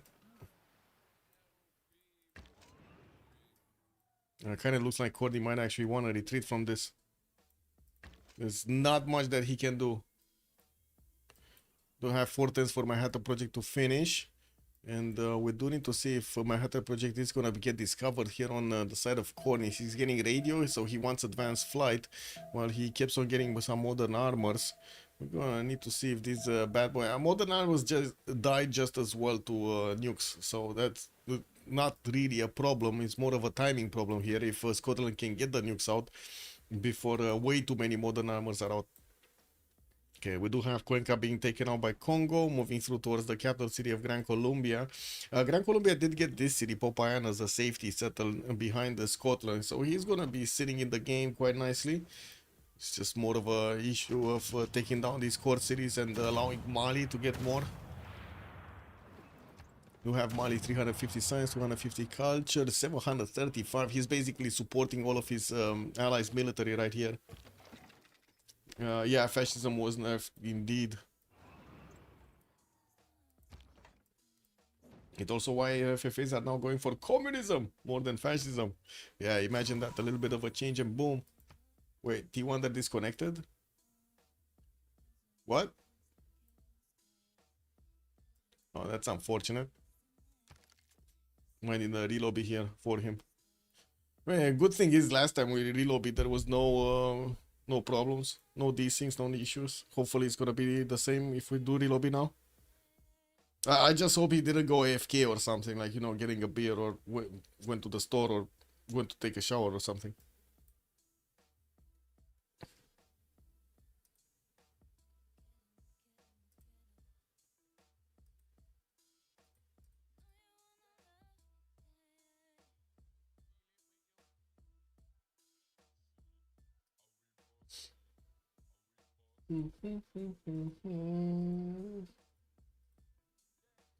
Alcoholic, good evening, sir. Kralov killed the Roman escape settler. He did. He did. Also, Corny, I don't think he has nuclear fission. No. I don't think he does. He's going for advanced flight. He's still getting radio. We'll need another tech, and then we're gonna get to see if he has it or not. Carrier with the bombs.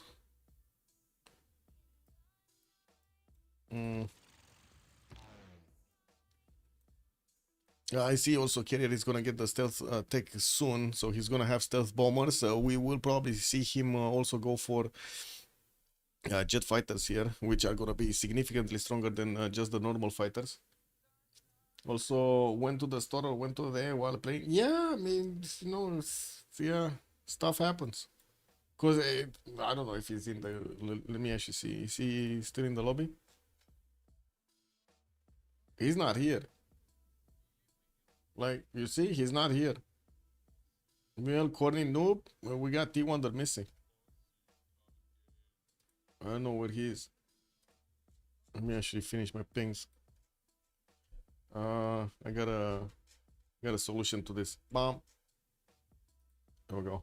Bam. Amazing shortcut, by the way. Shift task, amazing shortcut. What is this? Bam. Bam. Bam. There we go. He's back? Oh. Wait. No, it's... Okay, he's back. Yeah, he's back. He's back. How can one even go outside the house during an official game and click enter each turn? I mean, you don't really need to click enter each turn. You just let it flow, basically. Because most of the players don't actually at this point in the game, I think since like turn 40 or something, everybody lets the clock run down. So whatever the timer is for the turn, that's gonna be the turn timer, basically.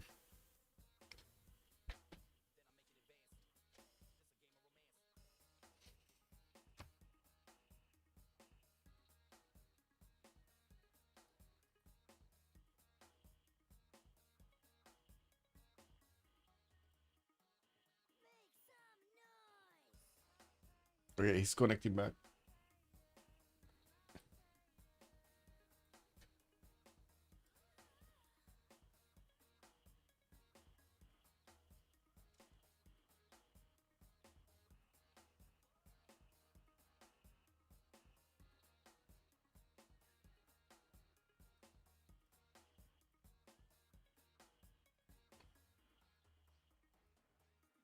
Okay, there we go.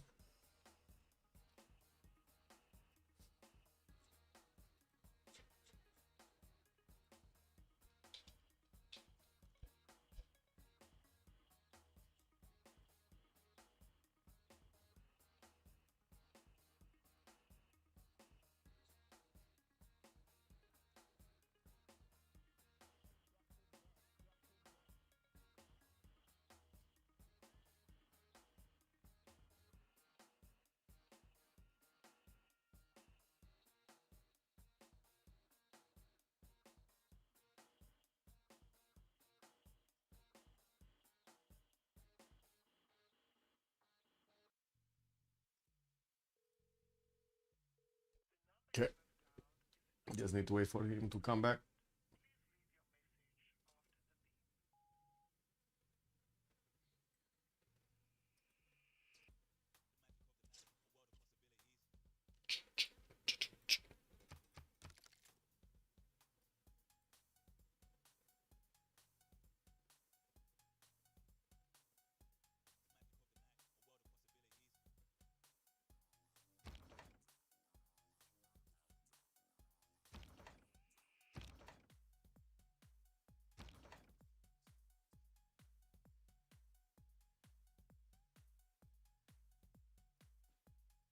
Yeah, that seemed like the capital city of Gran Colombia is gonna fall next turn. Yeah, these units don't have enough movement anymore. We do have the team plus from one team. Let's see if the others are gonna unpause. And hopefully we're not actually gonna have a DC in here for T Wonder. Hopefully.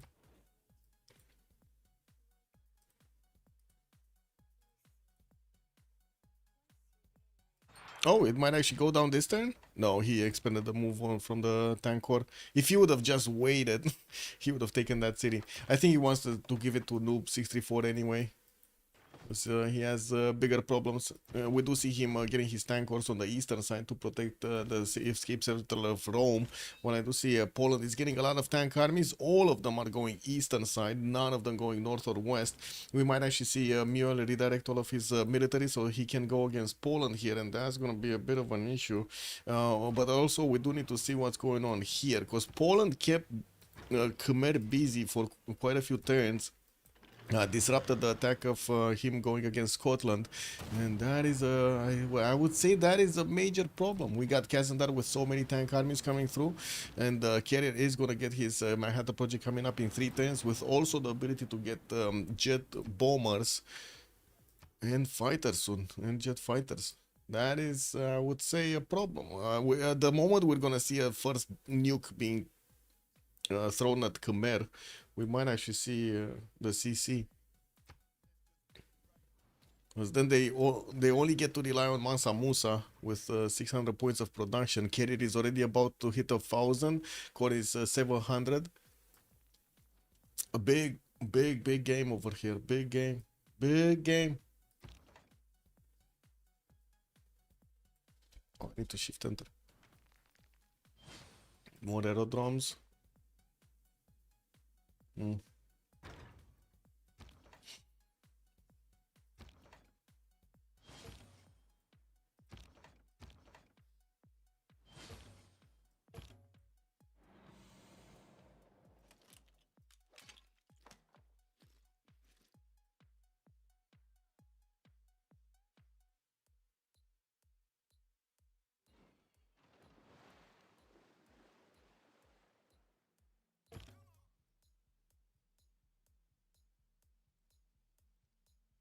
Okay, let's see next turn after the capital city of Gran Colombia is taken over. And I'm actually quite surprised Khmer has so few units remaining here. He ended up fighting 3 opponents while he was trying to fight 1. But I guess he kind of got himself into it when he entered this space right here in between the borders of Babylon and Scotland. Probably wasn't expecting Babylon to have so many units to flex against him.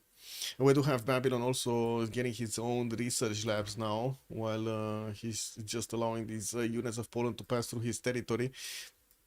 Not really making many more units of his own. He's trying to sim behind this while he's letting Scotland and Poland do the damage. I like this. I like this. If COC loses this game, are they out of the CWC for this season? I don't think so. I didn't actually... Wait a second. I didn't take a look at the brackets last time. Give me a second. Information hub. Where was it? Qualifier tournament. This one...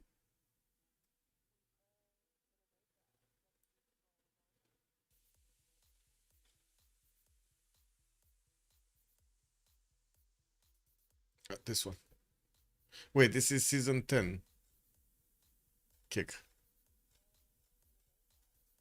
Maybe I just put an 11. Does it work? If I just put an 11, let's see. Oh, it works. There we go. I found it. So it's they're gonna go into the loser bracket. So it's Unlucky versus Why So Serious. One of them is gonna go into the next one, fighting the ones that are gonna win this series. And then let's see, what is it? 8 is gonna be loser of 8 is here, fighting against the winner of Pessimistic Punjabis or Chill Bro. That's what they're gonna get. So no, they're not out yet. They're not out yet. Yep.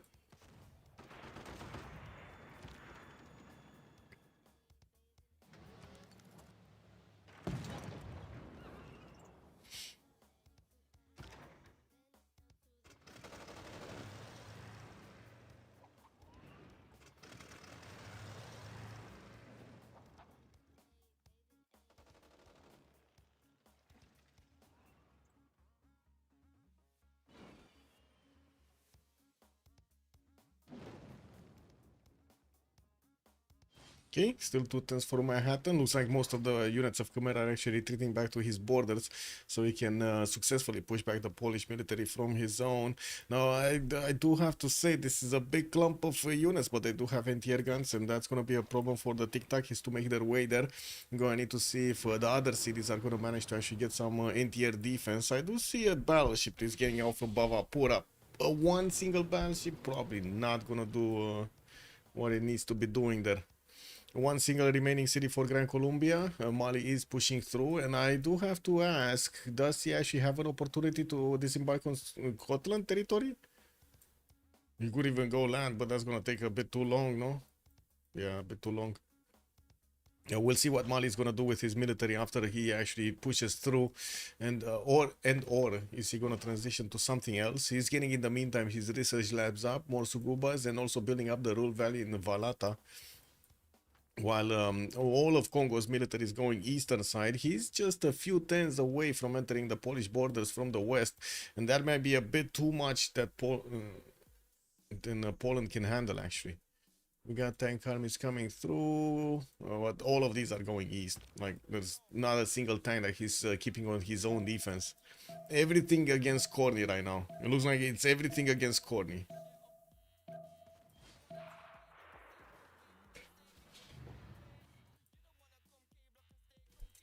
Click, clack, click, click. Oh, got this out. Click, clack. There we go.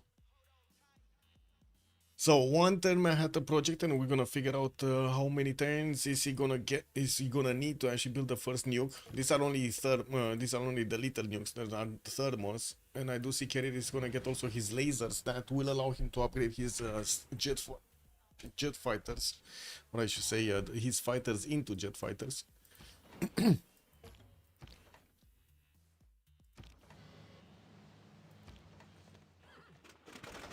And it does seem like these modern armors are not up to specs. They're not strong enough. And it's not like he is actually missing oil. It's just that doesn't have that intel over his opponent.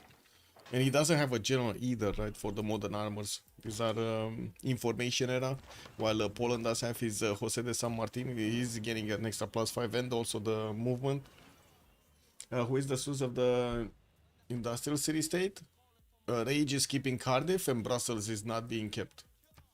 It's actually just Rage having 1 point in it. This is so surprising that nobody actually got to get this city. What is this? Yeah, they just don't like production towards wonders bonus, I guess. What are these projects? Commercial hub investment? What is this? Stanford raffles. Okay. Interesting.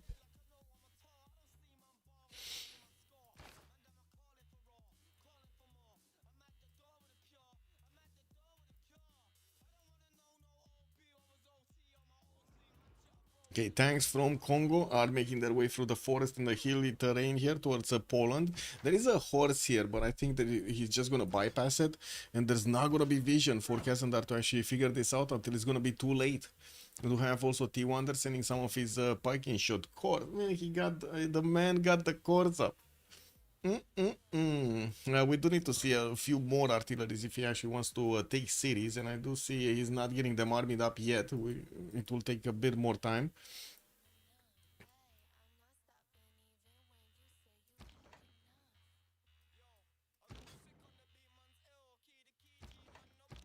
And these tanks of Kazadar have done so much damage to Khmer. This is insane how much damage they did. And they keep on doing damage, that's the thing. There are some machine guns here from Corny, which will get some ranged attack at least against his opponent. And I do have to say, in this patch, they do also get the anti-air defense. These are pretty good on the defense, but it's only 80, right? Yeah, it's only 80. I think it's the same strength as a battleship. No, actually, the battleship has 90. Not that strong anti-air. Okay. Manhattan project about to finish. Democracy still has the finest hour card?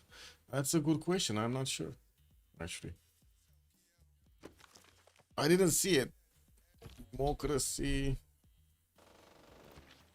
is the democratic legacy, no? Democratic, this one? No. Something else. New Deal Prosperity Pack. This is not what you're asking. So no. Or at least I don't see it now. Communism, that's the government you want now. Yeah, yeah. Plus 16. I'm not sure where the card is, to be honest, the finest hour. I'm not sure if it is even in the game anymore. Oh, Corny and Noob 64 are both going for the nuclear fission. Carrier getting his telecommunications. We do have the first nuclear devices being placed into the build queues, and it looks like he's getting 4 of them in the just 4 turns. While he's also upgrading his jet fighters, is basically his air force. We do have a submarine fleet. He kind of needs to get a submarine armada for the bigger bang. For the bigger bang for the buck. So search for finest tower. Oh yeah.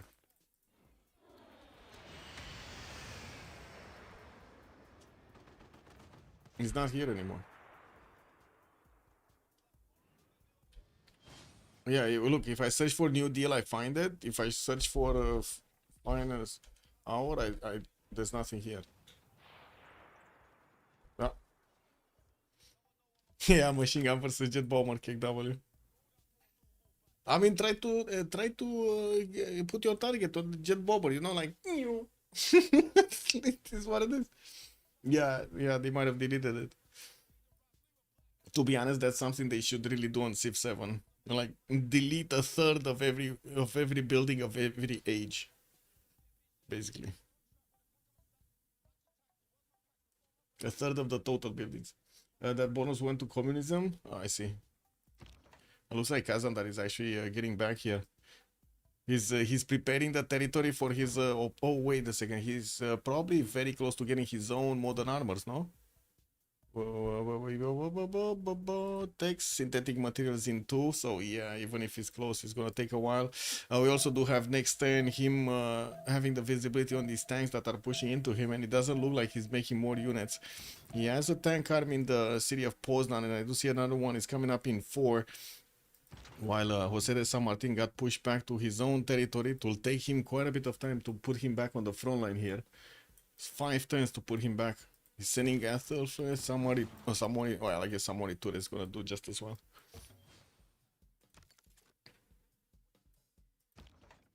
These tanks of Mule are not armies yet. They still pack a punch. They're just not armies. Okay, so the card did get deleted in 7.3. Yeah. Yeah, I guess it's a lot less defensive strength in this version. And that's probably what exactly they were eyeballing. They wanted. Okay, 3 turns, 4 nukes. 3 turns, 4 nukes. Whew. Missile cruiser armada. Submarine fleet does need a friend. It needs another one. I'm actually curious, is he just gonna buy one? They do have a lot of gold on Rage and Carrier. And Kazandar actually. What's with the gold per turn? Yeah, it's decent. More than this. It's still Noob 634 making more than his opponents combined, but it's decent. It's decent right now. Noob is also sending... No, he's not. Was thinking he's sending his tank armies western side. And looks like he did manage to take down Quito, but he didn't keep on moving his army towards the Scottish borders. We will need to see what is he gonna do with it. And this is important, what is he gonna do with it. And quite a few tanks are going past Timbuktu right now. Looks like the location is gonna be here. Like he's gonna want to reposition here. Where he even built the Alhambra. Amazing. Got that military policy slot. That Mali spy, is it in idle? Which Mali spy? Where? Where did you ask about the Mali spy? This one or this one? Oh, the level 2? Yeah, it's in idle. It's still awaiting assignment. This one also. He should be seeing the nuclear devices getting built, no? With this level 2 spy. Let's see. He definitely sees what's going on here. And we do have a jet bomber starting their attack runs against something. Where did they attack? Oh, they pillaged the aerodrome. That's what they did. They pillaged the aerodrome. Interesting. And they're pillaging all the aerodromes, basically.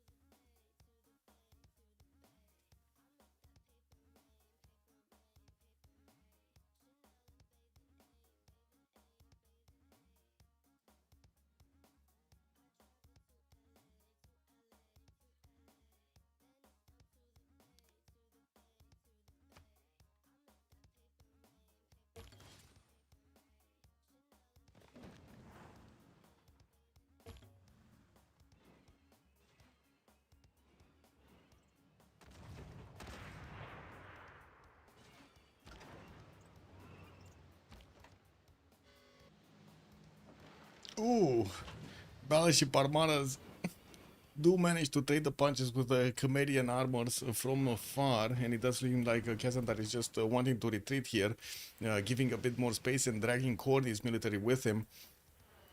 By the way, I do have to say this is dragging Corny's military away from the safety of the anti-aircraft guns.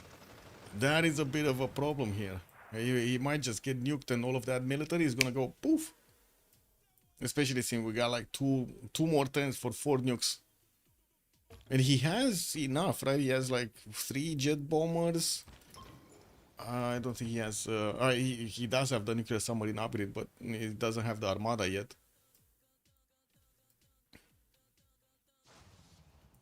More tic-tac is afterwards. Carrier also getting composites. Kazandar getting composites. What's going on here? Okay, Mule is getting through. He's gonna start pillaging, and we do have quite a few tanks from Poland actually retreating. We got 1, 2, 3, 4, 5, 6. Yeah, they're all coming back. Look at these. Look at these coming back. All the Shermans coming back, man. That's the Sherman tank, no? That's what they use for this. I think. What? The Temenanki getting built? Turn freaking 101? Amazing. That's amazing. Okay, another tank army is gonna finish next turn. Like these tank armies should actually take out Congo quite quickly, though. They're much stronger than what Congo can actually put on the battlefield here. He doesn't have his level 2 spy on Congo anymore, though. Or, well, I'm not sure if he ever had it, but it's not there, that's what I mean. He just has a level 0. Oh, well. Does Babylon have helicopters? He has a lot of cav armies. No helicopters, no. He's getting his synthetic materials in 2 turns. That's when he's gonna get helicopters.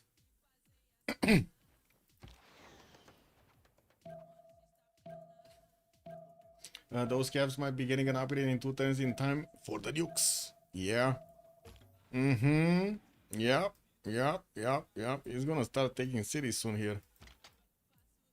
I do see Khmer is trying to get a few anti-air guns in each of his cities. Now, I guess the question is, can those anti-air guns stop the jet bombers or nuclear silos or whatever it will be that Scotland is gonna want to use against him? That's the big question. Okay, let's see Kazandar. There we go. Now he has his tanks on the front line. Yeah, he's gonna lose a few mines here, a few pillages, lumber mills. It's fine.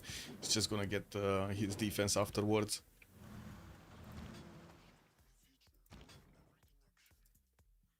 He does need to get more, though. Get all the tanks. All the tanks. And also looks like Rage over here is in a bit of trouble, especially since Cassandra just keeps on retreating, letting these modern armors get into the borders of Babylon. This is not good. This is not good for him. Yeah, he does have a few battleship armadas, or actually 1 battleship armada, 1 battleship fleet, which do a lot of damage. They can one-shot machine guns. They can also do a lot of damage to the modern armors if they're good enough numbers. But there are only 2 of them. And looking at Rage, synthetic materials, he's definitely focusing on getting helicopters rather than actually getting a military to defend here. And he's probably considering that he has enough of a mid shield to withstand the damage for another few turns. I guess he's right. Let's see, his next turn. Next turn, 4 nukes. Hey, wait. Oh, level 2 spy. Level 2 spy is not actually getting his missions for listening posts. He's just getting to steal more gold. Well, I guess Mali doesn't need it anyway. Manhattan project coming up in 5 here from Niani. Does he actually have a delivery method? No. Like, even if Noob 64 is getting his tanks, he's gonna need to somehow deliver, nukes. He's gonna need to somehow deliver them to his opponent. Is he getting cities? No, I don't see a settler getting built. Is he getting, I guess he does have military engineers, but without a city to actually place there, that's not happening. We do have also Scotland expanding his vision with the use of these jet fighters. Very good use of them. As you can see, he has vision over all of this. If anything is coming through here, he's gonna see it. Like this, for example, this cav, which is kind of surprising that Carrier didn't take out. Does Connie have mobile SAMs unlocked? I don't think so. Yeah, he doesn't have the upgrade button on the anti-air guns, so no. Yes, Carrier getting guidance systems. Connie's just now getting advanced flight, so he can upgrade his biplanes. He lost so much time because the bombers actually pillaged the aerodromes, and he just didn't get enough of his units. Oh no! Not even the fighters got out. Oh no! Okay, let's see the nukes. Okay, we got another nuclear submarine here that will make the fleet.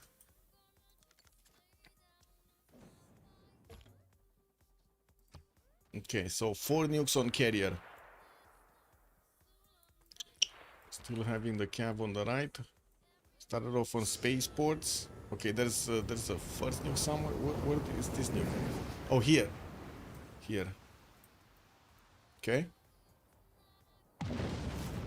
And that's a city being taken down.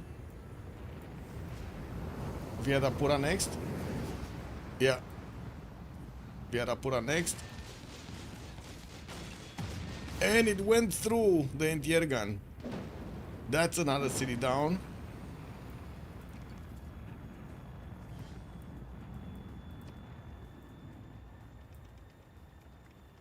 And Carrier is carrying.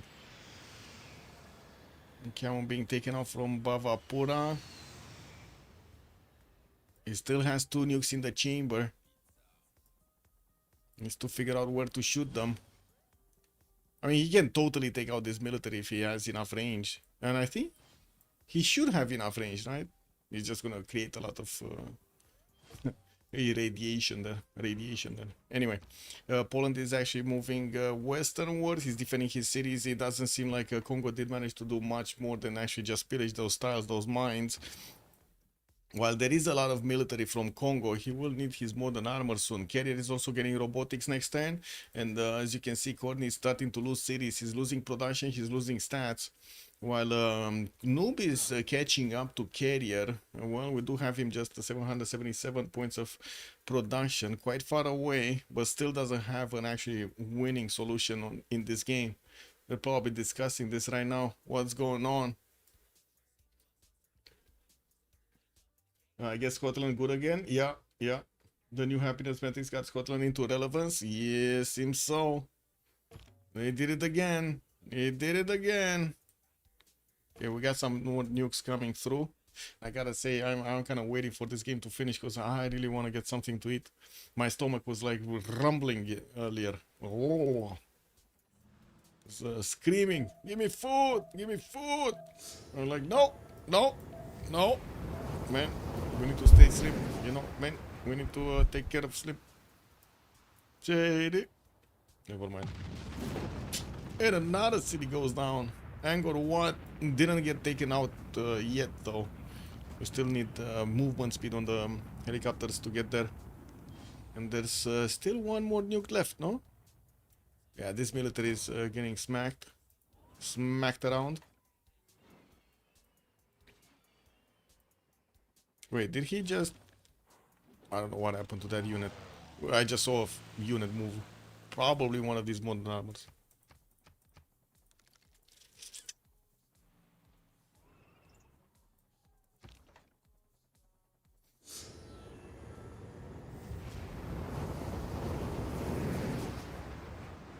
Okay, where is this one going? Bavapura? Unbelievably, it went through again. And that city got taken down. Raised to the ground. We have some fighters here that are trying to be placed in the choke points, so they stop the units from actually taking cities. Korn is down to 230 science, 185 culture. Muir doesn't manage to get more than 230 of his own, and I do see Carrier Kazandar and Rage are managing to keep going. You know, we do need to see if Babylon is actually gonna start doing something here. He's, I would say, he's kind of safe even from Mali from getting too close to him. He's getting modern armored armies right now, and it looks like he's pushing back the Khmerian military from his borders. He was getting also nuclear fission, but I don't see him actually getting Manhattan Project anywhere.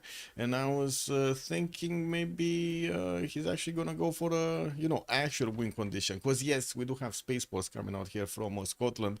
He could definitely try to get space victory going, while in the meantime he's just raising the cities of Khmer. Now, can Noob 64 bring this back? Even if he gets Manhattan Project, even if he gets Cristo Redentor, can he bring this back against Carrier's soon-to-be GDRs?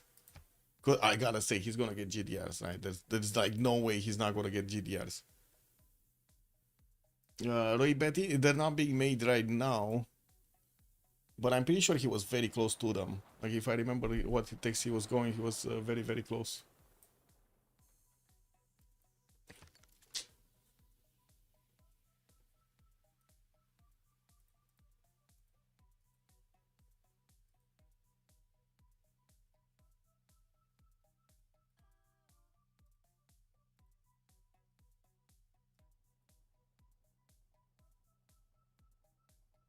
Why didn't Colin go for nukes? That kind of felt a throw.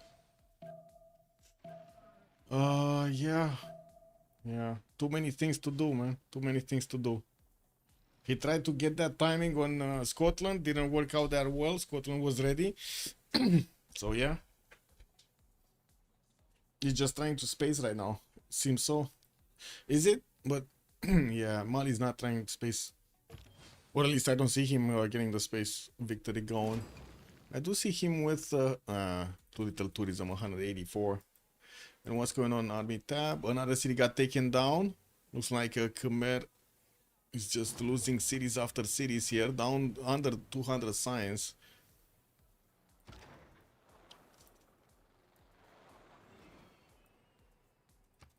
What's his production? 400.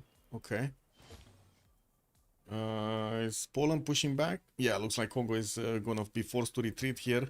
Kasandar is also gonna get his upgrade button right now with modern armors available for him. These are gonna be way stronger than what Mule can actually. Oh, never mind, never mind. I just say that and then I see a modern armor from Mule. It's just the same. It's fine. Let's see if he's gonna get stronger units though. We do have a level 2 spy here from Poland getting in K Willa, and I don't see one from Congo that is a level 2. I just see level 0s. Like 1, 2, yeah. It's nothing there. So he should have a +6 intel of +3 intel actually on his opponents. Yeah, +3. Nuclear fission also coming out from Rage. Since Rage does have 700 production of his own, he will be able to build his own GDRs, and I think that's gonna be a bit of a bigger issue they can handle than they can handle. Okay, nuclear submarine. Is that the capital? Ooh, if he's gonna stop the Manhattan Project, bro, and he's stopping the Manhattan Project, bro. Yeah, he got it. This helicopter, what is he doing?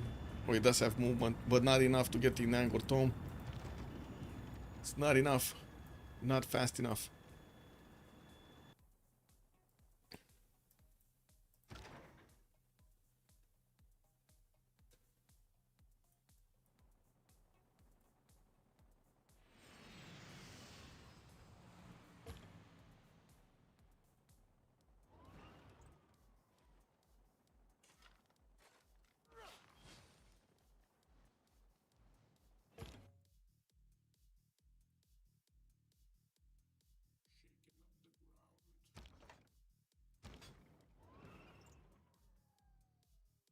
He had to get armor first or die to Poland.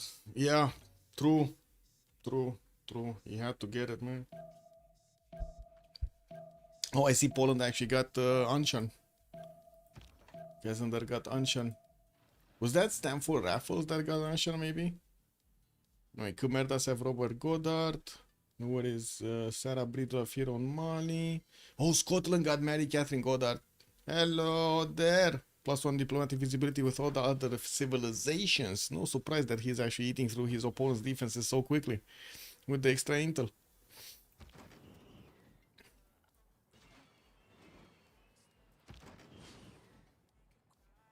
Oh man, just not enough movement points. I mean, to be honest, he could just throw another nuke there. He has one in the chamber. Looks like the nuclear submarine is actually repositioning to do something against Mali. What is this forest fire? So many tiles, they are getting upgraded right now next to Namadol. And that city just lost most of its population because of all of this forest fire. Wow, amazing. Advanced cybernetics. Oh, Robert the Bruce getting one step closer.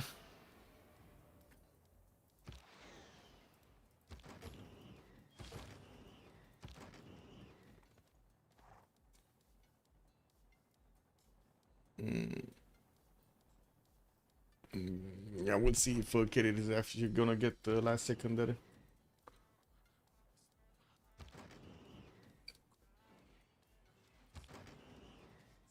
Okay, 2 turns for spaceport. The first GDR is coming out in 3. And that's not a tech that Mali has right now. What Mali will have is actually the gold necessary to buy a lot of GDRs when he's gonna get the techs. Like, he can buy like 3 of them extremely quickly. But he does need the techs though. Crispy Jack, is CC coming soon? Yeah, kind of looks like it. Wait, another nuke is being thrown. Launched, I guess. Kangaba. Ooh, taking out. Oh, it got intercepted. Missile Cruiser Armada. Stop that one. Yeah, he got greedy, man. You need to get modern armors on the way to nukes anyways. Yeah, that's the whole BBG update in too long to read fashion besides the tier 4 government changes. Seems so. Seems so. 2 more nukes coming out next turn. Another one of these spaceports is getting built in air, so he's gonna have 2 of them to make those projects. It will need quite a few to actually get this win though. Like lots of time to get the space victory going. And here, massive army from Congo, by the way. Nah, he's dying attacking into Polish units, guys. Like, he's literally dying attacking into, with a superior tank, he's dying attacking into the Polish tanks. Kick W. Wait, he doesn't have mobilization? No, he doesn't. Wow, I guess that's what you get for having only 94 culture. Wait, what is Noob trying here? He's trying to get a culture victory with his rock bands. Well, I guess inch forward with a few of those. Let's see, culture, not happening. Not happening. He's 18 out of 214. That's not happening. We would need another like 40 10s for him to get enough. We do have Scotland also sending his level 2 spy into Mali cities. He does need to actually activate that assignment. I'm actually a bit surprised he threw the nuke before he actually activated that one. Anyway, jet fighters getting the vision here so we can see what's going on. What's the other nuke? Oh, this one. Where is it going? Here? Oh my god, he's gonna destroy everything here. Yeah, that's just clearing a path for his helicopter to take the city of Khmer. But he got it back. He lost the government plaza though. That's bad. Lost everything here. Lost the tile. Core is down to 150 signs. Only one relevant basically on the COC side is just Noob 64 right now. Well, we do have 3 members of the Big B's in the game. Rage is still 445 signs, lots of production, 600. Carrier more than 1,000 production with 800 signs. And then we do have Kazandar 200 signs, 366 points of production, but he does have almost 2,000 military.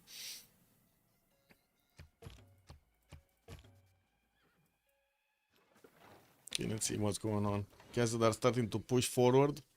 Congo's military. Oh my god, he can do so much damage against these modern armors, man. That's insane amount of damage. And now that he started getting his own modern armor armies, that's just gonna keep on being more painful. For Congo, that is.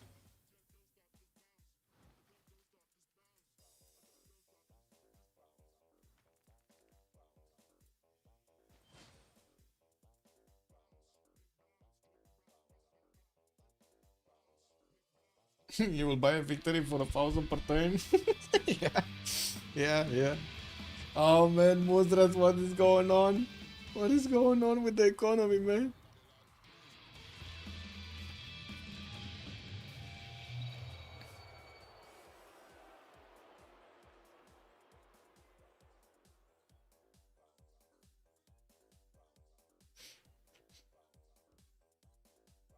Biosphere's coming out from Mali. Nice looking biosphere here.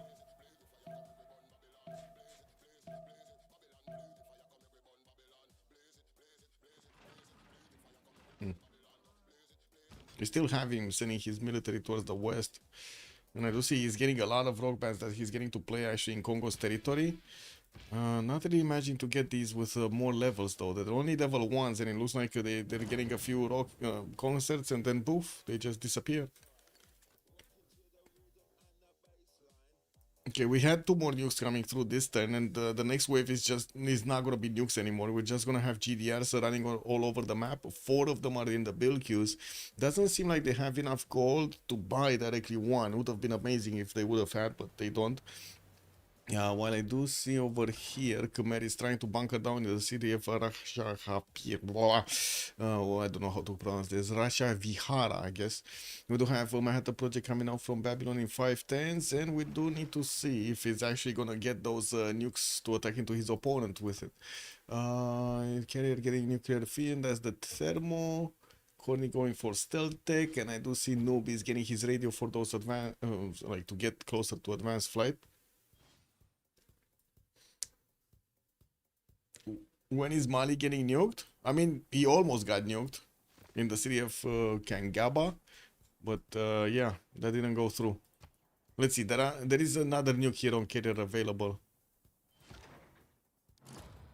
but I think it's more gonna be the GDRs that are gonna arrive there quickly, rather than the nukes.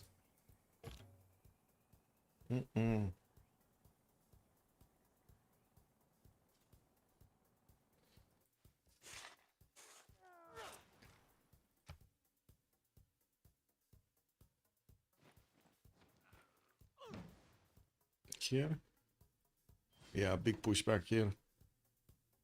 Poland pushing back, Congo also going to take the cities of Rome finally. That took a long time, man. There's still 5 cities of Rome just roaming around here.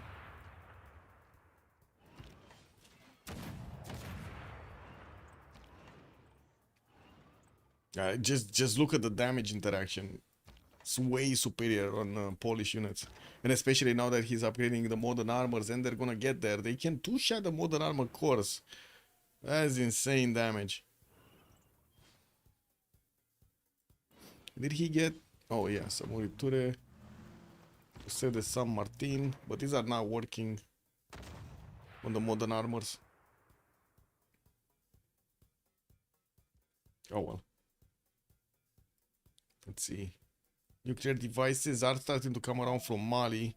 It's gonna be a good question. Where is he gonna use them? Where is he gonna use them? And okay, there we go. Last nuke. What is the freaking nuke? Oh, here.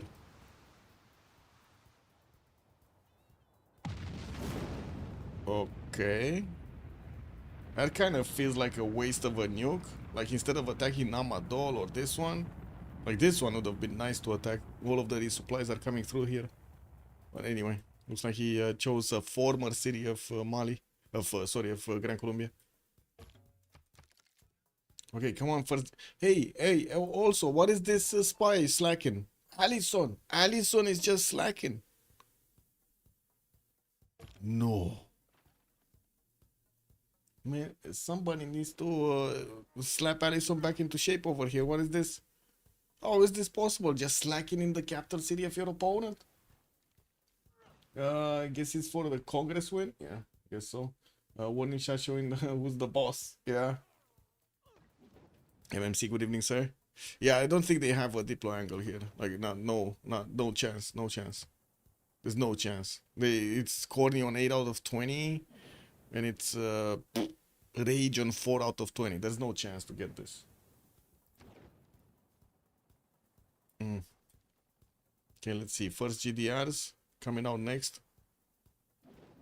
Goal per turn, not that big. But they're about to make enough gold to actually buy out the GDR.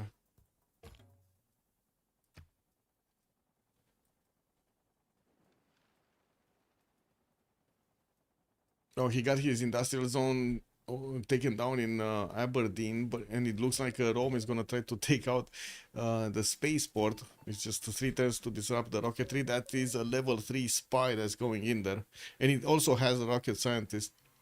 That's nasty. That's gonna be successful there, especially since there's no defensive spy from Scotland. Should be getting some defensive spies.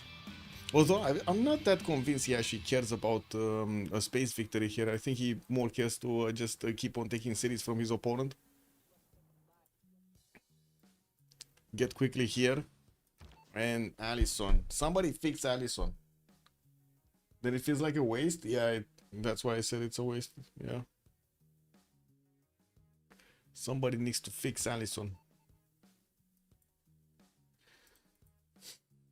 Rudos, good evening, sir. I'm a streamer from... Oh, sure. Hello there. Good evening, sir. on Kick. I don't usually watch that much the chat on Kick because yeah, not that much happening there. But I do scroll around little by little.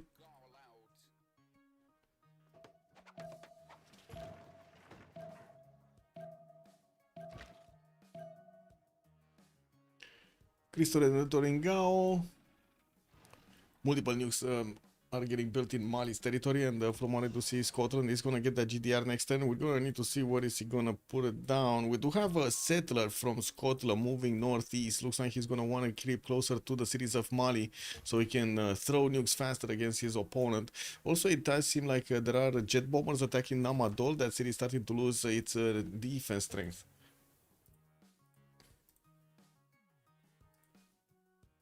Yeah, there we go.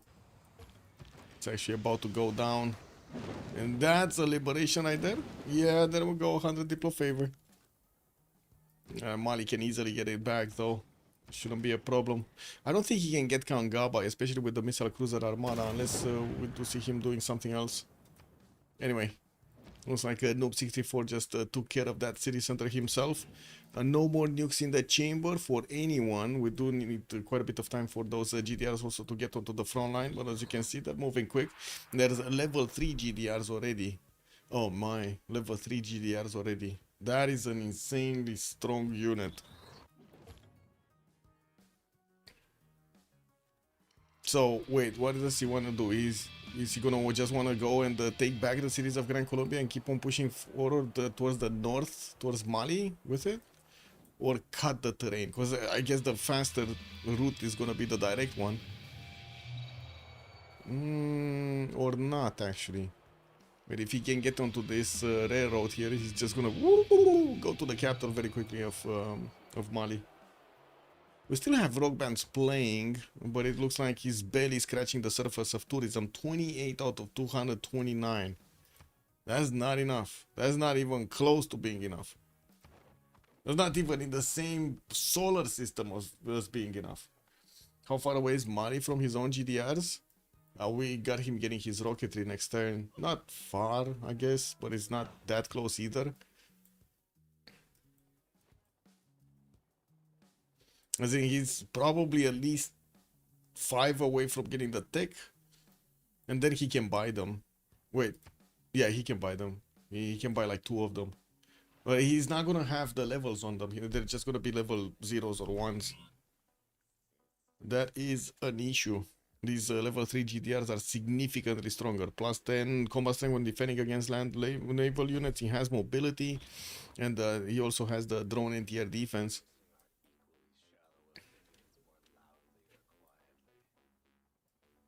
Okay, still no nukes. Yeah, he's not building nukes. We do have the Earth satellite coming out from air, the first project for science, and it does seem like that city does have enough production to actually keep on going. 112 is not amazing, but you know, every few times he's just gonna get a project there finished for the space victory. Scotland Center here comes for the nukes. Seems so. And we do have Babylon also sending some of his units. Looks like also Poland is managing to chew through all of the Congo military very, very quickly. Looks like he's getting to Rapa Nui, and then he's also going to take down Rome. I think they're going to try to get a domination victory here by the looks of it. So they can take Rome, they can take back the Grand Colombian capital. I don't think it's going to be a problem to get Mobanza Congo, especially with how much firepower Poland has here. And it's just going to be Niani. Niani is going to get GDR'd. That's what is gonna happen, basically. Okay, GDRs keep on moving. Wow, that's a lot of movement, man. 9 movement speed. That's a lot of movement. There we go. Three GDRs with a settler moving forward. A 410's moon landing coming out from Aberdeen. And it does seem like he's just totally ignoring Corny right now. Well, Corny down to 170 science and 120 culture. It's not like he's gonna put up that big of a fight anymore. He needs a few more modern armors, and that's it. Yeah.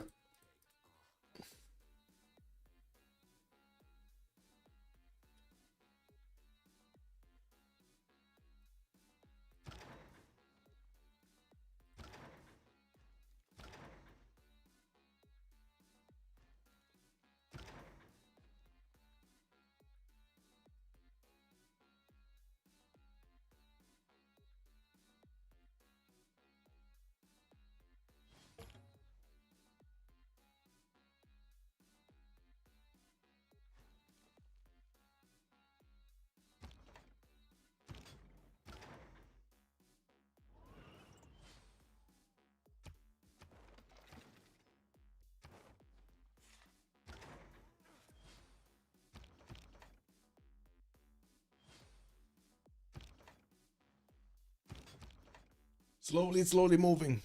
I do have to say the turn is very long at this point, and that's one of the reasons we're waiting so much for the actual result of the game. We do have Manhattan Project coming soon, and well, I believe the players are trying to get these turns as quickly as possible. It's just so many cities to do stuff, so many clicks to do, basically.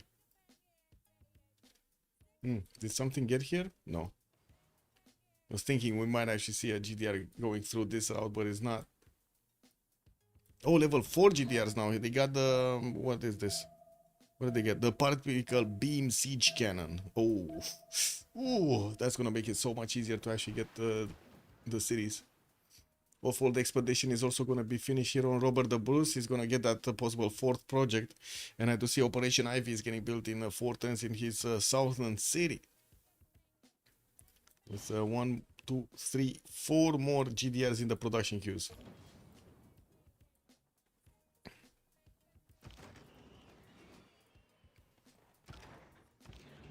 What's the...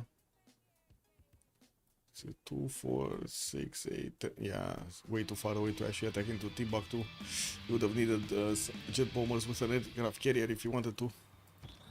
Oh, he's going here. Okay, he's going towards the infrastructure, basically. He needs to get onto the railroad so he can get faster to the Mali capital and just walk around the cities. Or take the cities, because he can take one shot. No CC? They don't want you to eat? Yeah, probably. I mean, that figures, no? It is what it is. That's how it is in this community. No, I'm kidding. I'm kidding. They probably just want to give it their best shot and also go to the end with the best shot. Because they're also spending time on this. It's not only me spending time on this.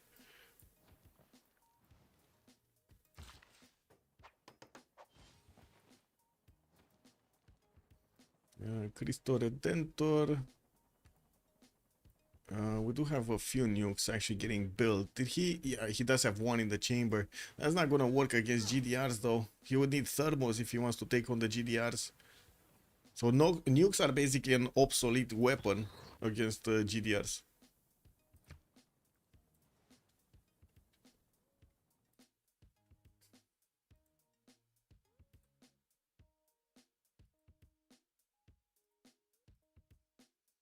Oh, the once giant and powerful Chimerian Empire is crumbling like a cookie. Yes, Tom, it is. It is crumbling like a cookie.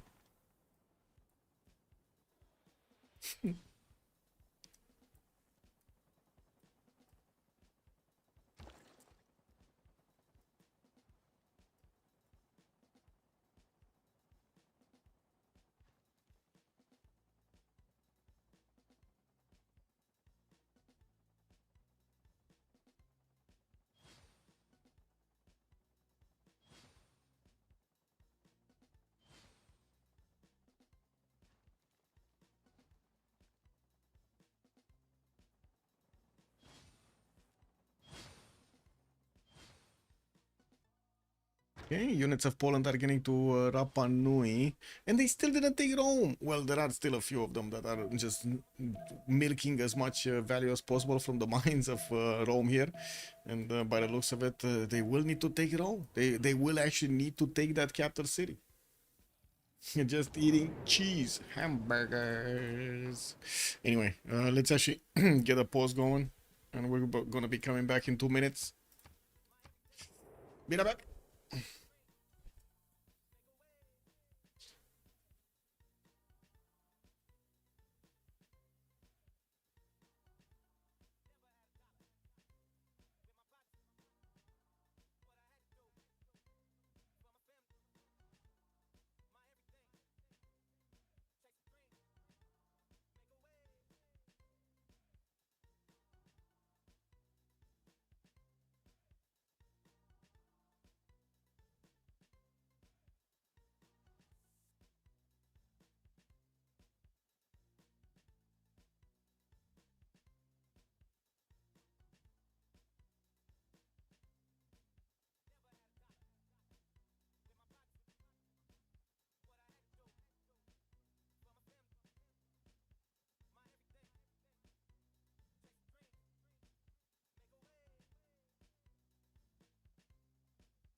Ooh, Rapa Nui got taken back and deleted. It looks like we do have in the Congress this Rap Rocket unavailable, man. He's gonna keep his spaceports alive. Great musician double the points. Masa Musa loses 2 people. Nobody cares about that one. And let's see the first GDRs getting through. Yeah, they're getting through. They're just gonna try to stop this from happening. There's no unit here that can stop this from happening. It's just these are just units for mid shields, basically. We got also a settler. Does he not have? Wait, does he actually not have a military engineer with the settler to put down a nuclear silo? I don't. I guess he doesn't care about the nuclear silo. Kick. Does he have money? Oh, and carrier does have 3,300 in the bank. They don't make that much per turn. This is a bit of an issue here.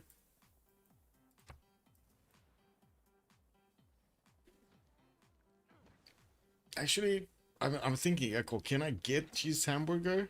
Nah.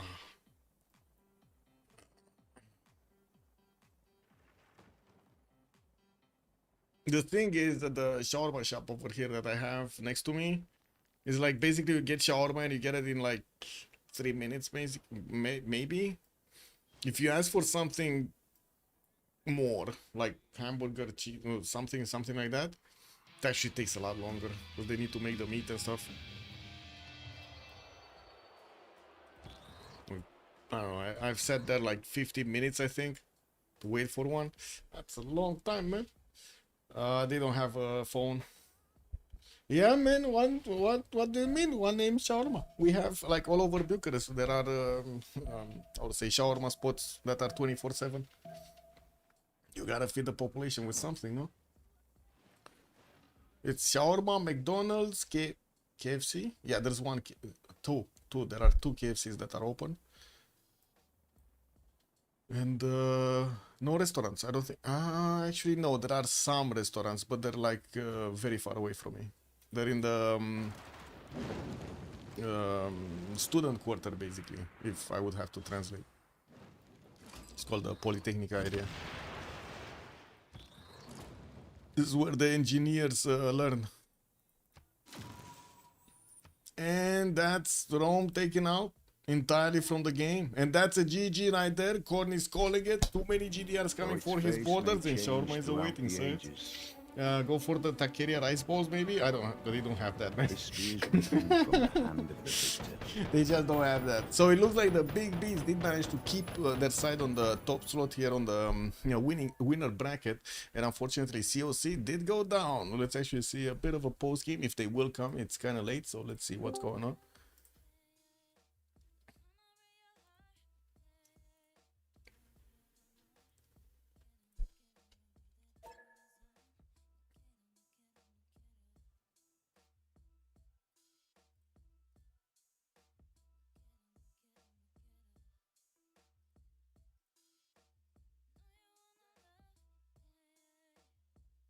It looks like the economy didn't save them, unfortunately.